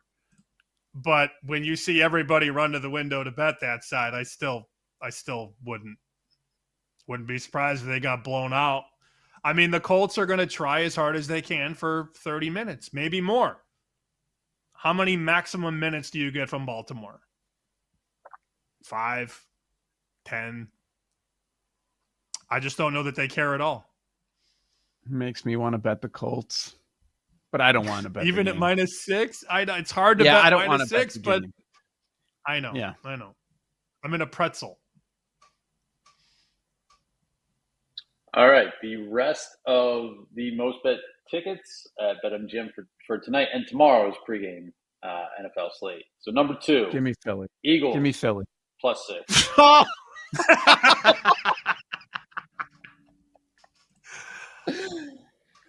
They're betting against the line move. They're taking the best of the number, +6. All right, hear me out. 2-leg teaser. Okay. Colts teaser. and Bengals. Colts and Bengals. Pick. Yeah. Taking money line. Money line parlay. Want to do a money line 3-game money line parlay for the preseason? No, I don't. No, sir, I do not. You do a 3-teamer. Parlay, no. if you add tomorrow's, which is number 3, they're back in Shador and the Browns, plus 6.5. Come on. This is a joke. You're making all this up, right? Yes. Okay. Oh, he made that up. Okay. No, he didn't. I am not. No, they're on Cleveland. Okay. They're on on the Cleveland, Dogs. yeah. We got 3 public They're on dogs. the Dogs. Yeah. Okay. Yeah, let's do All it. right. So I have Bengals money line and Colts money line checked. You could play that at minus 115. Okay. And what is it if you add Carolina? Adding Carolina to this preseason parlay, plus 150. Okay. It's just, heavy favorite. I get it. What is New England saying they're going to do? May and Brissett, huh? They're They trying to played figure tomorrow out what against they Boston. have at running back. So they're going to use a lot of those guys. I don't know how Okay. much May we're going to see. I would expect not a lot. But I think what I heard yesterday from a guy who was at the dual practice, so the Commanders and the Patriots were obviously practicing together. That was the practice where Vrabel cut his face open and was bleeding all over the place. So I was told that the Patriots are actually lining up correctly, and there's actually structure to the practices. And I said, well, yeah, of course. And the guy said there was none of that last year with Mayo. Guys didn't know where to go. Guys didn't know what to do. It was sloppy. There was no tightness. Guys were out of shape. He said Vrabel has them committed to a plan, to a schedule. I think it's more Vrabel in the way that they're going to attack the preseason as a team than it is anything week 2 related. No, I don't. I honestly don't think if Thursday, if you took the 2 big favorites there, like you mentioned, Indiana, Cincinnati, and on Friday you did the same with Carolina and New England, I don't think that's a terrible idea. Jaden Daniels is not playing. They're not even playing Mariota. Sam Hartman is starting for the Commandos. It's going to be Hartman, Jeff Driscoll, and McSorley. So that's why the Patriots are a big favorite. Mm-hmm. We're going to be parlaying big favorites. Maybe. Just tonight. Tonight I am. Yeah. Well, maybe tomorrow too. We'll see. Joe O, Sammy P. All right. What is each quarterback worth to the point spread? Great article. Talked to a bunch of bookmakers just about that. We'll tell you on the other side. Joe O, Sammy P. Bet Sweats, the BetMGM Network. You're listening to Bet Sweats with Joe O and Sammy P on the BetMGM Network.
man.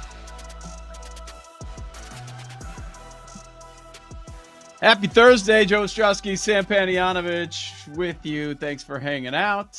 We've got a lot to figure out over the next hour. The MLB card absolutely sucks. We didn't even bother talking about it. We'll get to it later. But, I mean, there's 4 games, and none of the matchups are even all that good. I think we found ourselves a way to bet NFL preseason week number 1, which we will solidify but when we get to lightning bets coming up later on in the hour. But let's talk value to the point spread.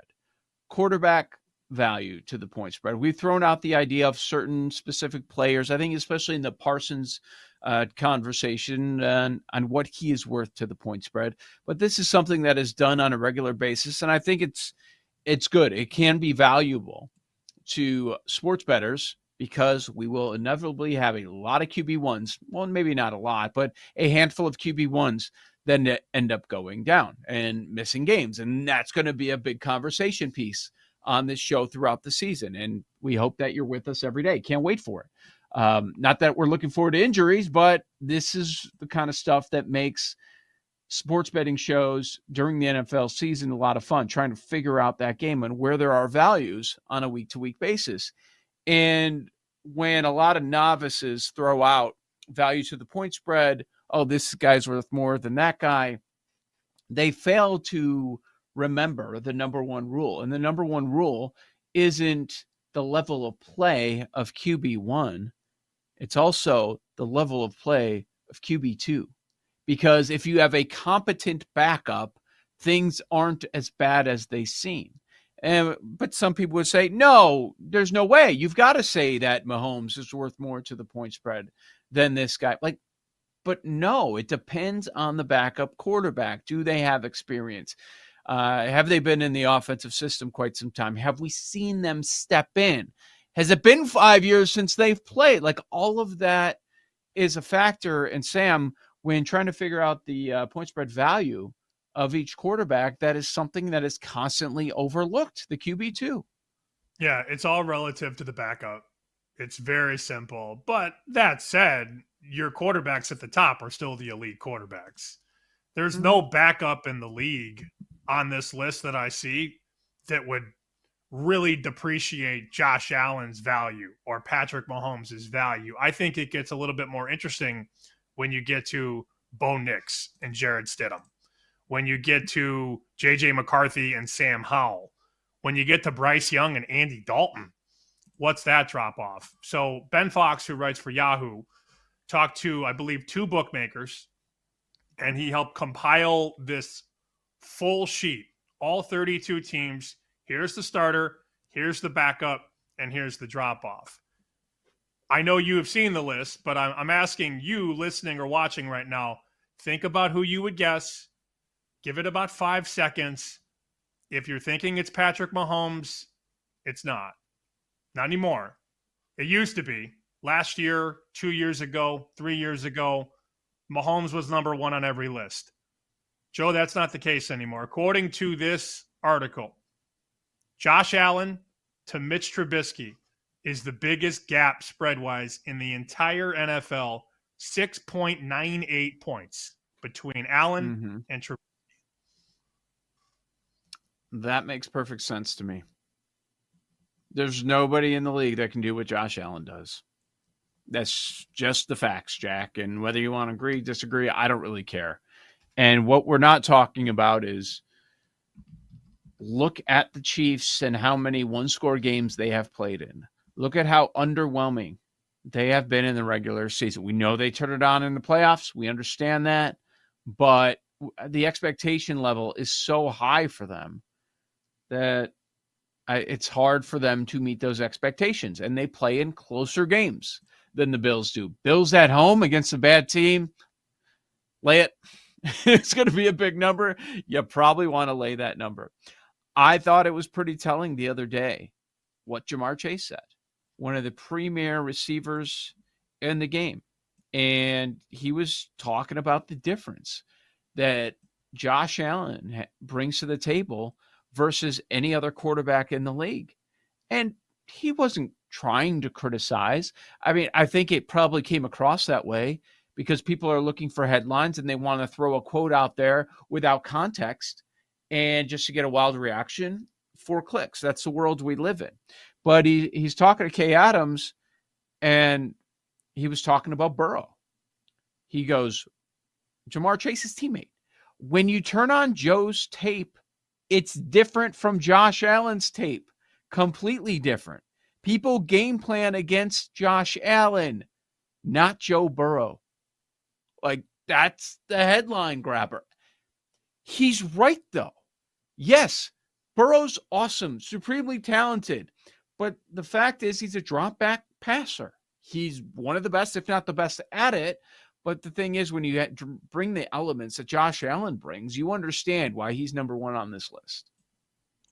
No doubt. Mahomes 2, Lamar Jackson 3, but I can tell you what I heard because I was going to put a list like this together for our show, and then Ben put the story up, so I was like, perfect. This is better. I don't have to do all the work.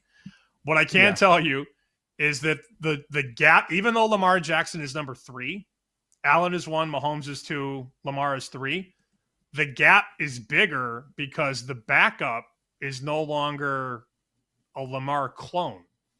For years, they would have guys that I don't want to say could replicate, but if Lamar went down, you didn't have to change the offense. You will have to change it if he goes down this year because the backup is Cooper Rush.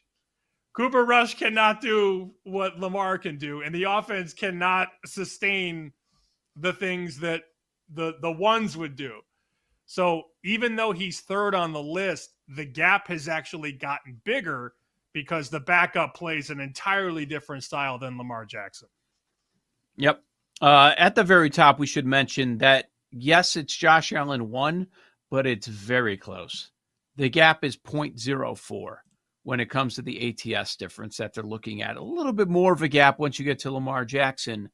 But the top 4 is clear because they're in that 6 range. Allen, Mahomes, Lamar, and Jalen Hurts. Why Jalen Hurts? Because Tanner McKee is the backup. That's why. And it's another guy in Hurts that just is able to do something that others can't. Like you mentioned, a lot of teams, they try to bring in different style of quarterback, especially if they're able to use their legs. But that's hard to do, hard to find guys that can bring that element to the field. So you've got Hurts 4, and there's Joe Burrow, number 5. We've seen in the past when Burrow's gone down to injuries how bad it is. The Bengals go from an AFC contender to one of the worst teams in the league when Joe Burrow's off the field. That's just what it is. Burrow comes 5th on this list, and I'd say, Sam, after Burrow is when you start to see that big drop-off. You can start to see the debates happen here because we get out of the realm of elite quarterbacks. So now 6 to 15 all feel semi-interchangeable. So 6 is Herbert to Taylor Heineke. That drop-off is about 5 points, a little bit more than 5, 5.15. But then the guy at 15 is Brock Purdy, who just signed a mega deal. Brock Purdy to Mac Jones is 4.23. There are a bunch of other guys there in the middle. Prescott, Goff, Jaden Daniels, C.J. Stroud, Jordan Love, Baker, Tua, Trevor Lawrence. That's a lot of players in a what's the gap there? 5.15 to 4.23. I mean, it's not even a whole point. That's basically the second tier. And then you get to what I think is crazy. Matthew Stafford, who I know we love. We're big Stafford guys. Matthew Stafford is tied with Caleb Williams. Now, when you hear that, you go, that doesn't make sense. Well, Stafford has a formidable backup who is working under McVay. So that is more belief in the system than it is in Caleb Williams. Like, these bookmakers aren't saying that Caleb and Stafford are worth the same. They're saying that the situation from Williams to Bagent is the same as it is from Stafford to Garoppolo. And that's a hat tip to the Rams offense and Sean McVay. Are there any you disagree with? Like, I'm looking at Rodgers to Rudolph 3.5 points. That's more than I expected. continue to work down this list. Cam Ward, Brandon Allen, 2.60. That puts him 24th in the league. Before he's played a snap in the NFL, 2.60. McCarthy to Howe is 2.02. That's kind of interesting. Like, I wonder what it is, Darnold to McCarthy. In the same system, with the same coaches, like, what's the difference? Like, if Darnold is still a Viking, what do you think the difference is with him and McCarthy? I think that'd be really interesting. Are they close? Yeah, probably about 2 points coming into the season. Okay. I think it'd be very similar to this number, the Justin Fields to Tyrod Taylor number, or the Flacco to Pickett number. But Sam Howell shouldn't be in the league. So I disagree with that. And obviously I'm higher on McCarthy than most. I also don't think Andy Dalton should be in the league anymore. And that is 26 out of 32. Bryce Young to Andy Dalton, that's only worth 1.98 points. That's disrespect to Bryce Young. No? I see. Well, remember, he got benched last year for Dalton. But what we saw in the second half, I think people are willing to believe in more. I would believe in that a little bit more. A little disrespectful, but remember, he had an awful first half to the season a year ago. You want to talk about disrespect? Are the bookmakers giving disrespect to Michael Penix? Yeah, they are. 30. No doubt. 30. 1 point better than Kirk Cousins. Really? Based off last year? Yeah, I don't think so. Cousins was a different guy. He couldn't even escape the pocket. Not that he's a guy who's going to turn up field, but coming off the Achilles, that was a tough look. And maybe he's, more formidable this year, but they have to go with the kid. They have to go with Penix. So they're dogging Penix. They're dogging Fields, Bryce Young, McCarthy, even Drake May. Only 3 points better than Josh Dobbs. These kids are not getting the respect they deserve. And then you get to the Saints at 32. Tyler Shook to Spencer Rattler, 0.69. Not even I don't know. Nice. Yes. What's the difference? I don't really know. Ben Fox does a good job, though. He does point out, okay, here are the biggest risers from a year ago. Michael Penix Jr., plus 4.98 points against the spread. So he's worth more than a year ago. Drake May, almost 5 points as well. Jaden Daniels, almost 4 points more. Biggest faller, Aaron Rodgers, down 1.5 points. Maybe it's going to be more, but we'll see. He's in a good situation. Arthur Smith, the OC, but he has some talent around him. The Baker number too, as we're bouncing around this list, Baker to Kyle Trask, only 4.73 relative to, a guy like Jalen Hurts, who's 6.31. That just feels like it's a big number. I think Baker should be a little bit higher on this list. They're saying Baker to Trask is only 4.73. I think Baker has a really high number, and Trask, I don't know what you have from Trask, but apparently there's some respect there for Kyle Trask. Maybe he could just come in and fit into that offense with the coaching. But yeah, it's a fun exercise because you screenshot this or you save this on your phone, and you could make your own adjustments to this. If you disagree with the numbers, you can slide a half point or a half point here. It's just understanding how point spreads are made and how much quarterbacks are worth relative to the backup. Yeah, no, it is something worth saving. I'm going to tweet this out as well. I don't know if you already did, but it's also interesting looking at the moves. Like, I keep going back to Vegas. Okay, Aiden O'Connell was starting games last year for this team, and now he's the backup, Geno. So the bookmakers are saying they got 3.5 points better. 3.5 points better every single game, at the very least, just based on the quarterback move. And I'm not talking about the running back change as well, the massive upgrade that they made there. So, you look at the Raiders, man, 3.5 points every single game at the very least, just to start. That's a big improvement. And we haven't gotten to the coach. We haven't gotten to the running back. So I think that's kind of interesting. And just where everybody is right now, like Penix, so much room to grow there. 30th in gap between him and his backup. Like, we're not buying that. And then some of the guys at the very top of the board, like Herbert is 6. Agree, disagree, whatever. The market has him 6th. The market has Dak 7th. And I'm expecting a big year out of him. So it's a fun conversation, and this is going to come into play. This is something that we'll be referencing throughout the season. Joe O, Sammy P, this is Bet Sweats. Lightning bets later this hour. You've got the BetMGM Network.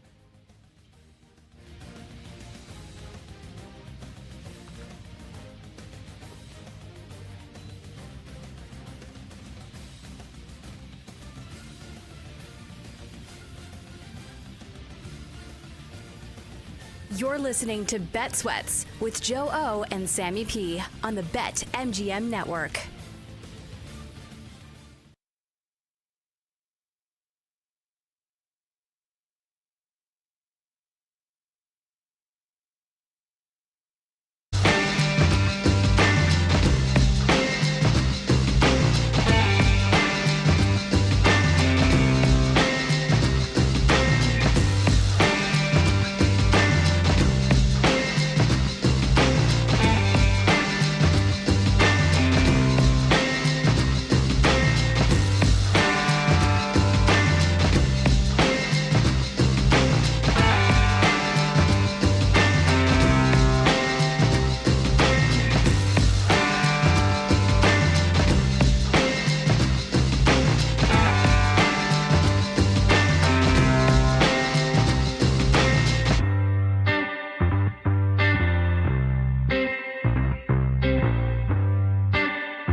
Bet Sweats with Joe Ostrowski and Sam Paniotovich on the BetMGM Network.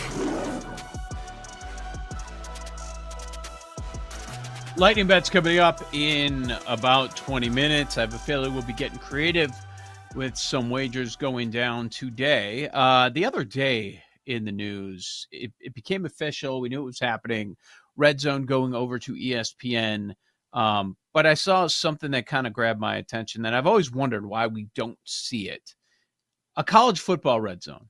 And now there's chatter that could happen as we're down to just some of the mega conferences and ESPN involved there. Now, one of your companies, Fox Sports, they're obviously heavily involved in the Big Ten. And boy, did they bet on the Big Ten, and they were correct. That was a big hit, man. And now we're seeing with the pregame shows how those are getting closer and closer. And it's introduced FS1, just Fox in general, to a lot of people that weren't watching it on a regular basis. But it's hard when you have so many different networks covering college sports. But for the most part, when you think about ABC, ESPN being together, and ESPN2 and ESPNU and all that, it is possible. And I've always wondered why we don't see it, especially in college where the games are so long and, with the commercial breaks and the longer halftime and all that.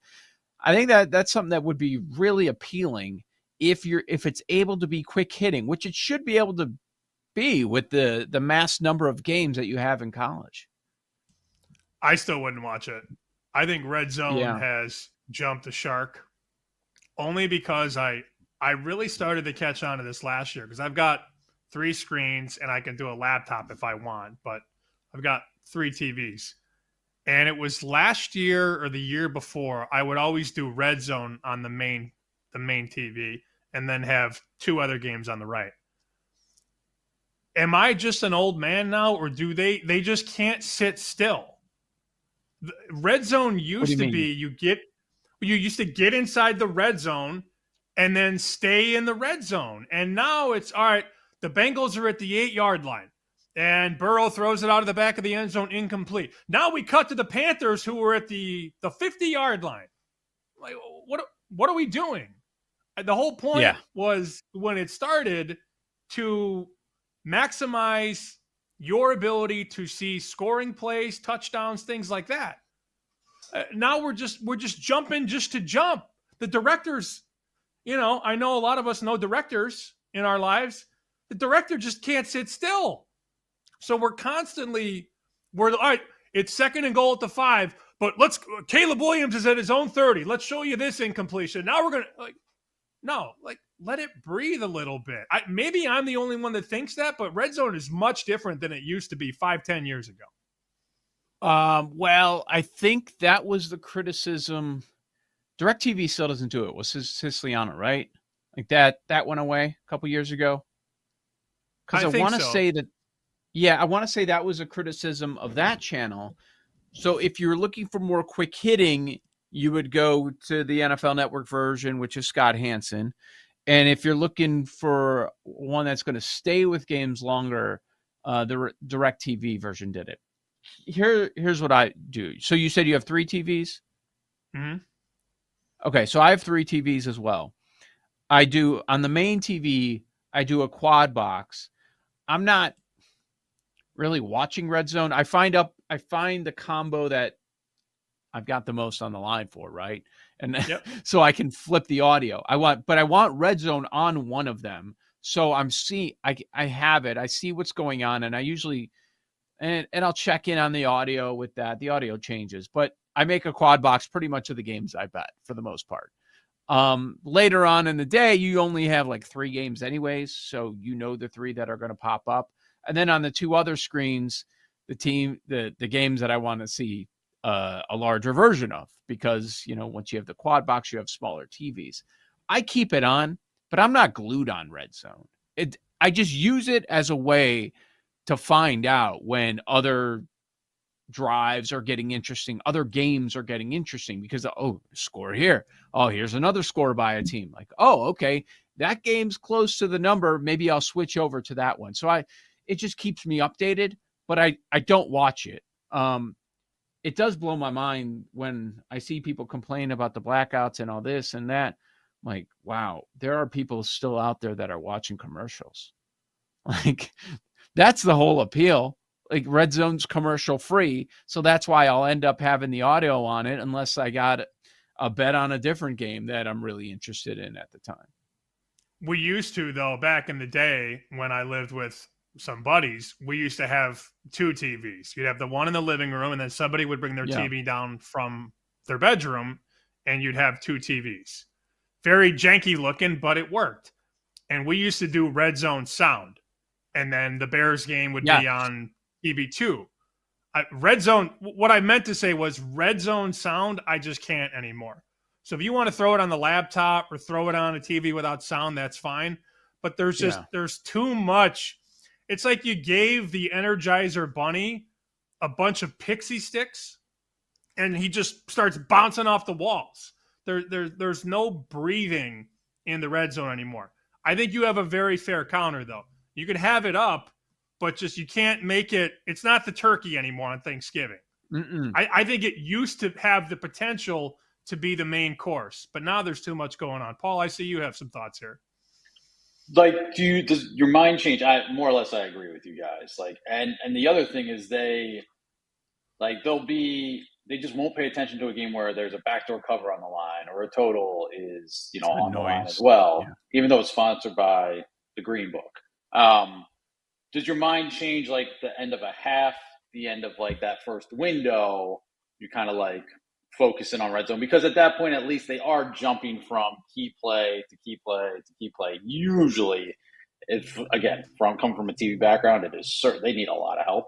And I don't know if Scott is armchair producing from the chair and just deciding where they go. That could definitely be happening. I don't know that, but it seems like that's part of the all over place. Like Scott just wants to go here, Scott wants to go there. But do you switch to Red Zone or enjoy Red Zone? End of a half, end of the first window, etc. I've watched less and less the last 3 years. So like I said, it wasn't even a part of my experience last year. Yeah, it was part of my experience, and I want it. I do want it, but Scott Hansen annoys the crap out of me. Like, it's to Sam's point, it is too much. Like, I was annoyed the other day when people were reacting to the announcement of Red Zone going to ESPN, like, oh, they better save our king, Scott Hansen. Dude, he sucks, okay? Like, he's so damn annoying, and it's constant screaming. Like, it's a hard job, and I'm not saying that I could sit here and do it. But, like, our king, the NFL's your king, okay? You're the NFL's bitch. We all are. But, like, stop with our king, Scott Hansen. Like we couldn't survive without somebody else tossing to another game. Like, come on. Anybody could do that. I remember being at VSiN when I first got there. My main job was to do a show called The Green Zone on Saturdays and Sundays. But remember, we didn't have rights. So they thought it was a good idea. And I think it's changed since then. I think the version in 2018 is a lot different than the version now, if they even still do it. I don't know. But it was Kenny White, myself, and a rotating cast of characters. And we would have to watch the games and tell you what's going on in the games. But we're watching TVs in the studio and telling you what's happening on the radio without being able to show you on our video stream. Okay. And oh, by the way, you're on the air from 10 p.m. Pacific until 5 p.m. Pacific, and you're just winging it. You have no idea. So now I'm literally sitting in a studio on Sirius XM radio telling you what I'm seeing on a monitor in the studio that you can't see. So I'm doing radio play-by-play, but I can't because we don't have the rights. There was so much going on, but what are you going to do? Like, that's your job. You got to try and make it work. It was chaos. It was pure chaos. At least Hansen has the video. Imagine not having the video and you're doing it on the radio. I don't think the bosses will like this comment, but just admit you're taking an L during the NFL. You're taking an L. I think it's a waste of time to broadcast. If you're in sports media, to waste money, efforts to broadcast anything. I honestly think that it's a waste. Like, what are you doing? Okay, so I'm going to listen to this guy react to what's happening. You're not that entertaining. You don't have the Barstool audience. Like, what are we doing? Just, it doesn't matter. Put anything up national.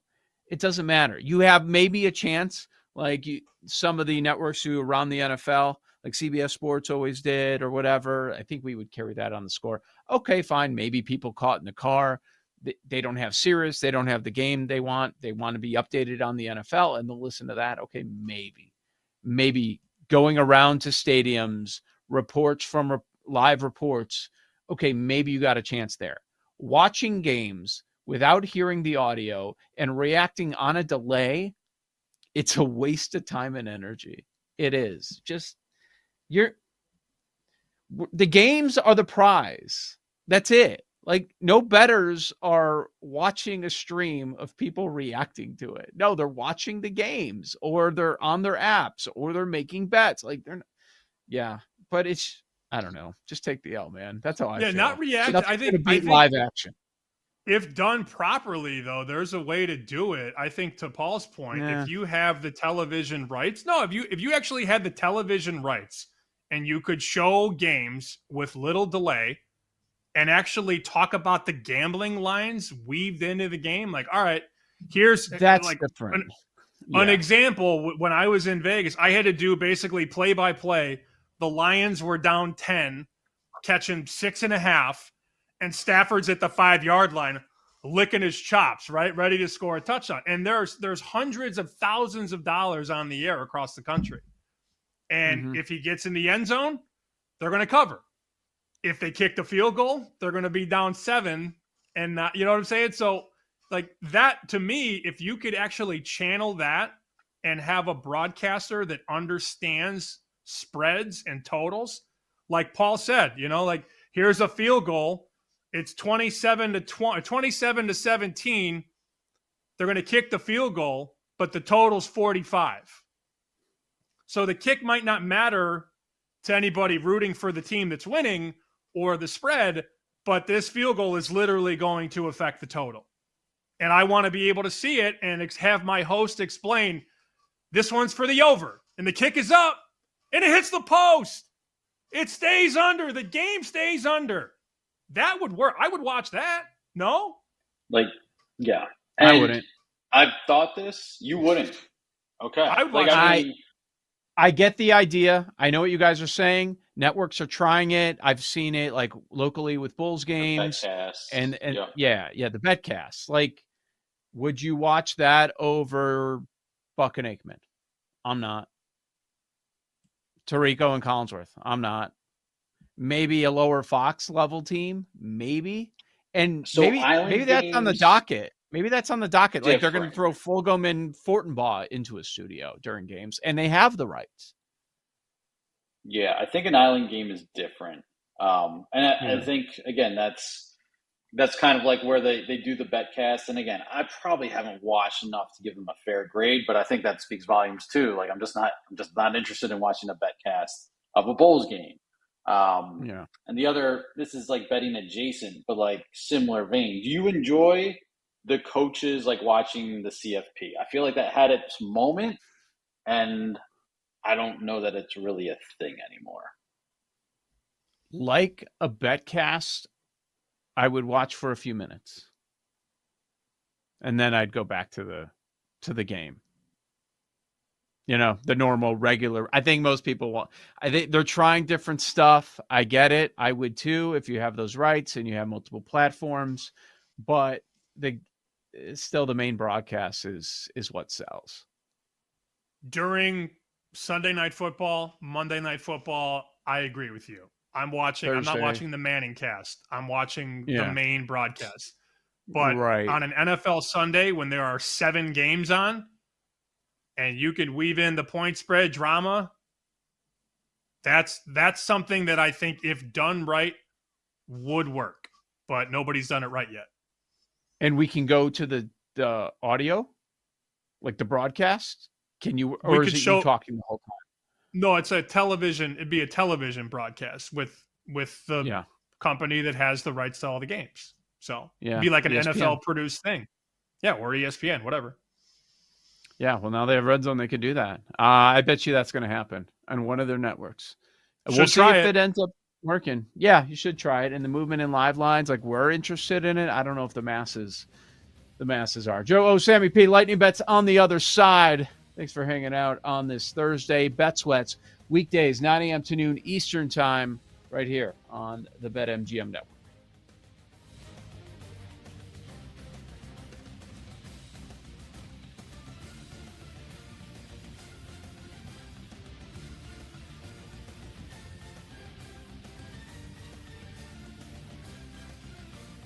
You're listening to Bet Sweats with Joe O and Sammy P on the BetMGM Network.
Welcome back to Bet Sweats with Joe Ostrowski and Sam Panayotovich on the BetMGM Network. Lightning bets a few minutes away. Joe Ostrowski, Sam Panayotovich. You go back to earlier when we were talking about the Cubs and Horton and the run that he's on right now. I knew Jake was going to take this stance, and I'm saying he's taking a stance without even hearing from him. So I do want to bring Jake on. But I threw out the idea about Horton and how good he's going. He's got 4 straight starts, hasn't given up a run. Last 6 starts, he has an ERA of 1. And so I naturally pull up the NL Rookie of the Year odds. And guess what, Sam? The number has changed during our show. It has gone from 25-1 to 20-1.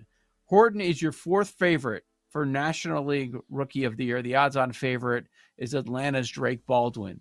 Jake, tell me why it's a stupid bet to put anything on Horton. Here's the thing, Joe. I don't think it's stupid. This market is so dumb this year. All of these guys suck. Drake Baldwin sucks. Isaac Collins sucks. Augusto Ramirez sucks. Jacob Mizorowski, the only one who was actually good, hurt. Probably can't win now. So Horton, sure, why not? I know what you're saying. I'm usually very anti-pitcher in this market, but this to me just feels like AL Rookie of the Year last year, where all the position players are just a bunch of dudes, and you have a guy who's a pitcher who is pitching well. My only concern with Horton is the workload. He hasn't even cleared 80 innings yet.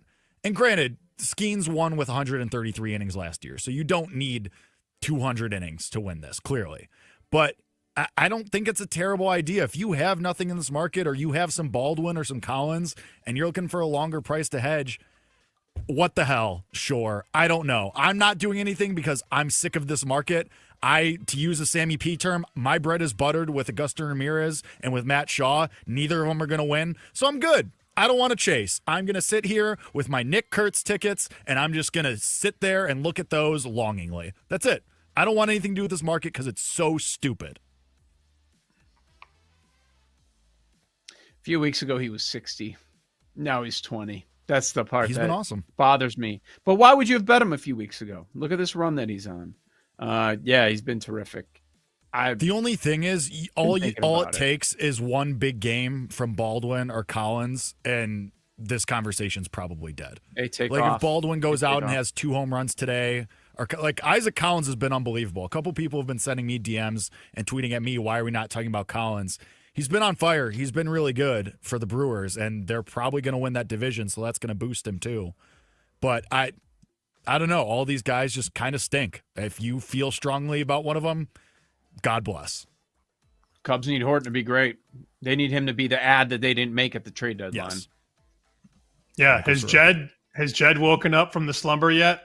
Or did he sleep through the deadline, and is he still sleeping? I mean, the Soroka deal was what a dice roll that landed snake eyes, huh? How about that? You're at the table, the table's hot, snake eyes right there. The guy gets hurt right away. Oh, well. Oh, Jed, you're not It's going not to make even any that. moves? The guy was Here's your already extension. hurt when they traded for him. His velocity was down like 3-4 miles an hour, and Jed said, yeah, do it anyway. It's like you roll snake eyes, but one of the dice is already thrown, and it's on the one. Like, it's so stupid. Could be a 6, though, Jake. Could be a 6 if everything works out. Could. Yeah, I guess. I wanted And to then bring his shoulder something up exploded. before I forget. This is a buddy of mine, Southside guy, Mark Thielander, who tweeted this, and I'm sure some of you have seen this if you follow me on X. He tweeted last night, "Hey, Phil Mickelson, if you turn back the hands of time, stakes on me in the city this Sunday." Well, why did he tweet that? T has a 2-pick parlay. Cam Young to win the Wyndham, which is already in. Yeah. And Mickelson to win this weekend, Live Chicago. He made a $35 bet. And remind yourself, Cam Young is already cha-ching. That's already in. If Phil Mickelson somehow wins Live Golf Chicago, T is going to turn $35 into $237,000. Bro. I swear to you, I had no idea the Live Tour was in Chicago this weekend. I had no idea until you read that. No clue. I didn't either. So our buddy Barry Rosner is one of these golf purists. Bets the sport, hates Live, hates everyone that went to Live, which kind of, using your term, puts him in a pretzel because he's always been a Rahm guy. And then Rahm went there. I'm like, how do you think of Rahm now? Didn't hesitate. Gave his true feelings. You think Roz is going? No, I don't think he would go anywhere near it. I don't think, to quote Joe Ostrowski, I don't think he would go if it was in my backyard. if Dustin Johnson's teeing off in the backyard, he's not going to look. Maybe Paulina's there. That was, I don't know why that line sticks out to me. It was so funny. It was the day of the Winter Classic. And I'm like, you going, Joe? I wouldn't go if it was in my backyard. I don't know why that's so funny. To me, it is. 3-day pass, $115 at Bolingbrook Golf Club. And go tomorrow for $39. Not interested. I've heard they play music. It's totally different atmosphere. Roz would hate it. We have to ask him. We have to find out if he's going. I wonder what sort of crowd they're going to get on this. Is it on the CW still? I have no idea. I didn't even know it was in town. Nuts. I am going Savannah Bananas next at your Sox Park next week. Is that next weekend? I think that's next weekend. Yeah. I looked because I was trying to figure out, I think that's an upcoming Friday. It's next Friday. You know what's on the calendar that the wife put on for this Friday, meaning tomorrow? A concert. And I'm close to the concert venue in Tinley Park. Who is it? Rod Stewart. The hell are you going to Rod Stewart for? You better not have any extra tickets, because don't even bother asking me. Rod Stewart. We concert-less this year. Rod Stewart, huh? Yeah. Joe out on Rod really? Stewart. Wow, my life has just changed. Don't have a strong opinion. I wouldn't go watch a concert. I'm okay with the music from time to time, but I'm not. What about if Rod Stewart was in your backyard? On a downtown plane? Yeah, I would check that out. I'd be down. Fair. Rod Stewart, Good. The next show. Yeah, the shows are terrible by me. It's like next weekend. Oh, Saturday, Toto, Christopher Cross, and Men at Work. No. Get out. Can you name a Toto song that is not Africa? Not Africa. No chance. No. I don't think so. Did they have another hit? I'd prefer to see Christopher Cross to Toto. Is there a Men at Work song that was Chris on Cross or Christopher Cross? That's I'm what so Christopher confused. Cross. Yeah. Christopher Cross. Chris Cross? He doesn't make you Yes. jump. Very different. Yeah, that'd be a weird grouping. Toto to Chris Cross with the backward Okay, clothes. Chris Cross and Christopher Cross look nothing alike. No. Christopher Cross, a great singer. Sailing? You should Is go. that his jam? Yeah, that's one of his hits. 1979. Yeah. He's out there. Oh, I might go to the Nelly Ja Rule one. Oh, I'd go to that one. Ja Rule was doing a concert in Chicago 10 years ago. The cover was free and the tickets were $3. And I went, eesh. Ooh. Did you go? No. Mm-mm. No. What are you doing for lightning bets? I'm going to do this parlay. So there's a book that's letting you do it at minus 112. It has gotten a little bit more expensive at BetMGM. They're out to minus 122 now on this Colts Bengals money line parlay. Obviously, understand you missed the best of the number, but I mean, given the sharp moves from Baltimore 1 to Baltimore 6.5, and Philly pick to Cincy minus 6.5, the market has spoken. So you just take those two favorites, wheel them together. I wouldn't do this in the regular season, but in the preseason, it's different. It's a different game. So Colts and Bengals, You can do that minus 112. Money line. I think that's a winner. All right, very good. Of course, Gertch is a Toto guy. You know what? He brings up a good point, though. Hold the Line, popular song. I forgot about Rosanna. So, yeah, Toto had a few songs. Anyways, but Gertch is out on David Bowie and on Toto. He's made that crystal clear. We're so due right. for a Gertch hot take segment again. I can't wait. Yeah, we need one. I like that play as far as the games tonight. And tomorrow I'm kind of thinking the same thing. You go Carolina, New England. Washington isn't playing any of their top 2 quarterbacks. And you get to bet against Shedeur. I just need Carolina to win. I don't think that's a bad look either. So Carolina, New England. I didn't think we'd be here, but we're talking about the favorites on the money line for the NFL preseason. All right, Paul and Jake, wrap us up on Lightning Bets. I'll let Jake do his baseball thing in a second. I'm really fighting the urge to go Colts, Bengals, and then hook in the Panthers tomorrow to fade Shedeur. But it's probably not the smartest thing. You keeping them separate, Joe?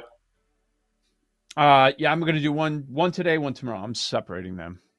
All right, I'm going to go all 3. I'm going to go Colts, Bengals, Panthers, money line. Okay. I got a couple different things. I'm going to go. Nick Kurtz is plus 120 over 1.5 total bases against Mitchell Parker, who sucks. So I'll play that. I'll also go Yuri Perez over 5.5 Ks against the Braves, who also suck and are mailing it in. And then the Jake Hassan just for funsies home run play of the day. Colson Montgomery's been awesome for the White Sox, and it's plus 650. I'll fade Logan Gilbert and the Mariners. All right, man. Jake had found a way to get a bunch of bets in on a very weak card today. All right, I'm going to be out for a little bit. Sam is going to be here tomorrow with Kate, but he'll be gone next week out in Vegas. When we return, it's a full go NFL and college football. Make sure you're here tomorrow morning. Sam will be here with Kate, 9 a.m. Eastern. Check out Bet Sweats throughout as we continue to prep, as we get closer and closer to the start of the NFL season. For Sam, I'm Joe. This has been Bet Sweats on the BetMGM Network. Thanks for listening to Bet Sweats. If you missed anything on today's show, make sure to listen back on the Odyssey app or wherever you get your podcasts.